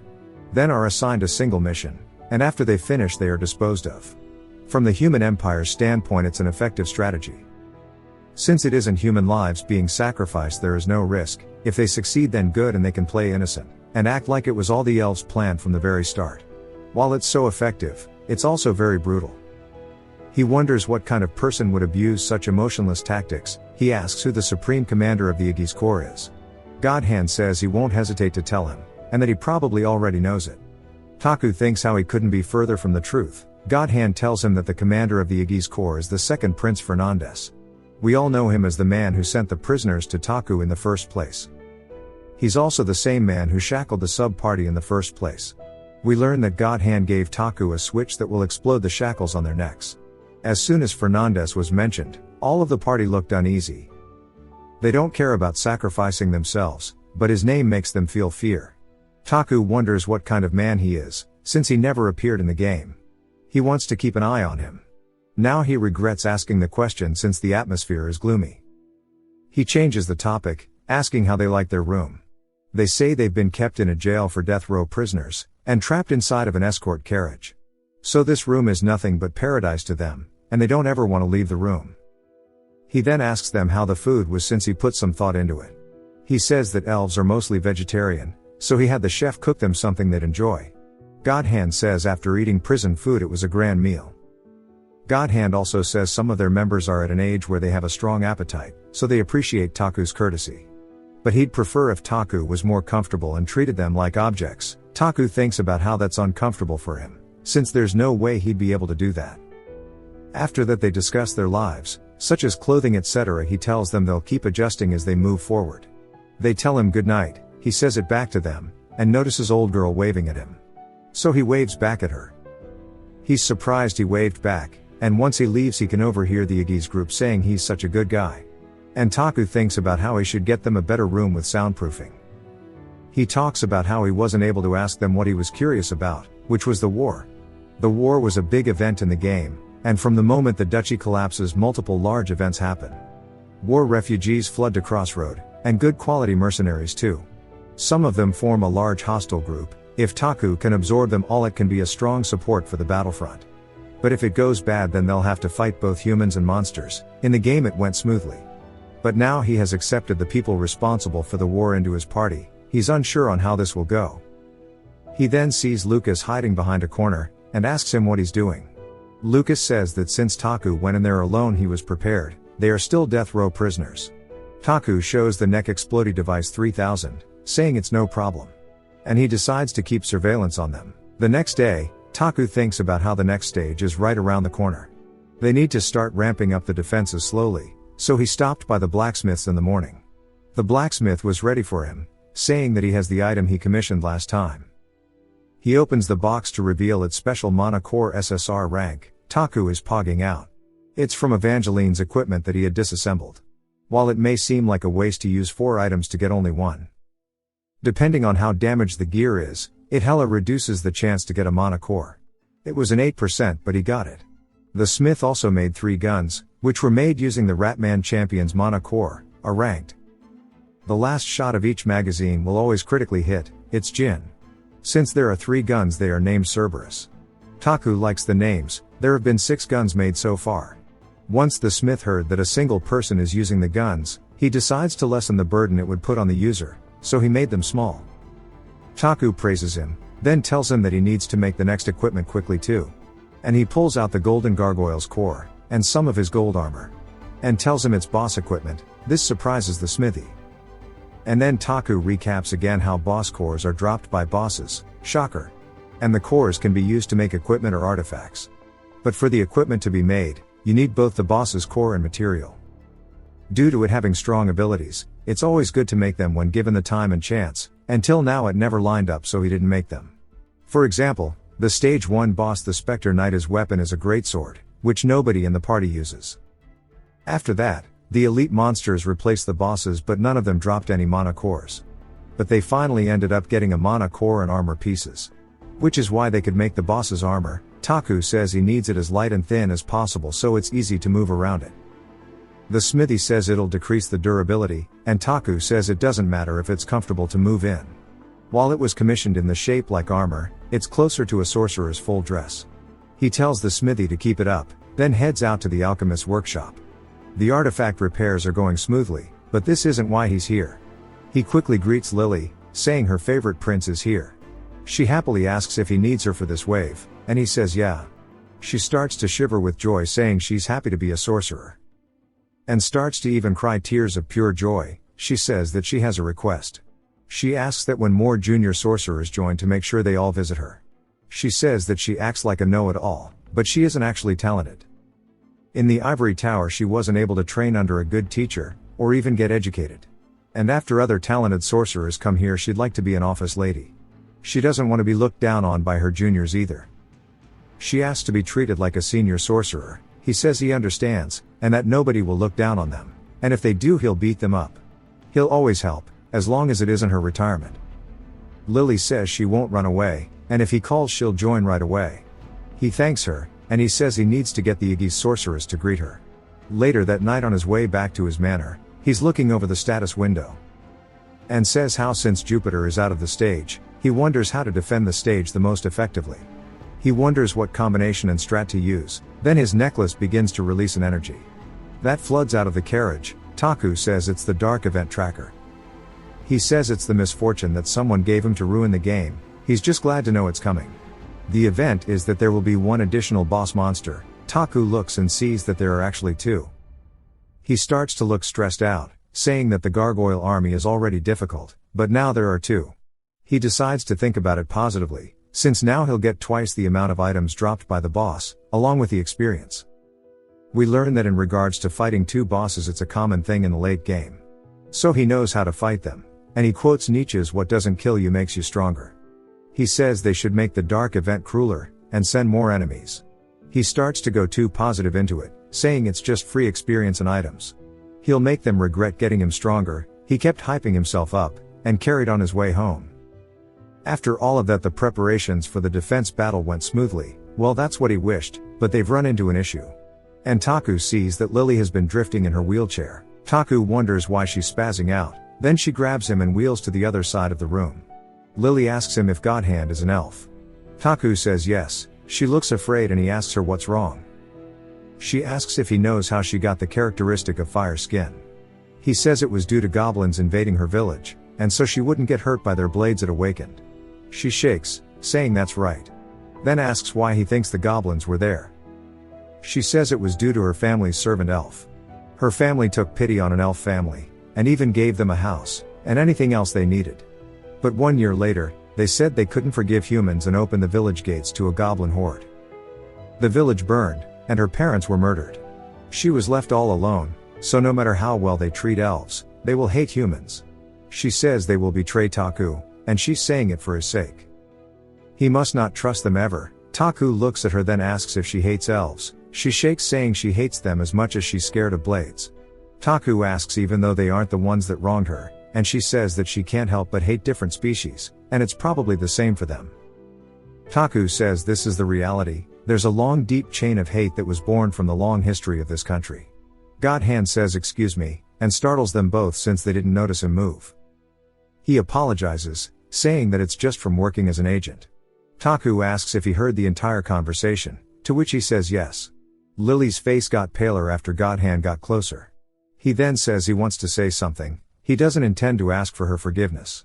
Since even if he apologizes, the wounds will remain there, so she'll never heal from her emotion towards elves. But they are currently facing a war. Even before his country fell, humans and elves worked together to defeat monster invasions. They have a common enemy. So they should set aside personal feelings, and fight together under Taku. His words were the epitome of logic and reason, but Lily is a racist. She says she hates elves, and says Godhand is the same. They hate humans for enslaving their kind and destroying their country. They have no choice but to be suspicious of one another after their history, and it'll remain like that until one species is left. She turns her head, saying the other soldiers will be anxious at the presence of an elf, and that hiring them is narrow-minded, and she hopes Taku reconsiders. He tells her that means she'll have to continue fighting on the front line. She says she'd rather do that than fight with an elf. Taku says he can't believe she is saying all of this, and he remembers Lucas' behavior earlier, and says most of the soldiers will probably think like Lily. He wonders what to do, but Godhand says he'll give Lily his honest thoughts. She's right and they dislike humans, but why does that matter? His country has already fallen, and their lives are just tools for humans. Without the mercy of the Empire, they are just creatures who could die at any moment. Even if they have treacherous feelings, their lives are controlled by Taku. He reveals the collar, then looks sombersome. He says he wishes for his people to continue living, and for his teammates to be happy. That is all he wants, and he's sure it's the same for Lily. And says she's working here despite her physical condition to protect those precious to her. She goes to say something, but he continues by saying that elves and humans cannot have a good relationship. But they have a common enemy, and are both fighting for those dear to them. So is there any more reason they should fight together? Lily says they can fight against the monsters only once, but she can never forgive his people. Godhand says he's used to it. She tells Taku it will just be this one defense battle, but if the elves stay here afterwards, then she will leave the battlefront. Then she wheels herself away. Taku thinks about how she's a good person, she's thoughtful and cares for others, and willing to make personal sacrifices for the greater good. He didn't know she could act so differently, and how her hatred runs deep. He tells Godhand he only brought him here to say hi, and he didn't expect this. Godhand says he experiences it often, and that Lily was actually tame compared to what he's dealt with in the past. Taku says he guesses everyone is more sensitive to this than he thought. Godhand says he finds Taku interesting, since even from the humans that treat them well he can still generally feel prejudice. But that he doesn't have any of that, and he's thankful for it. Taku nervously sweats since it's just because he's from a different world. God Hand tells him not to worry about how the others treat them, as they'll prove themselves by doing their best during the defense battle. Taku smiles, saying it'd be nice if his parties were on good terms. But with the animosity he cannot help feeling worried. It's his job as the commander to carry their personal conflicts as well. It is confirmed that the Iggy's group will be participating in the defense battle. Later in the afternoon he gets Lucas to help him carry something, and we see God Hand is surprised, as Taku has prepared clothes for them all.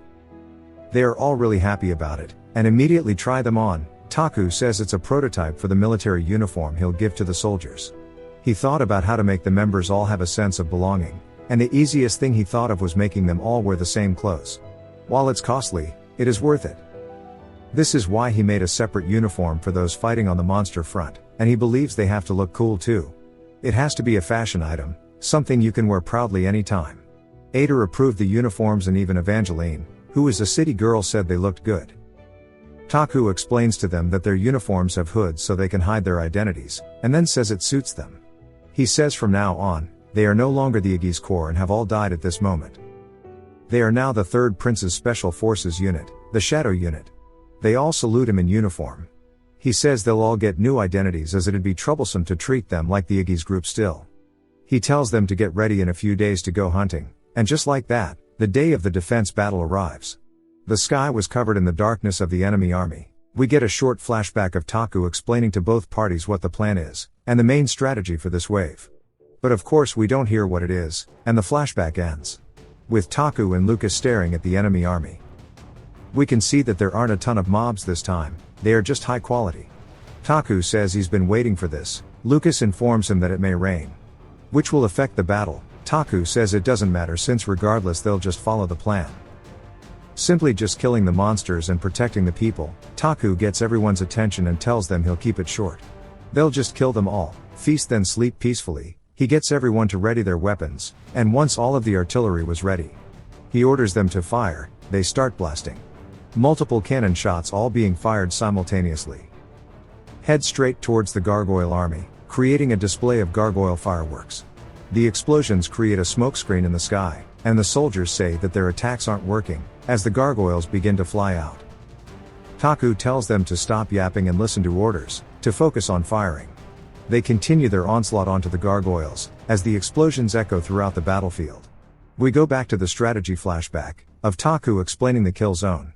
Lucas says, won't the enemies just come flying from the sky? Taku says yes, so the ground cannot be their kill zone. So they'll make it in the sky. They'll keep shooting their artillery to make a fire net, to create a wall in the sky. While it won't hurt the gargoyles at all due to their physical resistances, so it'll be purely to alter their course. The center of the defense line will be purposefully weaker, and this will be their kill zone. Flashback ends, and Taku tells them to maintain the firewall. The soldiers were initially flustered, but they ended up calming down. He says if he gives them a goal to focus on they will do so. The storm of cannon fire continued and eventually began to make the enemies stop. This is all part of the plan, and we see one of the magic turret's attacks fly into the kill zone, cracking one of the gargoyle skins, allowing a cannonball to shatter it. Taku says that's it, and just like that the kill count began to pile up. Taku tells everyone to keep the pressure up. The gargoyle army that was approaching from the left and right began to move in a single file line, and headed straight into the kill zone that they purposefully opened up. Taku compliments the gargoyles for falling for his trap. And boom, flashback again. Lucas is asking Taku what the plan is after they enter the kill zone. Since Jupiter cannot join, how will they defeat them? Taku says it's not guaranteed, but there might be a way. He asks if they know how gargoyles fly. Damien asks if it's with their wings. Taku says just the wings won't lift their bodies. He asks if it's magic then. Taku says yes, they use magic on their wings. Then he says next question, what happens if two magic forces of the same elements collide? Lily raises her hand and grumpily stares at God Hand. He picks Lily, and she says the higher magic will swallow up the lower level one. He says yes, then says if they shoot the gargoyles with a higher level of wind magic, what would happen? Flashback ends again, and he's telling Lily it's time. She says yes, and begins to activate the wind artifact. It activates, and begins to fire at the gargoyles while it isn't anything special. This is all they need for this. Since if they shoot them with a higher level magic, the magic on their wings will be absorbed and lose their ability to fly. And due to the gargoyles all being made of stone and steel, them falling from this high up will make them unable to survive on impact. They begin to shatter on the floor, as they cannot go around the kill zone. They just slowly go to the center and fall down. He says there's a definite pattern monsters follow. They use the shortest route to kill the nearest humans, so before they lose their magic on their wings they will dive bomb into the defensive line. Taku says they cannot allow themselves to be pushed back, then asks Lily how long the artifacts have. She informs him it's around 20 seconds, and he tells her to prepare the next artifact immediately. She activates the second one, and with the power of the second one combined with the first, it was a hella strong gust of wind. Most of the gargoyle were hit by the wall of wind, and fell. But there's a few of them that began to reach the walls. We see one landing atop the wall, and then another one climbing up from the side. And as one goes to eat a soldier, Evangeline and Lucas swiftly rush into action. And hit it in the noggin, causing it to fall back down the wall. Lucas tells her he'll leave the right side to her. She says she could handle his side too. Taku explains how all of the soldiers are involved in keeping the kill zone active. Then he asks Damien if he's ready. Damien says he is, and he'll do everything he can. It's his and Taku's job to push back the remaining enemies through combat. It's time for the first party's battle to begin, and we see them already. We see Evangeline holding off 2 gargoyles, but Damien assists her with his cheat skill. Taku and Lucas are killing their side as well, as the last monster drops at Lucas's feet. He informs Taku that the first round is over. Taku tells him to keep it up as it's just the start. The gargoyles were split into 6 large groups. The ones they defeated were the first 100 leading the pack. The second wave starts, and the gargoyles begin to dive bomb in, and even crawl up the wall. As one of them reaches the top, Taku cuts his fingers off, causing it to fall down the wall, smashing into pieces. Taku is proud, and says he's been practicing for the last few days. Because of the class debuff, he struggled with the mastery rate, but because he trained vigorously he was able to use them well. He says if it continued just like this that would be great. Lily informs him the second wind artifact is about to finish and he's gassed out, saying that was fast. He tells her to activate the third one, and we see it launching a wind blast into the kill zone. Flashback again, we learn there's only 3 artifacts, but there is a problem here. They can only activate for 5 minutes and they take 15 minutes to recharge. Taku says this is the incomplete part of the plan. The first artifact will block them for 5 minutes, and the recharge time is 15 minutes. So even with the other 2 buying time, they still need 5 minutes for it to recharge, and during this time the gargoyles will swarm in relentlessly. Flashback ends with Lily saying 1 minute until the last artifact stops. Taku watches on, wondering if they'll be able to hold them off for the 5 minutes needed. As the gargoyles begin to fly at the soldiers on the wall, they crash on the cannons. Taku looks around and begins to panic, but tells himself to get his shit together. He says that it's not that they could hold them off, but that he has to make it so they can. He tells everyone to get ready. Lucas says that if they'll just rush to the center, wouldn't it be better to shift the firearms toward the kill zone? Taku says no, since then the sides would open up, making it so they could infiltrate from there. He claps his hands, telling them all to listen up. He says for the next 5 minutes the real battle begins. He says since they've been through trained battles, he believes they can withstand it easily. But there are countless variables, so anything could happen. So before they go into battle, he wants to slap all of their hands. Lucas loses his high quality art and asks what he means. Taku repeats himself, and we all know it's due to Maestro's buff of a random effect. He wondered how he'd get the chance to use it. He tells Lucas to hurry and give him his palms. Lucas asks why, but Taku tells him to stop barking and slaps his hand. We see he's got his MP consumption reduced by half for 3 minutes. Lucas gets a blue aura around him, and starts to pog out of his gourd. Then tells him to hit him more in the future. Evangeline says if something good happens then it's her turn. He quickly slaps her palm. She got her defense boosted by 10%. She also begins to feel the effects, and says next time he should do it somewhere other than her hands, since it affects her combat. He asks her where it should be then, and realizes he's got the put on a list Riz, and quickly apologizes to her. Damien's hands are shaking as it's his turn, and Lucas wonders what's wrong with him. Then he realizes that it might be because Damien has bad memories about punishment. He smacks Damien's hand, and it gives him unlimited stamina. Damien is surprised, saying he thinks he can do anything now. Taku says he better enjoy it while he can, and since he buffed all the defenders it's Lily's turn. He calls out to her, and she looks so excited. Her stopwatch then goes off, and she tells him the artifact is finished. Taku looks at the kill zone to see the gargoyles beginning to fly in. Lily tells him that they are coming. It's the third wave on its way. Since half of them fell from the artifacts, there are only 50 left. It is a 50 versus 5 going on, but in a defense RPG it's nothing. Taku says these 5 minutes will change the world, and he starts to unbandage his hand since it's feeling better, and he stands before the enemies.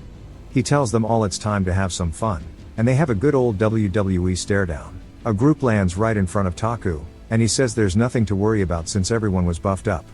He readies his wand, and tells them to come at him. His cool moment is cut short as Lucas starts clapping some gargoyle cheeks. And he realizes that with all of the buffs to the party that he probably won't even have to lift a finger, as Lucas dashes to the other side of the wall. Lucas uses a skill to move, and Taku wonders how he's moving so fast. But remembers that usually his movement skill takes a lot of MP, but with the buff he can spam use it. And then it's just repeated flashes as Lucas taps into the speed force. Taku watches, saying it seems like he's moving exactly as he did in the game. Evangeline starts to taunt the gargoyles, and she gets their aggro. They hammer onto her shield, but she effortlessly knocks their attacks away. With her defense buff, she might be unbeatable right now. While she keeps the aggro of the mobs, Damien just gives them backshots. While the mana gun is strong, shooting it consecutively is hard since it takes a toll on the user, but for the next 3 minutes it's irrelevant as Damien has unlimited stamina. Which turned him into a human weapon.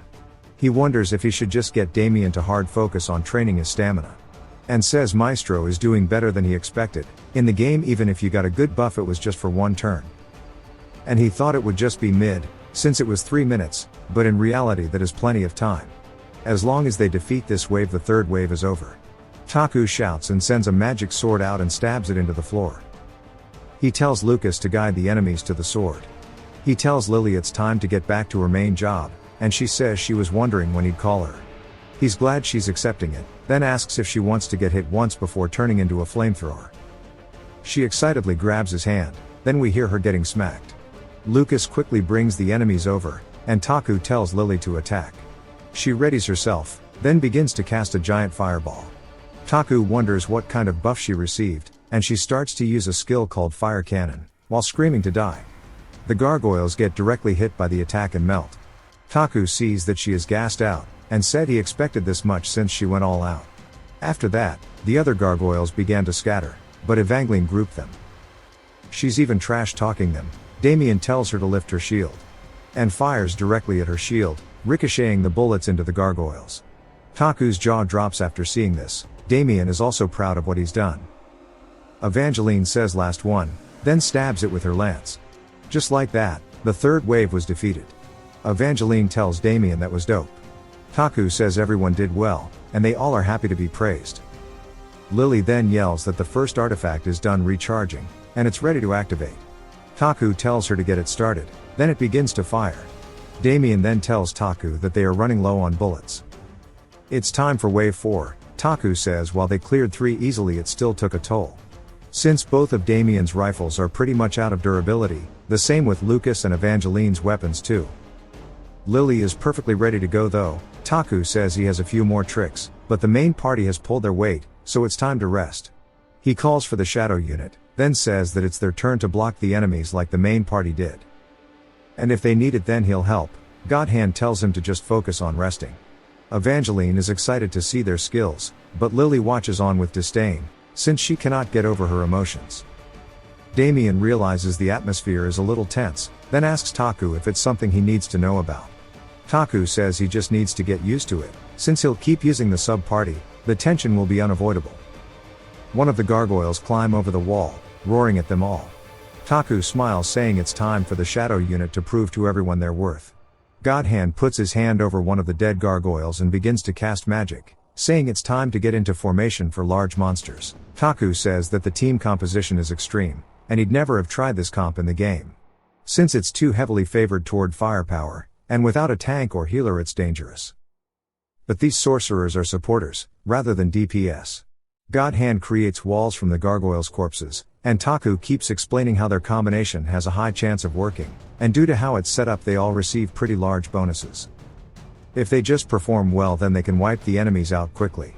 God Hand tells Bodybag to restrain the enemies in the middle, and for everyone else to fire. We see them readying their weapons, and even Burnout's big-ass ballista. The gargoyles screech, running straight towards the defensive walls. And arrows begin to rain down onto them.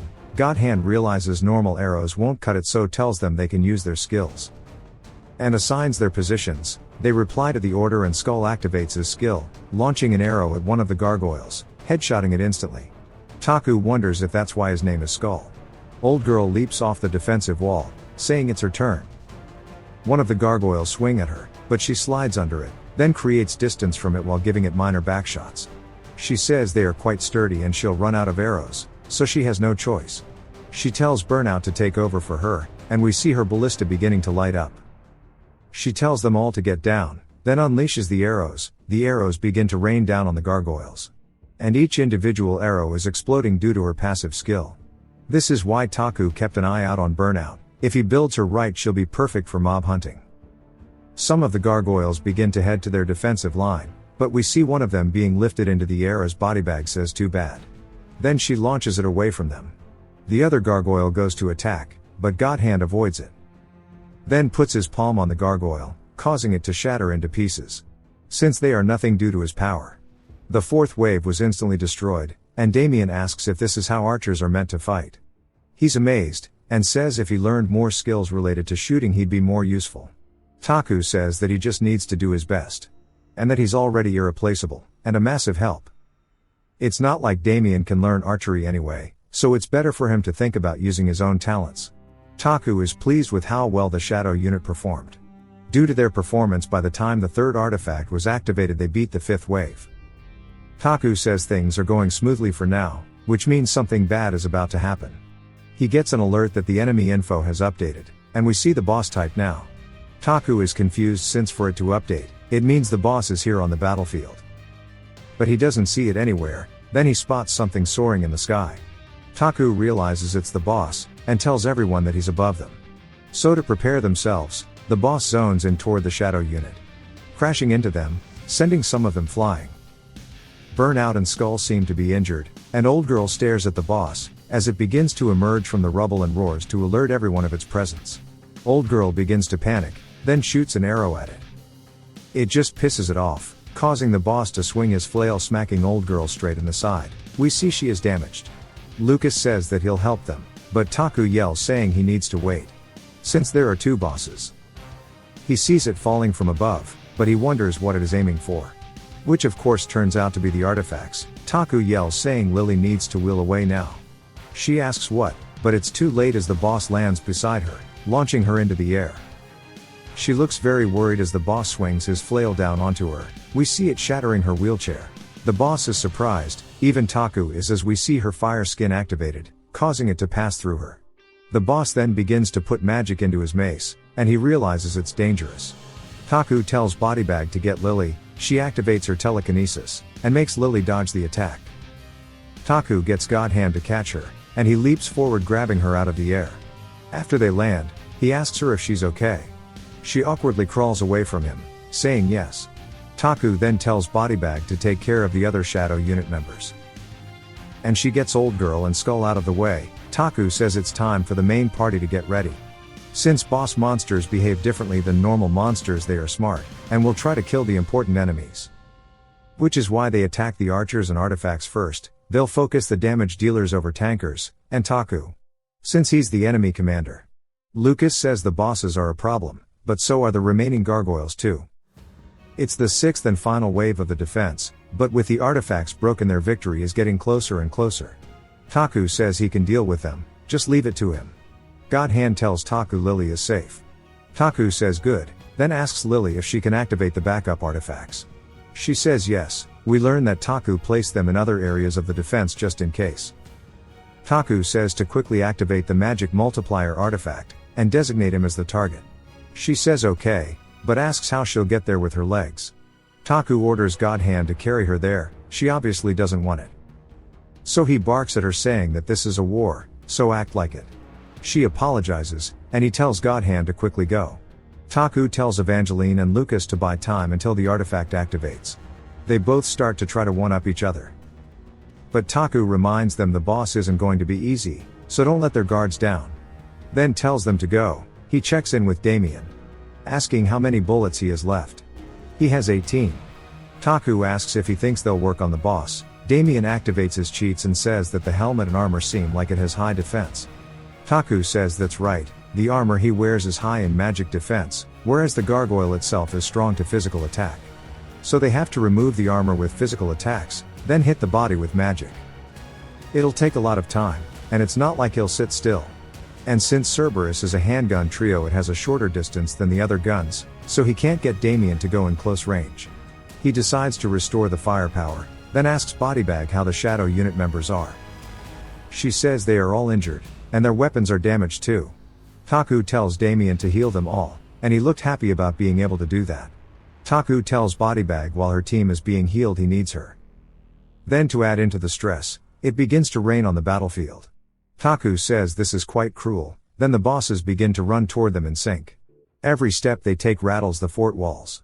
Lucas and Evangeline ready themselves, and Taku says he'll leave it to them. They begin to run back at the bosses, both sides charging forward and the bosses swing their weapons at them. They both block the hit, but it knocks them back a good bit. Lucas says it was heavy, and Evangeline sees her shield is dented. Taku thinks that of course it would be hard since the boss that was meant to be alone, ended up being two. But they can surely hold out, as they are both endgame tankers. Lily then tells Taku that the magic multiplier is ready. He tells her to activate it. This will boost his magic effect by 100%. He is amazed by how he's feeling. Then using the eye of the commander, Taku stares at one of the bosses, then orders it to kill the other. But he begins to vomit blood as it drains all of his magic. It begins to stat check him, and Taku explains that since it's weak to magic it should be weak to mind control too. So if he pushes himself with the magic doubler, he can control it too. He's glad it worked, and tells the boss monster to go crazy. And it hits the other boss straight in the face. It's like a kaiju fight. One of their horns breaks off, and Lucas and Evangeline wonder what's going on. We also learn monsters do not forgive betrayal, so he claps back with his own attack. They start just smacking the piss out of each other. One of them throws the other, causing it to land where the sixth wave did. Taku was wondering how to lure them, but guess he doesn't need to worry about it now. Since now they have created an even bigger internal fight. The non-controlled boss tried to stop the minions, but Taku gets Lucas and Evangeline to block him. Now while the other boss is dealing with the wave, they'll just beat up the other one. Lucas and Evangeline both say bet, and they start scrapping immediately. While it's easier since there's only one, they still are having trouble taking the offense. They have to take his armor off, but if they just get counter-attacked it would be bad. He says there has to be a way, and of course on cue the Shadow unit arrives. Taku asks about their injuries. Godhand says thanks to Damien they can join the battle. He asks about their equipment, and we learn they have temporarily fixed them. So they are ready to go. Taku tells them to join the fight, and we see them all using their weapons. Godhand begins to create spears from the gargoyle corpses too. Bodybag also sends out some brain blasts. And they all hit the boss. Its armor begins to chip off slowly. Taku says they need to keep it up until the magic attacks hit the body. But that reality always strays away from the plan. The boss goes to swing and Evangeline says she'll block it. But since she's clumsy she trips, and the attack starts to fly directly towards her face. It hits her, sending her on a trip. Taku calls out to her, but falls to the ground since he's used too much power. Thankfully Evangeline blocked the hit, but she's going to fall off the fort wall. As she starts to fall Lucas quickly grabs onto her cape and he starts to tease her. Taku sighs out of relief, but he has no time for this since the tankers are gone. Their front line is too. Godhand tells the Shadow unit to launch their attacks, but they don't do anything to the boss. Taku says it's like a bulldozer. Godhand says he'll buy time, and the boss swings his mace at him, but Godhand dodges it and touches the boss's foot, melting it into the ground, but it didn't matter as the boss just broke the floor and uses it like a shoe. Godhand tried but the boss did not care. The monster was solely focused on Taku and the DPS. Damien also tried, but was unable to stop it.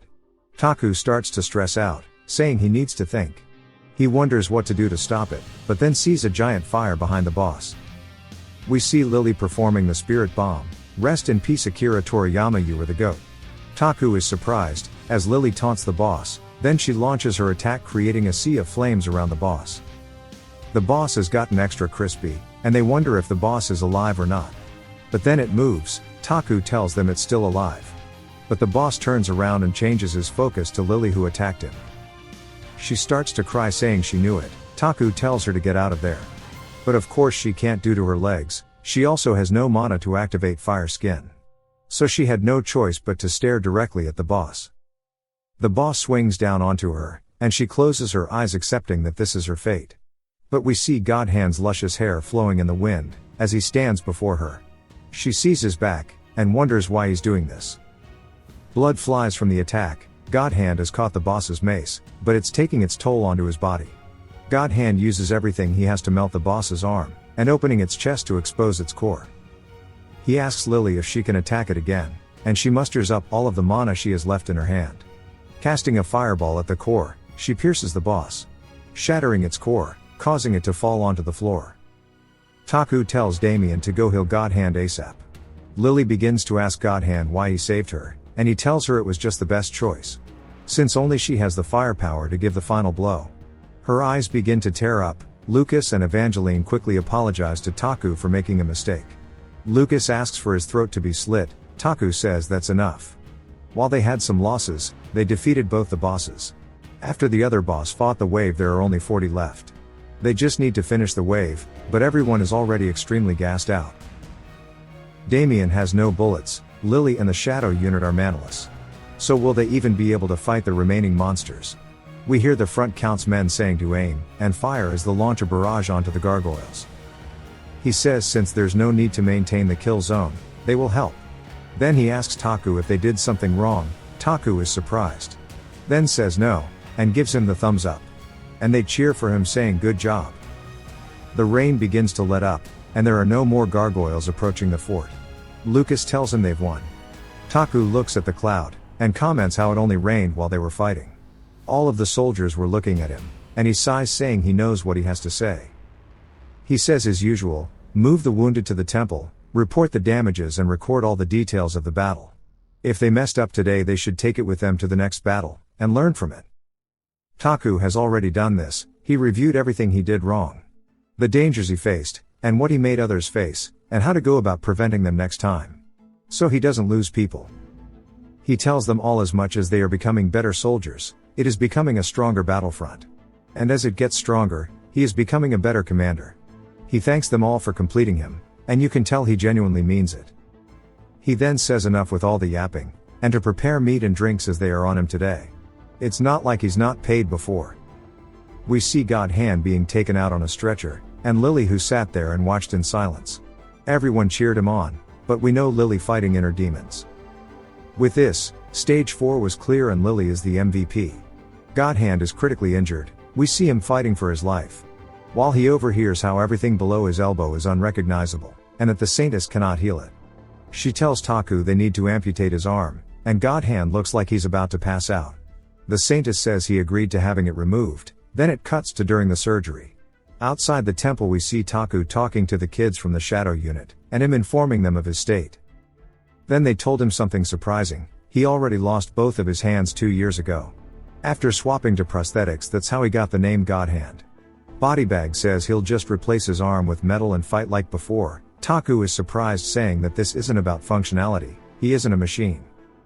Even if you replace the broken part and replace it, it cannot just be brushed off. These injuries will wound God Hand's soul, making him unable to heal. The Shadow unit is all silent. Taku tells them if they are hurt to tell him. And he will treat it. He said that even though ironically he's the one who pushes them into war. He quickly changes the subject, saying it's time for the feast. While God Hand cannot attend, the rest should eat and rest. Bodybag says they are fine, and they'll wait until his surgery is over. He says okay, he'll bring them some food and drinks over.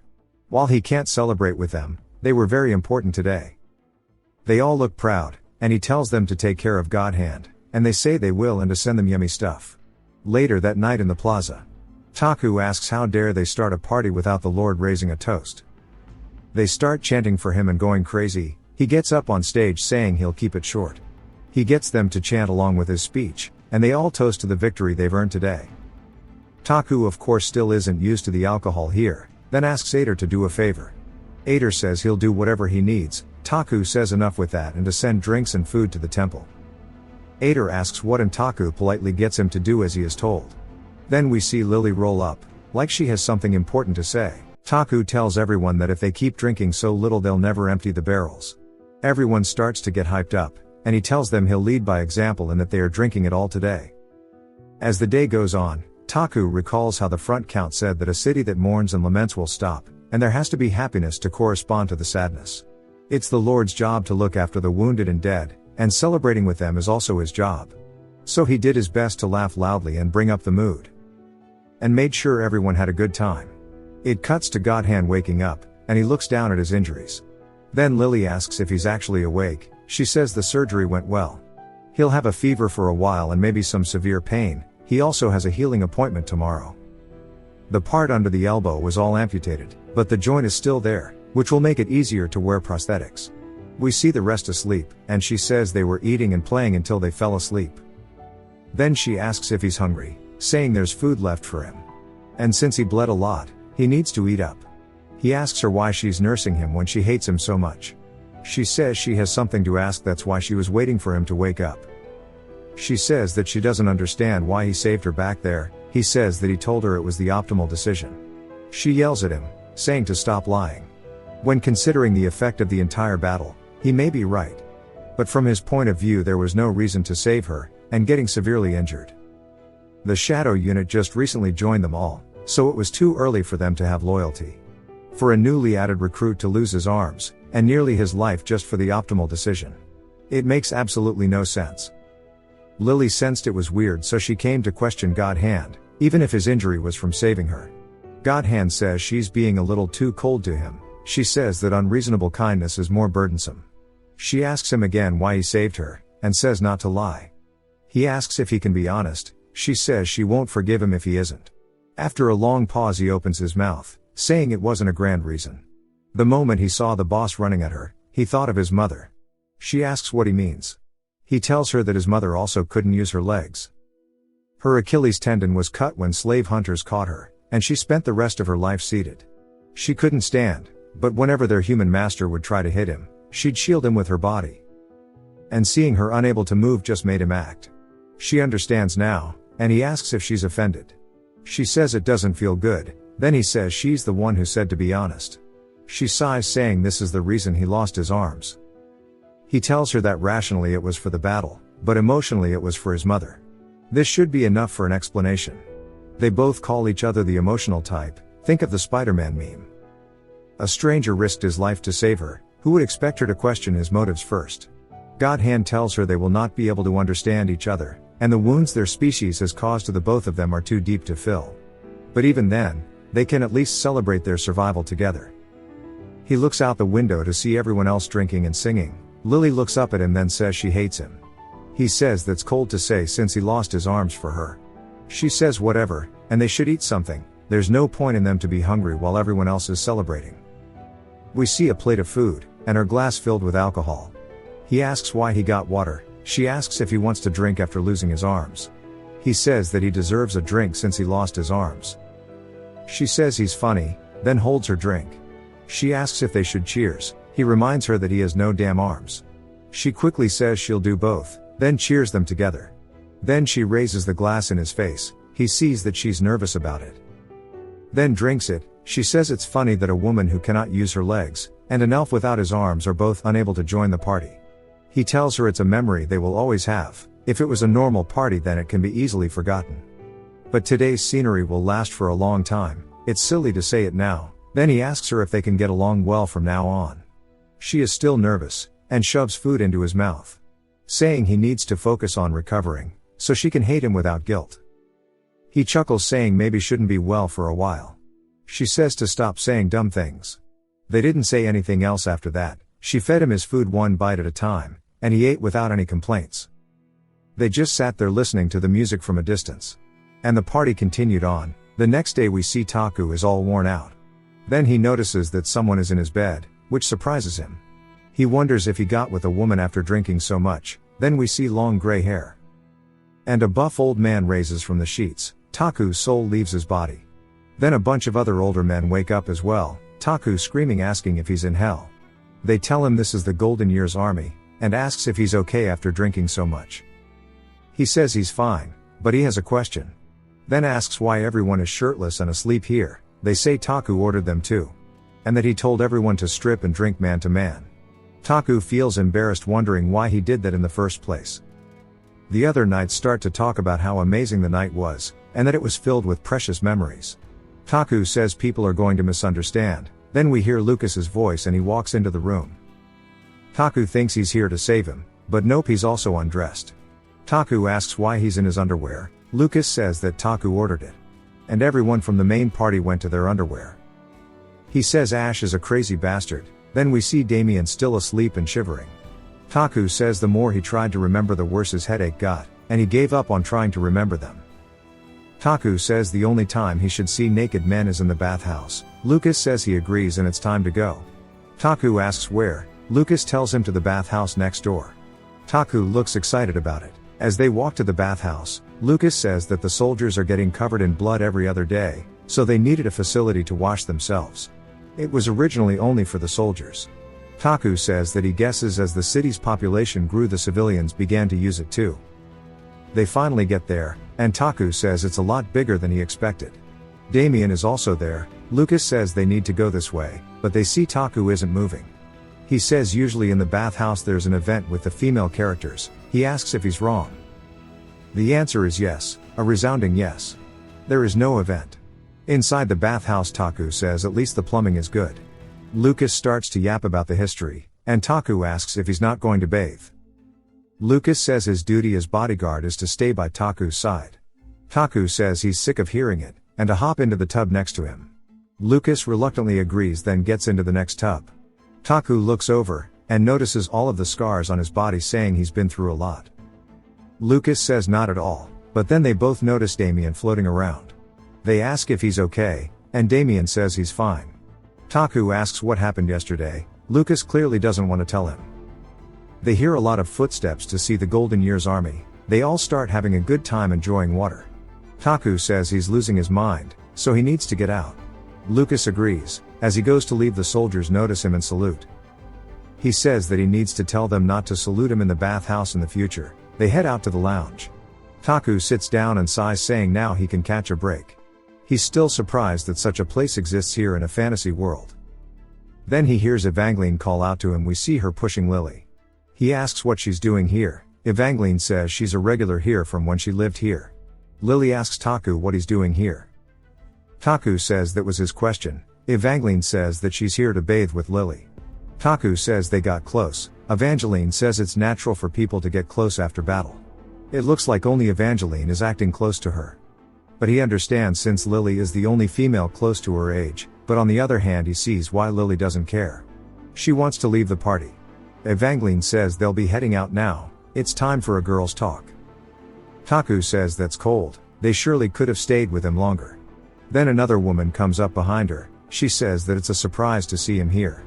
He doesn't recognize her. Of course we do. It's Marita the Saintess. He's used to seeing her in her outfit. He asks if all priestess use the bathhouse. She asks if there's a law against it. He says that isn't what he meant. She says after the large surgery yesterday she wanted to wash herself. He asks her if it went well. She reminds him he already sent a lot of people to check on the progress. He awkwardly says yes.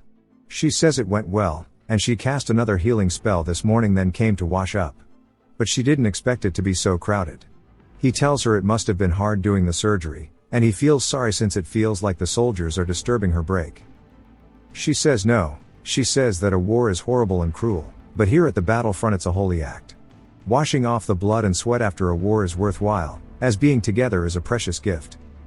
He thinks that it's a very priest-like thing to say. She tells him she has to go with the other priestesses. He tells her to enjoy her break. She tells him to enjoy his too. He wonders what's taking Damien and Lucas so long, and he says that he wants food back from his world. Like a boiled egg. And it makes him miss Earth during times like these. Damien and Lucas then make it back. He asks what took them so long. Turns out Lucas got boiled eggs for him. Taku is surprised by this. Damien tells him they also brought honey water. which coincidentally are both things he really wanted. Then Evangeline says they've found some good stuff, and begins to approach them saying they should share. Her and Lily begin to assault and fiend for the eggs and honey water. After all of the food is gone, everyone begins to relax. Taku thinks that adding this to the tourist city plan would be a good idea. Lucas says he's going to go handle business. Taku opens the system menu to prepare for the next defense wave.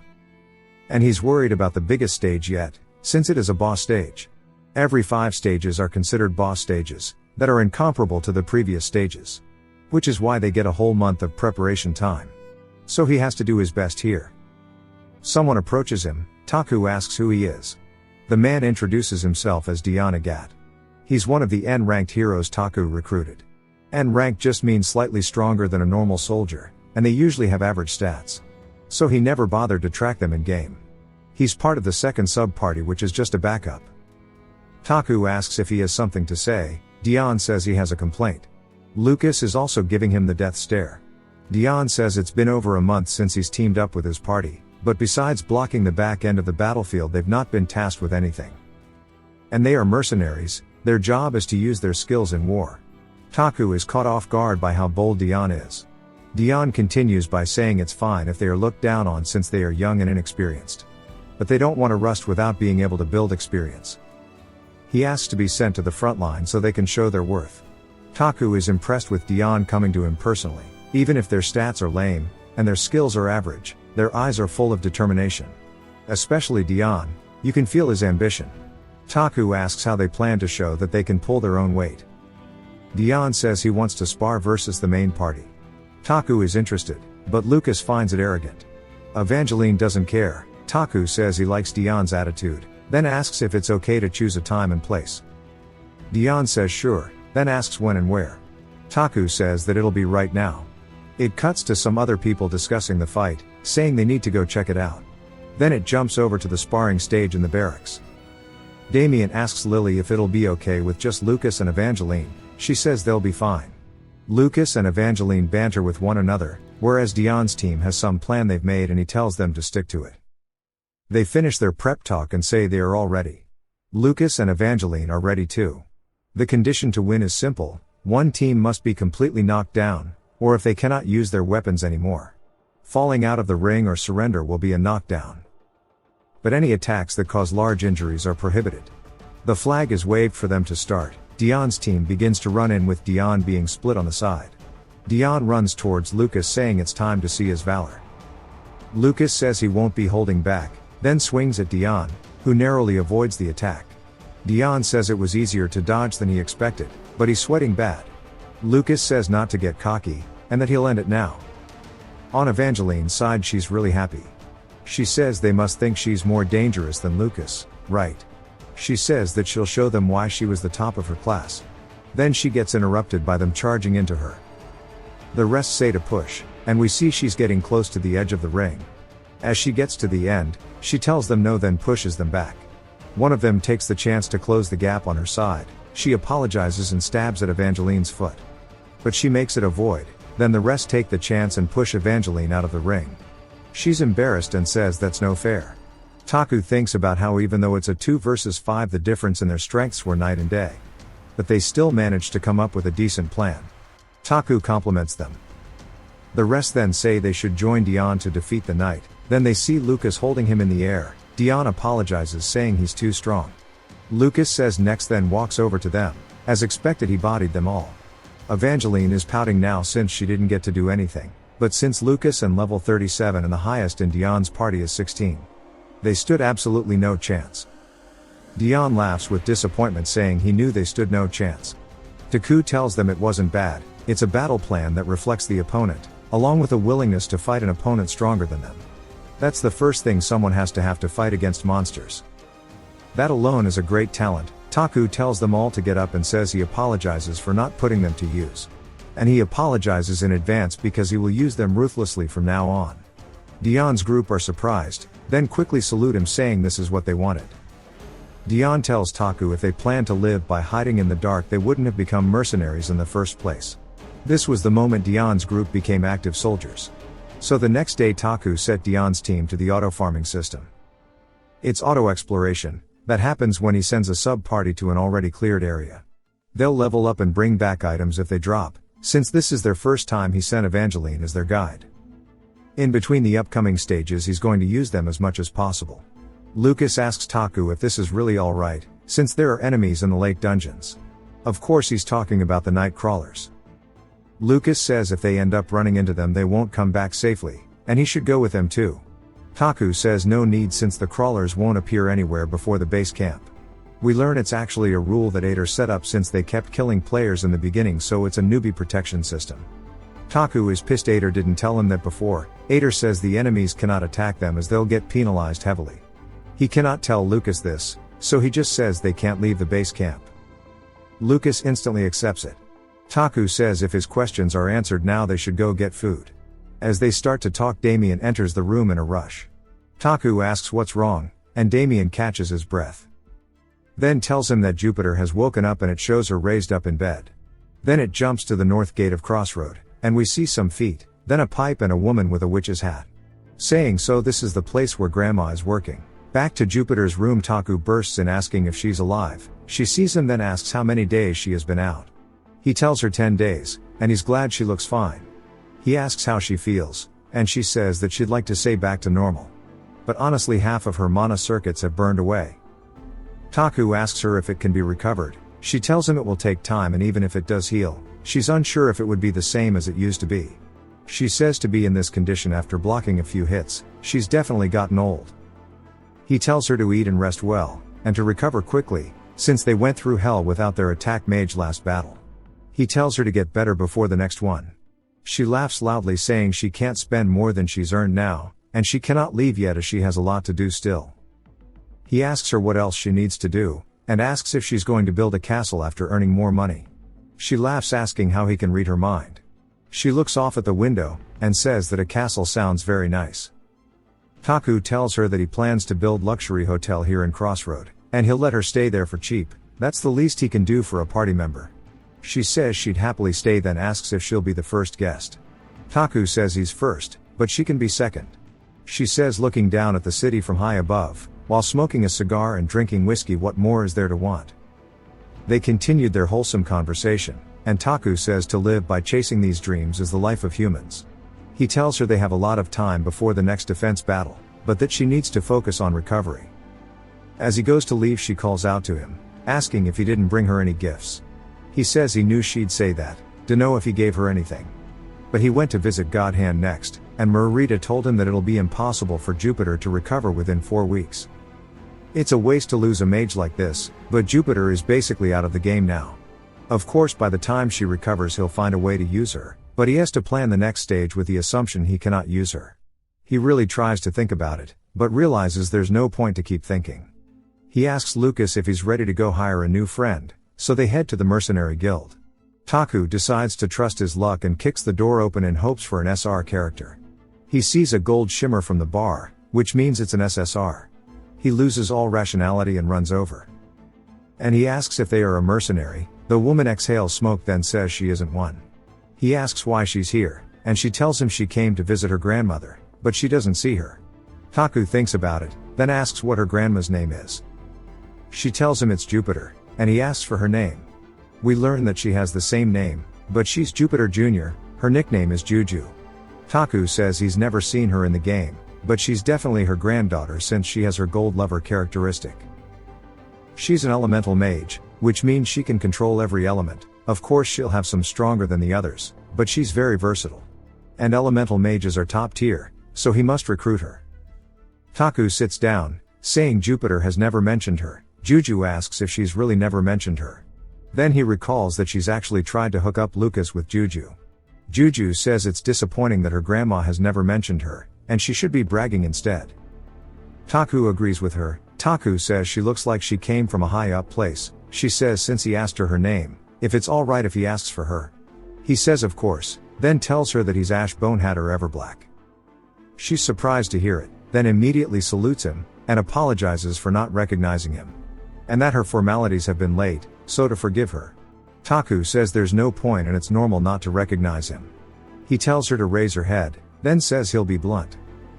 He asks if she would like to come under his command, He says they desperately need a talented mage like her, and asks if she will help them. And of course he'll give her the best treatment. Juju tells him the offer is generous, but she came here to meet her grandmother. She asks if he can think about the offer after meeting her grandma. Taku says that's fine, then she asks if he knows where she is. He tells her that she's at the temple after receiving an injury. She gets up and thanks him. As she goes he tells her to think about his offer. Juju smiles saying she will, then leaves. Lucas says that was interesting, that she doesn't look like Jupiter at all, but their vibes are very similar. Taku says he cannot describe it, but it's like a cool smell that surrounds them. Lucas says there's another interesting thing, and it may be rude but the fact Jupiter had a child is surprising. Taku says he agrees, and when she mentioned her granddaughter before he thought it was a joke. And gossiping isn't proper, but Jupiter always seems like the type to be alone. Then he asks Taku what he thinks her husband is like. Taku says he's curious too, but it's rude to ask, and he hopes their conversation goes well. Back at the temple, Jupiter says she felt that her end was coming. She looks off saying she missed her time to retire. She fought hard to work, and she did anything she could to earn money. She was dishonorably discharged from the army she served her life to. Then kicked out of the guild that scouted her. She was always treated as an outcast and abandoned. There wasn't a battlefront she stayed in for more than 3 months. She wonders if she can truly rest, or if she even has the right to. The door opens and she asks who it is. Juju calls out to her. Jupiter asks why she's here. Juju says who knew she'd be so far in the south. And sits at the foot of the bead, asking why she's acting like she's seen the Grim Reaper. And she asks if she thinks she'll eat her. Jupiter was actually scared, since the child who had the same name. She often felt the fear as if she was about to be swallowed whole. Juju stretches her hand out and says money.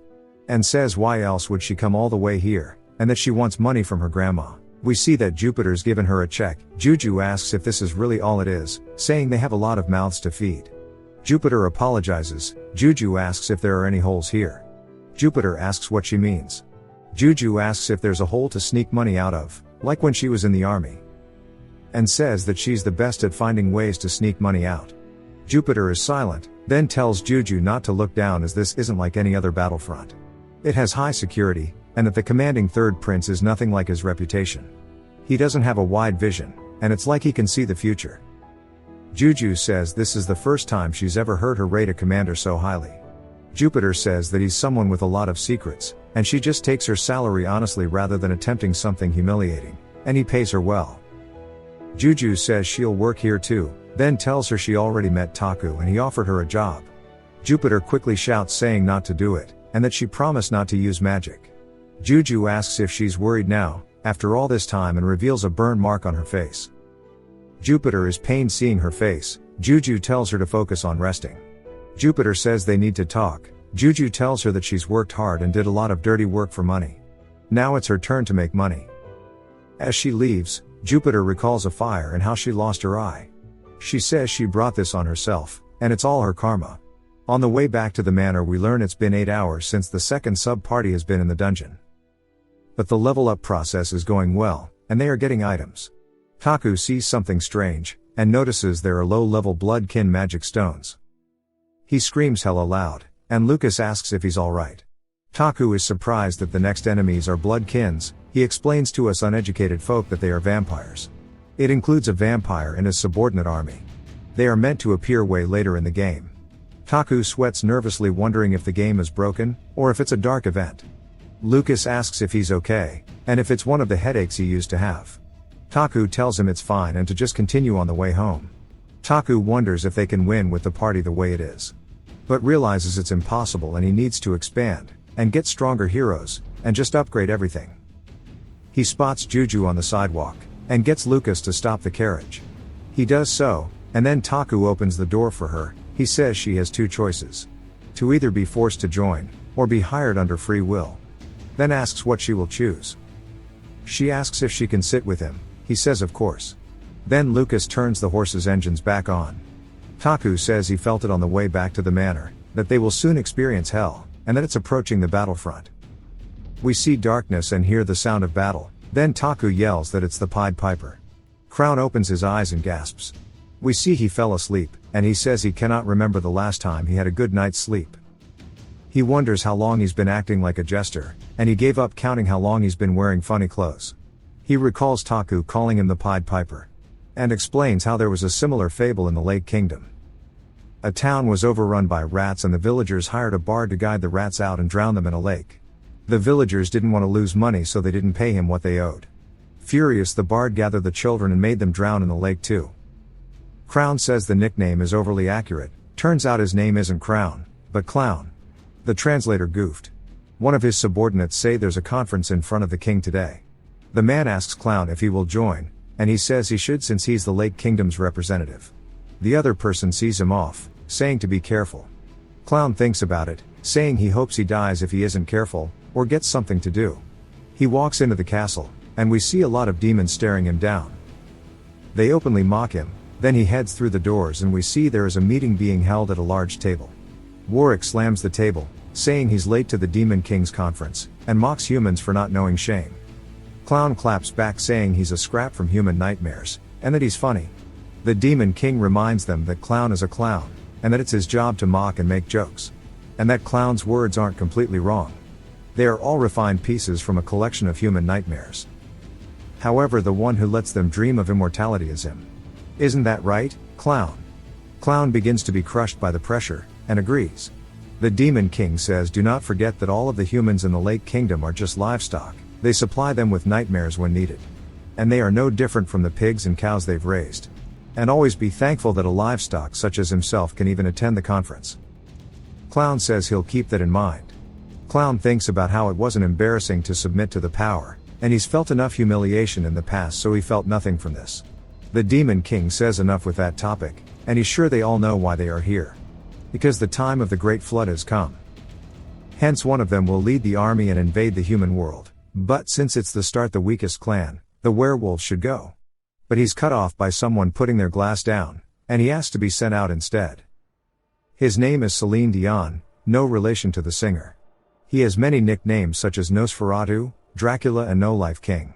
The king says it's a surprise that he's volunteered when he's hated having to step up previously. Celine Dion says they killed Orlop, which is the Spider Queen. And he wants to avenge her, so please allow it. The Spider Queen Orlop was ranked 6 out of the commanders, but died to a mere cannon. Her objective was to scout the area. It was an underwhelming and sudden death. Even the king was surprised. Some other people at the table are also saying they need to avenge Orlop, and if it wasn't for the one who lost his name, they'd have already been.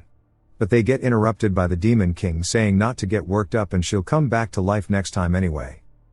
The rest are confused, and he says they won't understand this concept, but he wants to let Celine Dion go out since it will be fun, and to start the invasion in 4 weeks. Celine Dion salutes and says his heart will go on. The Demon King says enough of that, and he wants to talk about the problem with the supply of nightmares. A demon barges into the room saying to forgive him. But the one who has lost their name has invaded. Clown is surprised, and the Demon King asks if they are alone, and once he's told yes, he says that's what he assumed. The demon at the door says it would be a good idea to end the meeting here and close the castle gates, then gets cut in half. We see a familiar figure behind him. The other people at the table say it's blasphemous for her to be here. She enters the room and says good evening, Mr. Monsters. The Demon King says she's keeping up a meaningless fight. She says yeah, but it's her job to clean up his dust even if it piles up again and again. And it's obvious, but she's here to kill them all. The Demon King asks how long it's been since she started wielding the sword. He asks her if it's been a few thousand years. She says that she's forgot everything. He tells her no matter how hard she tries, her kingdom will not be saved. She will continue to wander in this hell forever. A light appears from her sword to illuminate the darkness. She says she will fight forever and ever. If that is her mission, she will do just that. Clown gets up and walks past her, neither of them even exchanging glances. The Demon King laughs, saying one who submitted and one who resists, he likes it, and either way both of them are great ingredients for nightmares. Clown tells Mew Myung that resisting is pointless, the nightmare will never end. She says even then, someone must light the torch. She took a moment to think about the countless people who fell trying to chase away the darkness in the kingdom. Along with Taku's party, who are the new challengers. She says that just because someone follows the light of her torch, they will be able to lead a new light, as she stood before the Demon King's generals. Clown walks away as the sound of the battle echoed. It's a fight that's been repeated endlessly. It jumps back to Taku's manor. The exploration team has returned. They just keep chanting Evangeline's name. Taku says he knows she did a good job. But what monster type appeared this time? Evangeline says not to be surprised, and it was her first time seeing them. It was ghouls. Taku says oh shit, they are the lower level monsters the Bloodkin control. Which confirms it being their army for the next stage. Lucas asks what she means by ghouls, and she hits the thriller pose saying like this.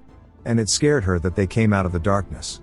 Dion says she wasn't scared at all, and while they were all afraid she stood in front of them all, like a legendary warrior. The compliment was super effective. Dion says if it wasn't for her they'd all be ghouls too. It was another super effective hit. Taku says normally he'd laugh and play, but he doesn't feel like it. He tells them the Bloodkins are appearing. Of course the other recognize that he means a vampire. Evangeline is a bit slow to piece it together, so he tells her that the next enemy is an army of vampires and their underlings. And it's highly likely that a vampire lord will step onto the battlefield. Lucas says that there's already been many times that the highest ranked individual hasn't appeared in battle yet, and the last time a vampire appeared was hundreds of years ago. While they found ghouls this time, it could just be leftovers. So is it really necessary to say a vampire lord will appear? Taku understands that normally it's reasonable to think like that, but with this being a boss stage, along with the dark events that keep appearing, this isn't just a gut feeling, but rather this is certainty. When he played it as a game he fought all of the vampires, and their raids were difficult and brutal.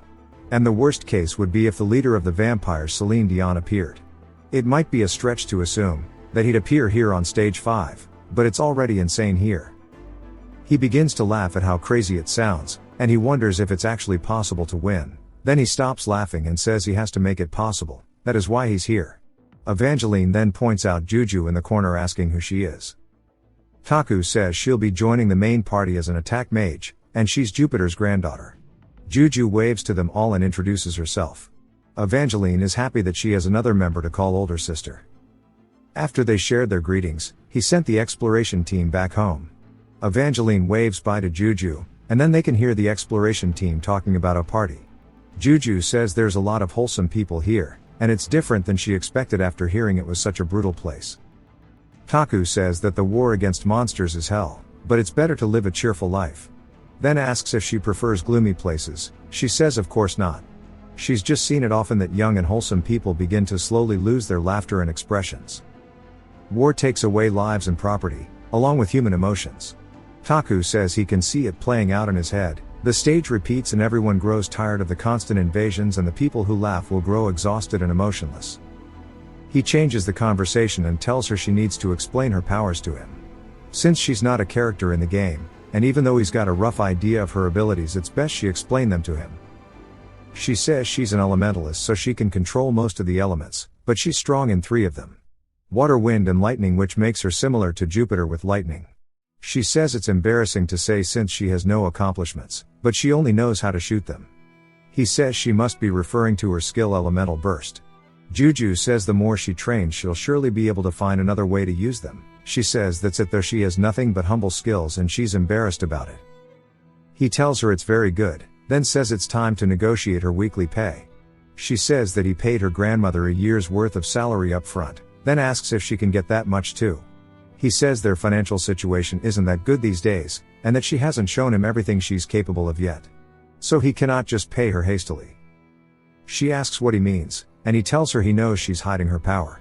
Taku explains that Fox Burrow is a characteristic she has that forcefully lowers her stats, allowing her to hide them. He tells her to be honest about everything, even her hidden skill.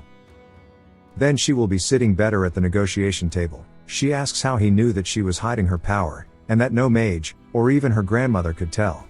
He tells her his gut instinct is good like that. He has to somehow compensate for the system, to win this hellish game. He tells her again to open up about her powers. He asks if she wants to make a lot of money. Now we can see her actual stats. She's level 35 and finished her 2nd promotion, along with getting her 2nd skill. He wonders why she'd hide this, and that she must be hiding something still. He decides if she's that against showing it, then he'll leave it alone. We learn that she's going to be paid weekly for training during 4 weeks, then after that she'll be paid 11 months worth at once. She asks if that's correct, and he says yes. She's got Jupiter's love for money, that's for sure. Now the contracts are complete. He says he has a question. then asks if she's ever shot someone with her magic. She says that she isn't sure why he's asking. He says he's not trying to dig up her past, but while it's a monster front, their enemy is also human. Of course he's talking about the crawler squad, and he asked in case she wasn't comfortable shooting people. She says that isn't what she meant, but rather isn't magic usually shot at people. He's surprised, and understands that it's a reasonable argument. She says of course she's shot people with magic, and it's ironic that her first job at the monster front will be to kill people. But she is confident in it. The words she said made him fully comprehend that he isn't in the world he knows, but one that is filled with war and death, but he recalls how scared Damien was of hurting someone. Which is why he was thinking about it. Just because they live in this world doesn't mean they are accustomed to killing people. But he understands that he will have to do it as well, to uncover the true ending, and protect the people he will have to end up killing. Murder isn't his first choice, but there's no need to wait and make it self-defense either. He explained to Juju about the crawlers. He tells her to keep her guard up since their mage is how Jupiter got injured in the first place. Juju says if she were there they'd all be dead, and not to worry as she'll defeat her grandma's share of enemies too. He tells her he'll be waiting. He trusted her not because she's an SSR mage, but because she's Jupiter's granddaughter. It cuts to the next day. They are in the exploration area of the North Outer Wall. We see she can create tornadoes, tsunamis and more.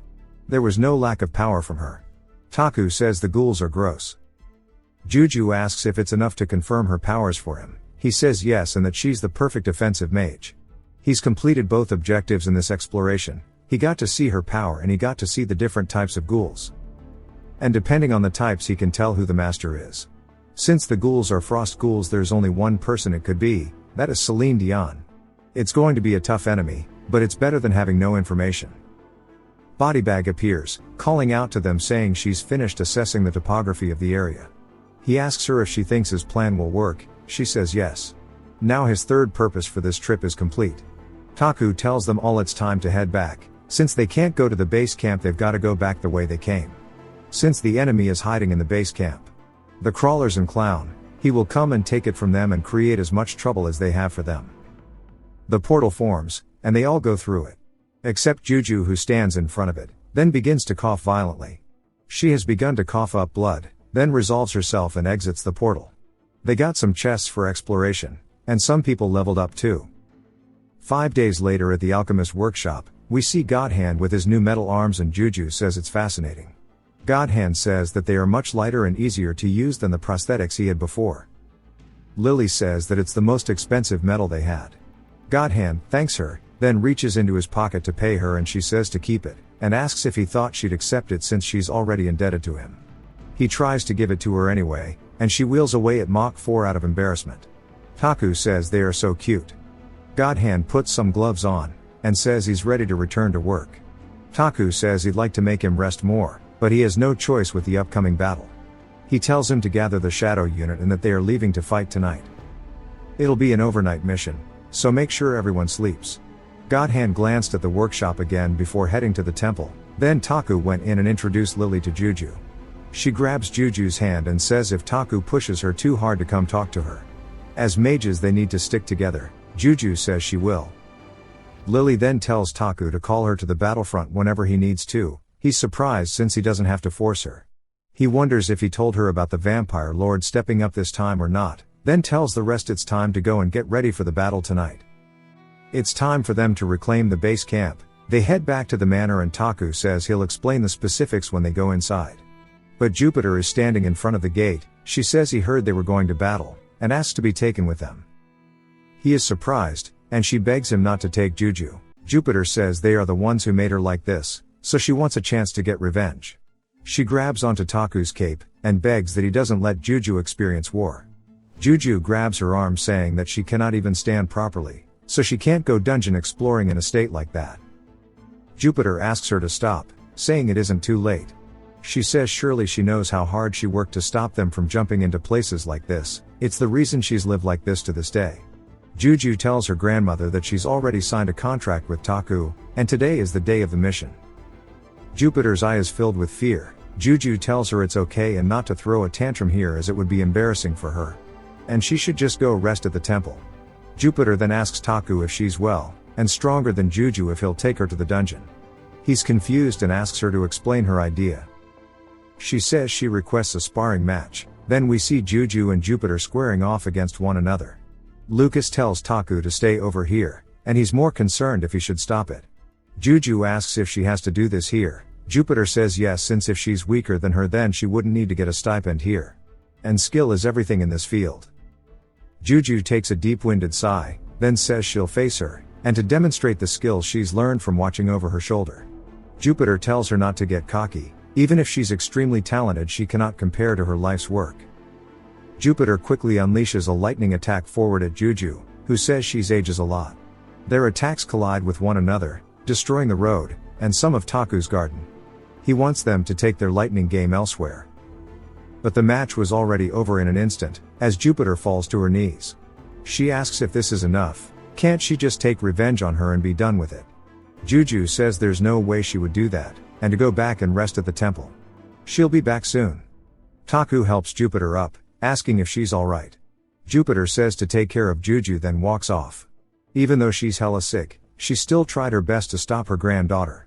He wonders what happened between them, but there was no way of knowing, and he has no time to listen right now since the battle needs to go as planned. They finally make it to the three groups that are waiting. The main party, the Shadow Unit, and of course Dion's party. They have 15 people now. Taku says he's going to explain the base camp recapture mission. It cuts to later in the backyard in front of the portal. Taku tells Evangeline to take the lead and for Lucas to follow her.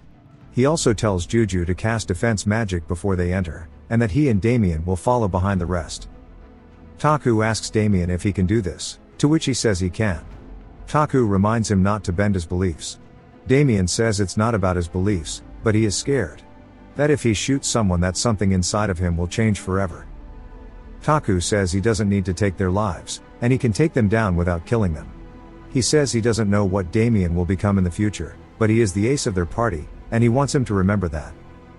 Damien says okay, and Taku asks if everyone is ready. They say yes, and he says they need to finish quickly. Then they all walk into the portal, causing it to crumble like it always does. They load in on the other side, and are ready to fight the crawlers, but after a minute nobody appears. Taku wonders if they are gone, and finds it odd since there's a bonfire, so it must mean the opposite. That they are surrounded, which is revealed to be true. Taku says it's familiar and that it's happened before. Clown appears, and says he thought there's no way that they'd enter through this portal. But here they are, doing it anyways. He says, "What makes you so confident, player?" Taku says to stop calling him player, and he has a name. That is Ash, and he says his full government name. Clown says he's never heard of his last name. Taku says he's probably heard of the Everblack Empire, and he's the third prince of that empire. So show a little respect. Clown asks if he means the small nation in the countryside. He says quite some time has passed, and for that small nation to be an empire, geez, time sure does fly. Taku thinks about how it's been over a century since the Everblacks took over the empire, and it controls half of the world. But to mention it was a small nation, it makes him wonder if Clown is actually hundreds of years old. Clown says there's no need to start a new conversation anymore. And since they so kindly strolled into their headquarters, surely it means they are prepared to die. They have the cannon set up again. Taku says there's no need for him to die. And Damien readies the George Washington Blicky, firing it at the cannon that was set up, exploding it. Dion's party rushes in now too, and Taku says the crawlers need to think properly as they are about to lose their base. We see them bring out an artifact, and it creates a shield around them all. Taku says they need to start surrendering and running. The anti-defense barrier artifact is basically a cheat for these kinds of battles since it slows down enemy projectiles and reduces their damage. Clown says there needed to be this much prep for the last challenger. Then asks how much the barrier can withstand. The crawlers fire their arrows at Taku's group, but the rain of arrows is heavily slowed by the barrier. The party begins to calmly destroy the slowed arrows. Lucas slices them without a word. But Yapper MC Yapperson taunts them. Then they see a bright light, and two magic blasts begin to fly toward them.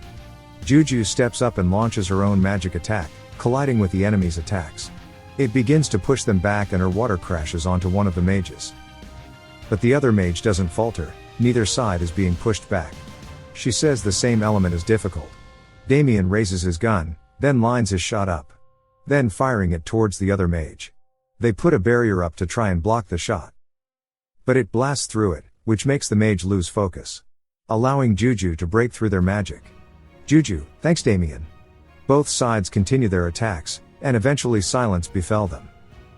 Clown says it hasn't been that long, but he's truly exceeded his expectations. He calls him player again. But Taku corrects him. Clown says after doing this for so long he's ran into a lot of talented and special people. And every time he does it makes him sad, since he wonders what it would have been like to not meet them as enemies. Having drinks together, talking about old stories, all of it would have been possible. Taku says if he stops being hostile he's willing to do that much. Clown laughs. Taku says since he's a bard he can sing, and Taku will buy drinks. Clown says that's impossible as he has a mission to do. He has to stop adventurers from digging around in the city's darkness.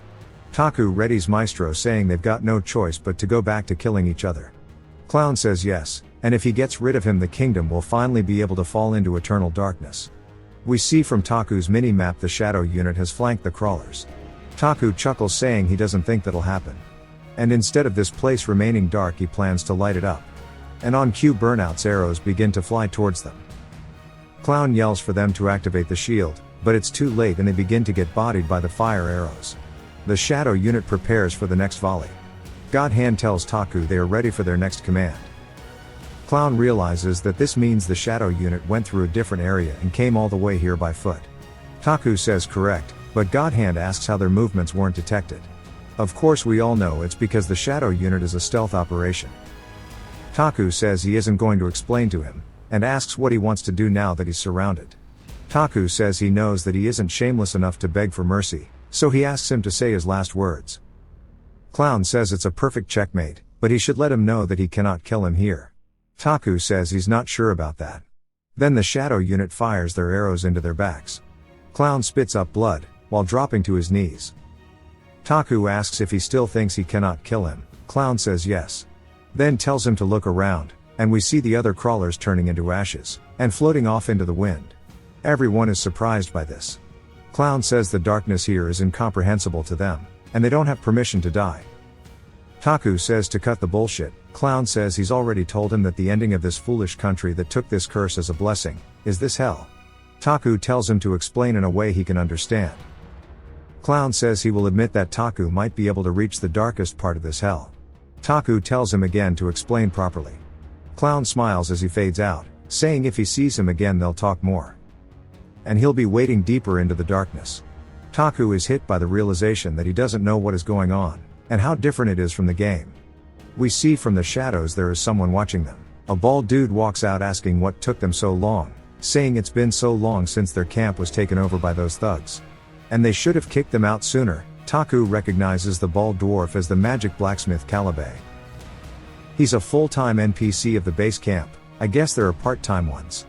He entered the dungeon 50 years ago searching for rare metals, but ended up living here. He's extremely friendly, and takes the player's side regardless of what they do. Calibe starts bouncing in place, yelling, calling them useless bugs, saying they need to light the fires around the camp already. Lucas gets angry with how he's talking to Taku, but Taku tells him it's fine. This will be their base camp, so do as the old man says, and repair the mess their fight caused. Calibe says he's a bright bug, then asks his name. Taku introduces himself, then asks for his name.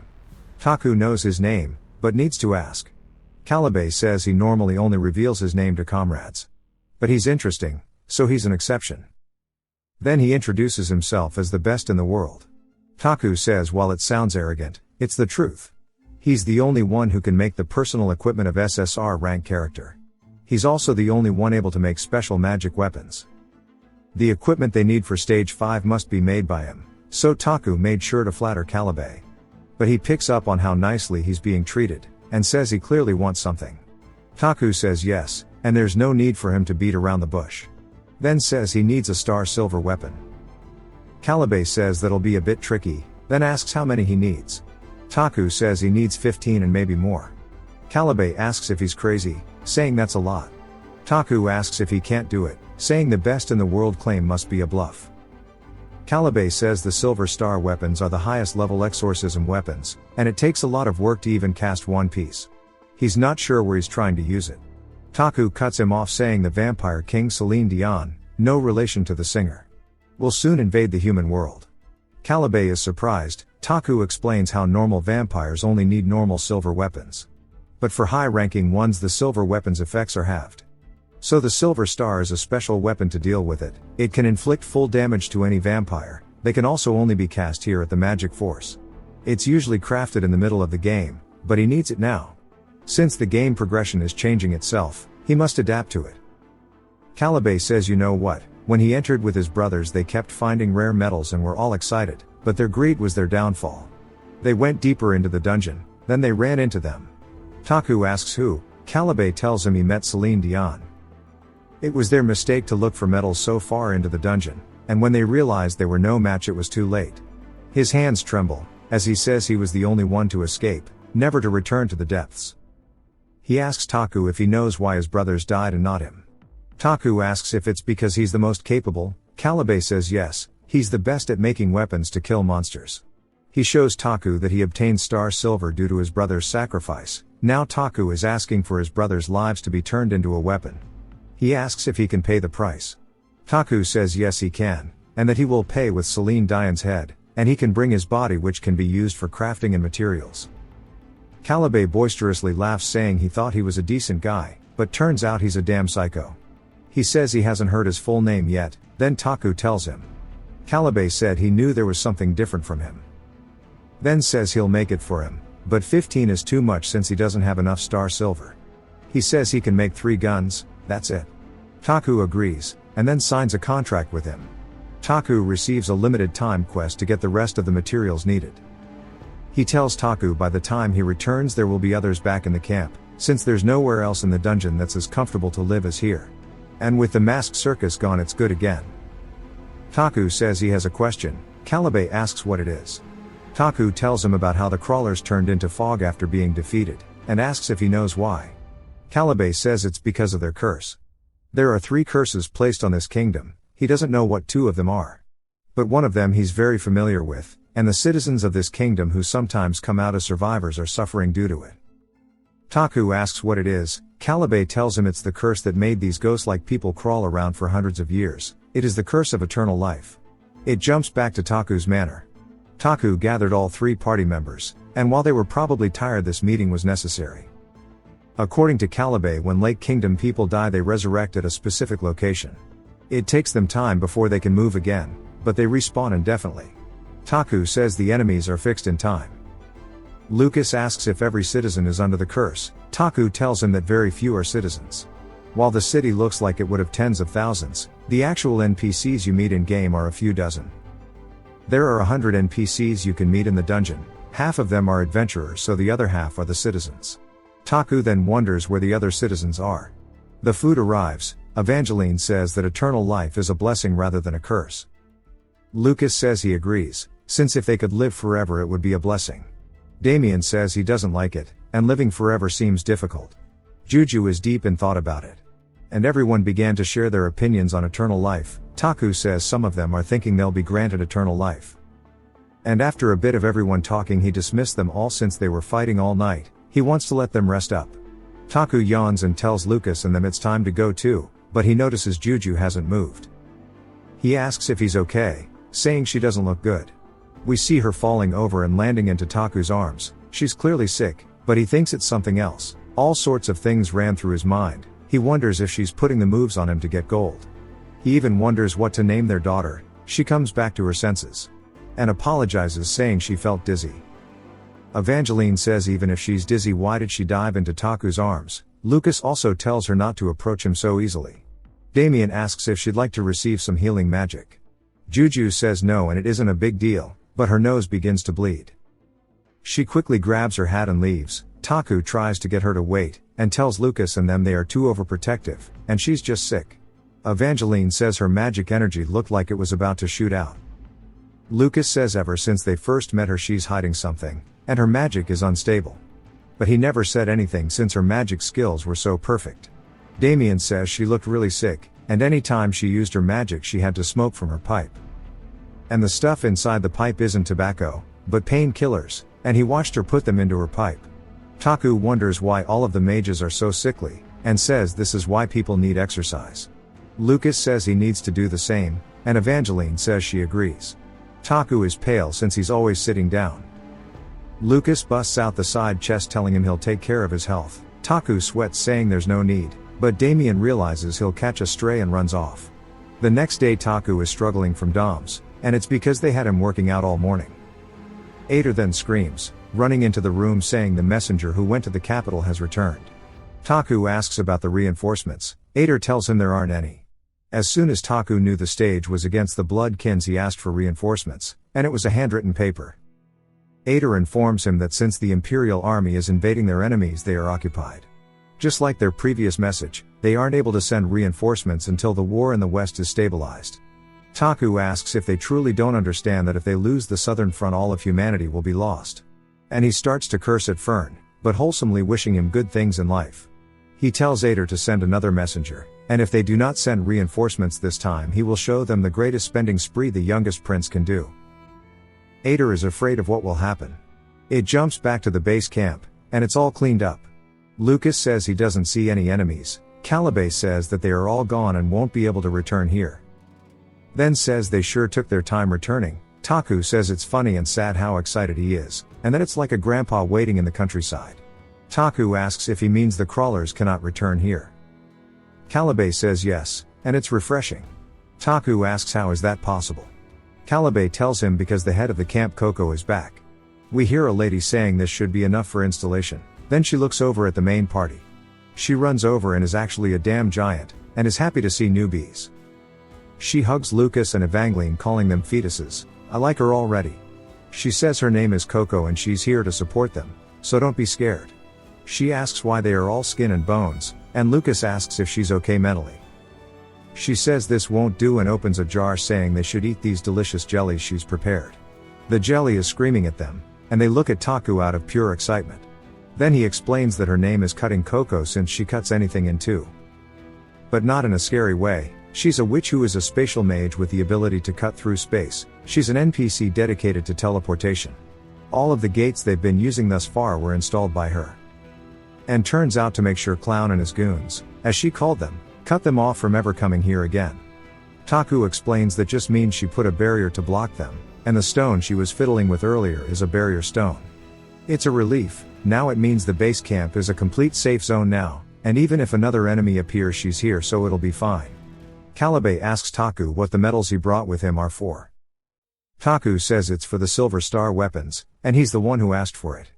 Calibe is surprised he brought so much in just a single day. Taku tells him it's just that serious, and even though there was a bunch of stuff, he bought them from the blacksmith in Crossroads, which is why he expanded the shop in the first place. Calibe says there's a ton of excess metal. Taku tells him to think of it as a token of sincerity. Calibe says he'll accept them and tries to play it off like he isn't happy. You can tell he is. He tells Taku there's just a few ingredients left now. Taku says he's going to get them now. Calibe asks if he's confident. Of course Taku says yes. He was planning to use a mix of the cores he already has, but with Coco back in the village that's not necessary. He approaches Coco, and she asks what he needs. Then asks if he wants some jelly. He tells her no, even though Lucas and Evangeline encourage him to take it. He shows her the key he got from killing the gargoyle and asks if she can open a door with it. She says it looks like he picked up something interesting. She says she'll actually use it right now, and walks to a little cabinet thing, unlocking it. It opens a golden portal, which Taku explains is a one-time event dungeon. The golden room is a bonus dungeon with countless high-level items. Damien asks Taku if they'll be waiting for Juju. Taku says he didn't call her over, though we know it's because of Gold Lover.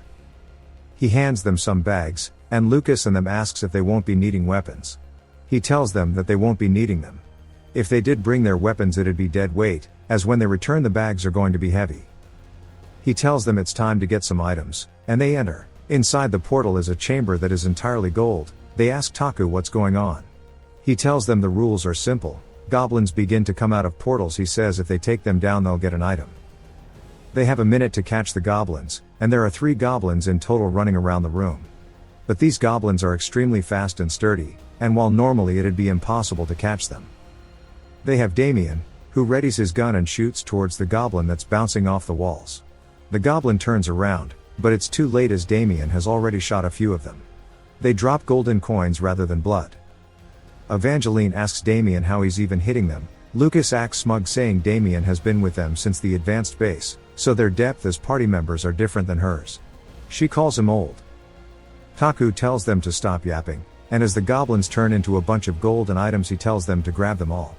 The room is cleared now, and they have 5 minutes to grab as much as possible. Taku finds a core on the floor. It's of course a special grade like he wanted. The 5 minutes quickly flash by, and Taku says it's time to go. The group say it's sad they can't take it all. A creature emerges from the portal, and flies toward them while growing large. It eats them all, then spits them outside of the portal. Taku says he wondered how it'd evict them. And just like that, they obtained the mana cores they needed. Calibe says Taku has a lot of potential, but in like riddle speak. And now all they need is the dark crystal. He asks Taku if he knows where to get it. Taku says yes, and that a boss friend nearby has it in his stomach. It's time to return to exploring. But back at the manor, he's given out bonuses to everyone with stuff they got from the gold room, and he'll pay the rest of the soldiers with a bonus in their salary too. Taku heads to the inn and goes in asking if Juju is here. The innkeeper tells him she is on the 3rd floor. And she's been stuck in her room for a few days. Taku wonders if she's gotten worse and tells Lucas to wait here, since he has something to talk to her about. Lucas reluctantly agrees, so Taku heads to her door and asks if she's inside. He hears her coughing and retching. He asks if she's okay, but she isn't answering. He tells her he's going to come in. She tries to tell him to wait, then he sees that she has puked up blood everywhere. He runs in and sees her face has burns on it, and that's why she wears her hair down. She goes to cover it up, then he screams after seeing all the blood. She keeps spitting up blood, and asks if he's eaten dinner. He tells her that isn't the issue here. Then 20 minutes later at the dining hall, she apologizes for letting him see that, and she's a little sick. He says little my ass, and asks if she has a deadly disease. She says she's tried her best at hiding it, but that she is dying and has 3 years max. He's surprised and goes to say something, and she spits up blood again. She says this one was a joke since the mood felt heavy. He sighs, asking why she didn't tell him. She asks if he'd have hired her if she told him. He couldn't give an answer easily. He would have hired her since mages are precious. But he wouldn't have put her in the main party since it's for the long-term carries. She says she needs money badly and has a lot of mouths to feed. Her grandmother has been supplying their family, but now since she's sick, it's her time to do it. She couldn't reveal her illness, and she apologizes. But don't worry, since she can still battle even in this condition. She's confident in her ability. She tells him to see if her health affects the battle, and if he thinks it does, then he can fire her. She thanks him for the bonus, and stopping by to show concern, and tells him to keep it a secret from Jupiter. Later that night at the Mercenary Guild, we see he's given Jupiter a bonus too, and she says he's being too generous to an old lady who can't work. He says she's been through a lot, and he had some good luck today. She laughs, saying she's caused a lot of trouble, but she's proud that she's contributed the most on the front line. Taku tells her it's true. She says if it's not too much, but please listen to her request.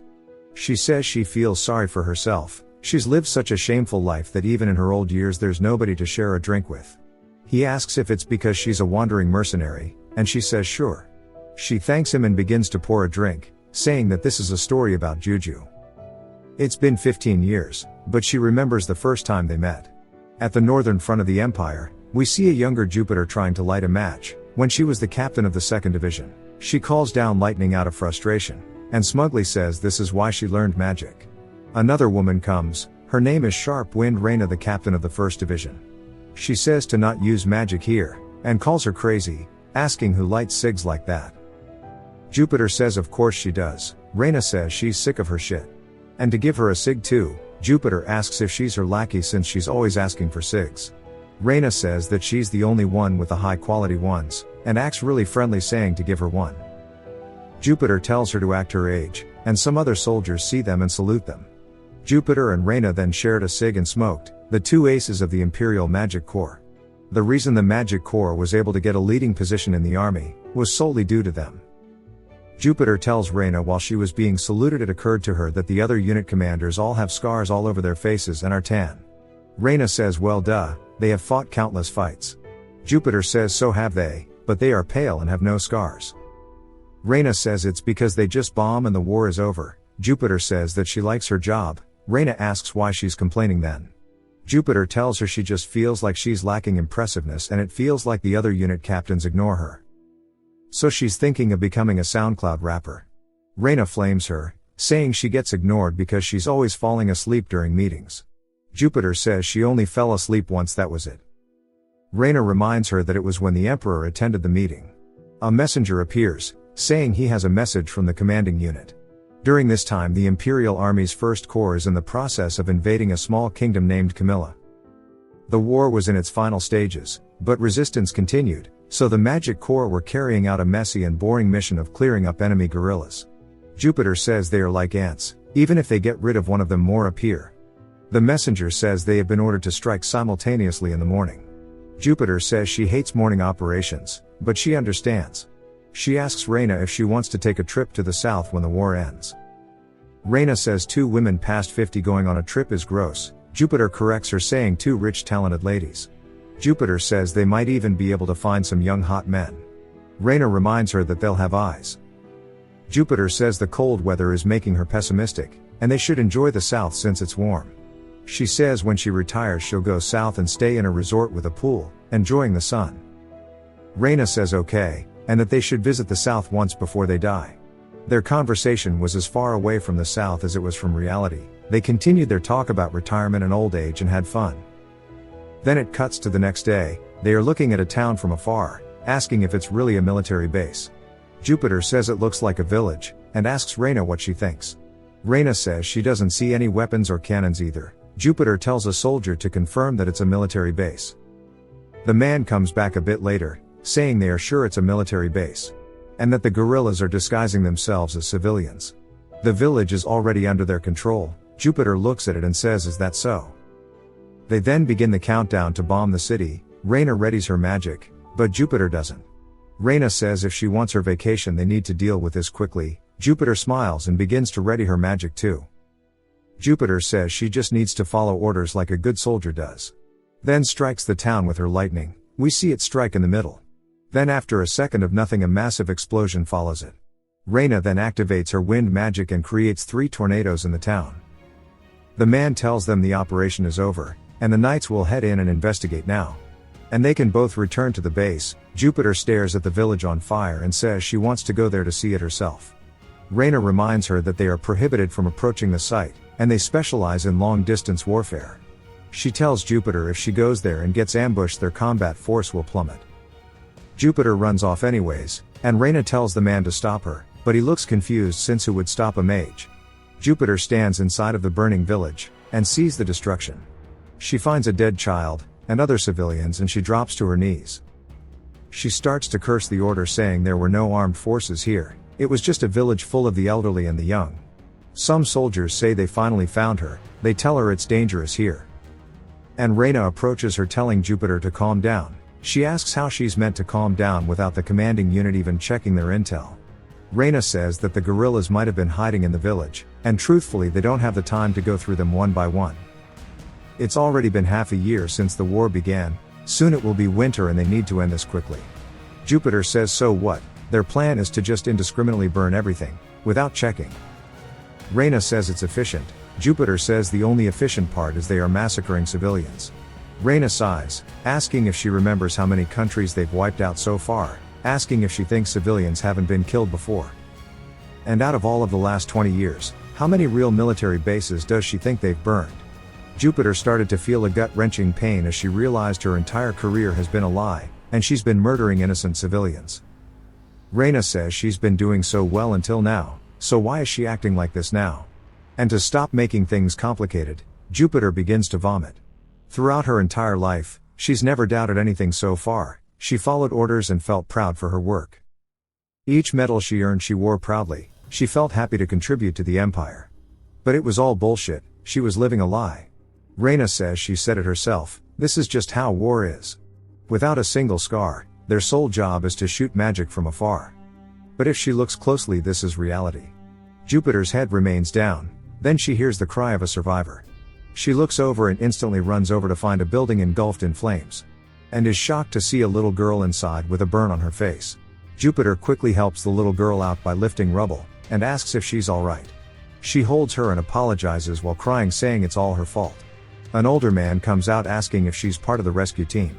It's a priest, with a whole lot more kids behind him. He starts to thank her for coming to save them. A great fire came from the heavens and he thought they would all die here. Jupiter yells, telling him to go back into hiding, saying they need to remain hidden. A soldier hears there are survivors and calls it out to the rest. Reyna approaches saying to survive after being bombarded with magic like that they must be lucky. Or rather, she should be calling them unlucky. Jupiter tells her please, but she says to bring them all out. The soldiers forcefully carry them all out and force them to get on their knees. Reyna asks if this is everyone. A soldier says yes. She asks if they were thorough. The soldier says yes. There are no escape routes either. Reyna says all right then. And asks the old man if he's a priest. He says yes, and the children are innocent, so spare them at least. She says they'll live or die depending on his answer. Then she asks where the Camilla troops were hiding. He says there's not a single soldier here. All the young people were already drafted to war, without anyone returning. She asks if it's the truth, and he swears to God. She says okay then, and blasts his head off with her magic. She says she cannot trust him, even if he swears, since their empires believe in different gods after all. She readies her magic to blast the kids, and shoots an attack at them. Jupiter swiftly appears in front of it while holding Juju, and stops the attack from hiding the kids. Blood starts to drip onto her boots and we see she lost her eye. She begs Reyna to stop. She says even if they burn the village due to the guerrillas, the children are just civilians, so why is she trying to kill them too? She asks if she's lost her mind after killing so many people. Reyna sighs, saying she knows who the commander of the war is. The commander already decided it was a military base, so is she planning to report they were all innocent? And that the command team ordered the massacre of civilians. She asks if she's trying to leave a stain on His Majesty's command by saying he made a mistake. Reyna tells her to stop increasing their work and move out of the way, and she isn't doing this because she wants to. Jupiter looks down at Juju, and hugs her tightly. Then says she'll leave a stain on His Majesty's command. She'll file a complaint and report that their judgment was wrong, and they killed villains. She'll testify that his command was wrong entirely. Reyna calls her a crazy bitch, and Jupiter asks if she'll kill her too, saying she'll have to kill all of the other soldiers, and the knights who witnessed this. But she can't do that, can she? Due to how close of friends the two of them were, Jupiter truly believed Reyna would not harm her. And it was true. Reyna cancels her magic saying she can do as she likes. Whether she complains or not, she can do whatever she wants. But she needs to take her uniform off, and throw away everything she's built her life on. Even if she pretends to be clean and act like a hypocrite, nothing changes. She calls her a stupid friend, and says it was terrible to work with her and she never wants to see her again. Jupiter stared blankly at her partner of 20 years. But when she turned around and saw the surviving children covered in blood and soot, she felt as if she was responsible for them now. She formally filed a complaint at headquarters. This was the first massacre recorded in the military books of the Everblack Empire. And it remained the sole mistake the Imperial Army made during the Camilla Kingdom War. It was an undeniable sin engraved in the operations command by the Emperor. Afterwards the Magic Corps weren't used to clear guerrilla operations. With the bombardment from the Magic Corps stopping this delayed the end of the war. And it took them several more years to eliminate the guerrillas. It didn't take long for Jupiter to be kicked out and relocated to the countryside. And a month after the operation, her new location was as a small guard on the Eastern Front. Even though it was a security unit, it's clear that it's a demotion. And that her rank was downgraded, but it didn't matter. She used all of her life savings to build a house, for her and all of the kids to live in. She leans down saying she's never introduced herself, and she tells them to all call her grandma from now on. Back to the present day, Taku puts down a cup of alcohol saying, she wasn't her biological granddaughter. He thought they were due to their similarities. Jupiter is glad to hear they are similar. But says she isn't sure if she's fulfilled the role of a real grandma. She raised the kids out of guilt and responsibility. To them she was an enemy. And she's always wanted to properly apologize, but she feels like she's failed to do so, and it bothers her. Juju is a talented kid, and her talent far surpasses Jupiter's. But because she was struck by Jupiter's lightning at an early age, her body became very weak. Her heart's become weak, and any time she uses magic it eats away at her lifespan. If it weren't for that, Juju would go down in the history of the world, or she could have just lived a happy life. But due to Jupiter it was all ruined. She cannot compensate for her mistakes, and she's scared of Juju now. Taku asks why, and she says what if one day she says to give back what she took from her? How is she meant to repay her, and any time she looks into Juju's eyes she's filled with fear, and wants to hide. Taku couldn't say anything, he just listened intently. It was too difficult for a third party to give advice, and he couldn't tell her the answer either. Jupiter says she's proud of having served the Empire, but she hates what she's done too. Intoxicated by the role of a soldier, she abandoned herself to live as part of the military. She pours another glass, and begs that he doesn't get consumed by his role either. Neither his role as a lord or as a commander. She says those roles aren't his true self, and he needs to live as Ash Bonehatter Everblack. She says it's all the advice she can give to someone who is still young. Her advice stung, like the strong liquor that ran down his throat, in the end. Who is he really? Is he Ash, or is he Taku? Is he really living his life properly? He pondered these questions, and eventually they head outside. Jupiter thanks him for listening to her rant, and says she'll talk to Juju. She's still her granddaughter, so if they open up to one another there will be a way. And she truly believes this. Taku smiles, saying yeah. And he too truly hopes that that is the case, and he hopes that whatever ending they end up with, they don't regret it. If you've watched till the end, comment, Lion, to let me know. Subscribe for more videos like this, leave a like or a comment to help the channel out. Thanks for watching.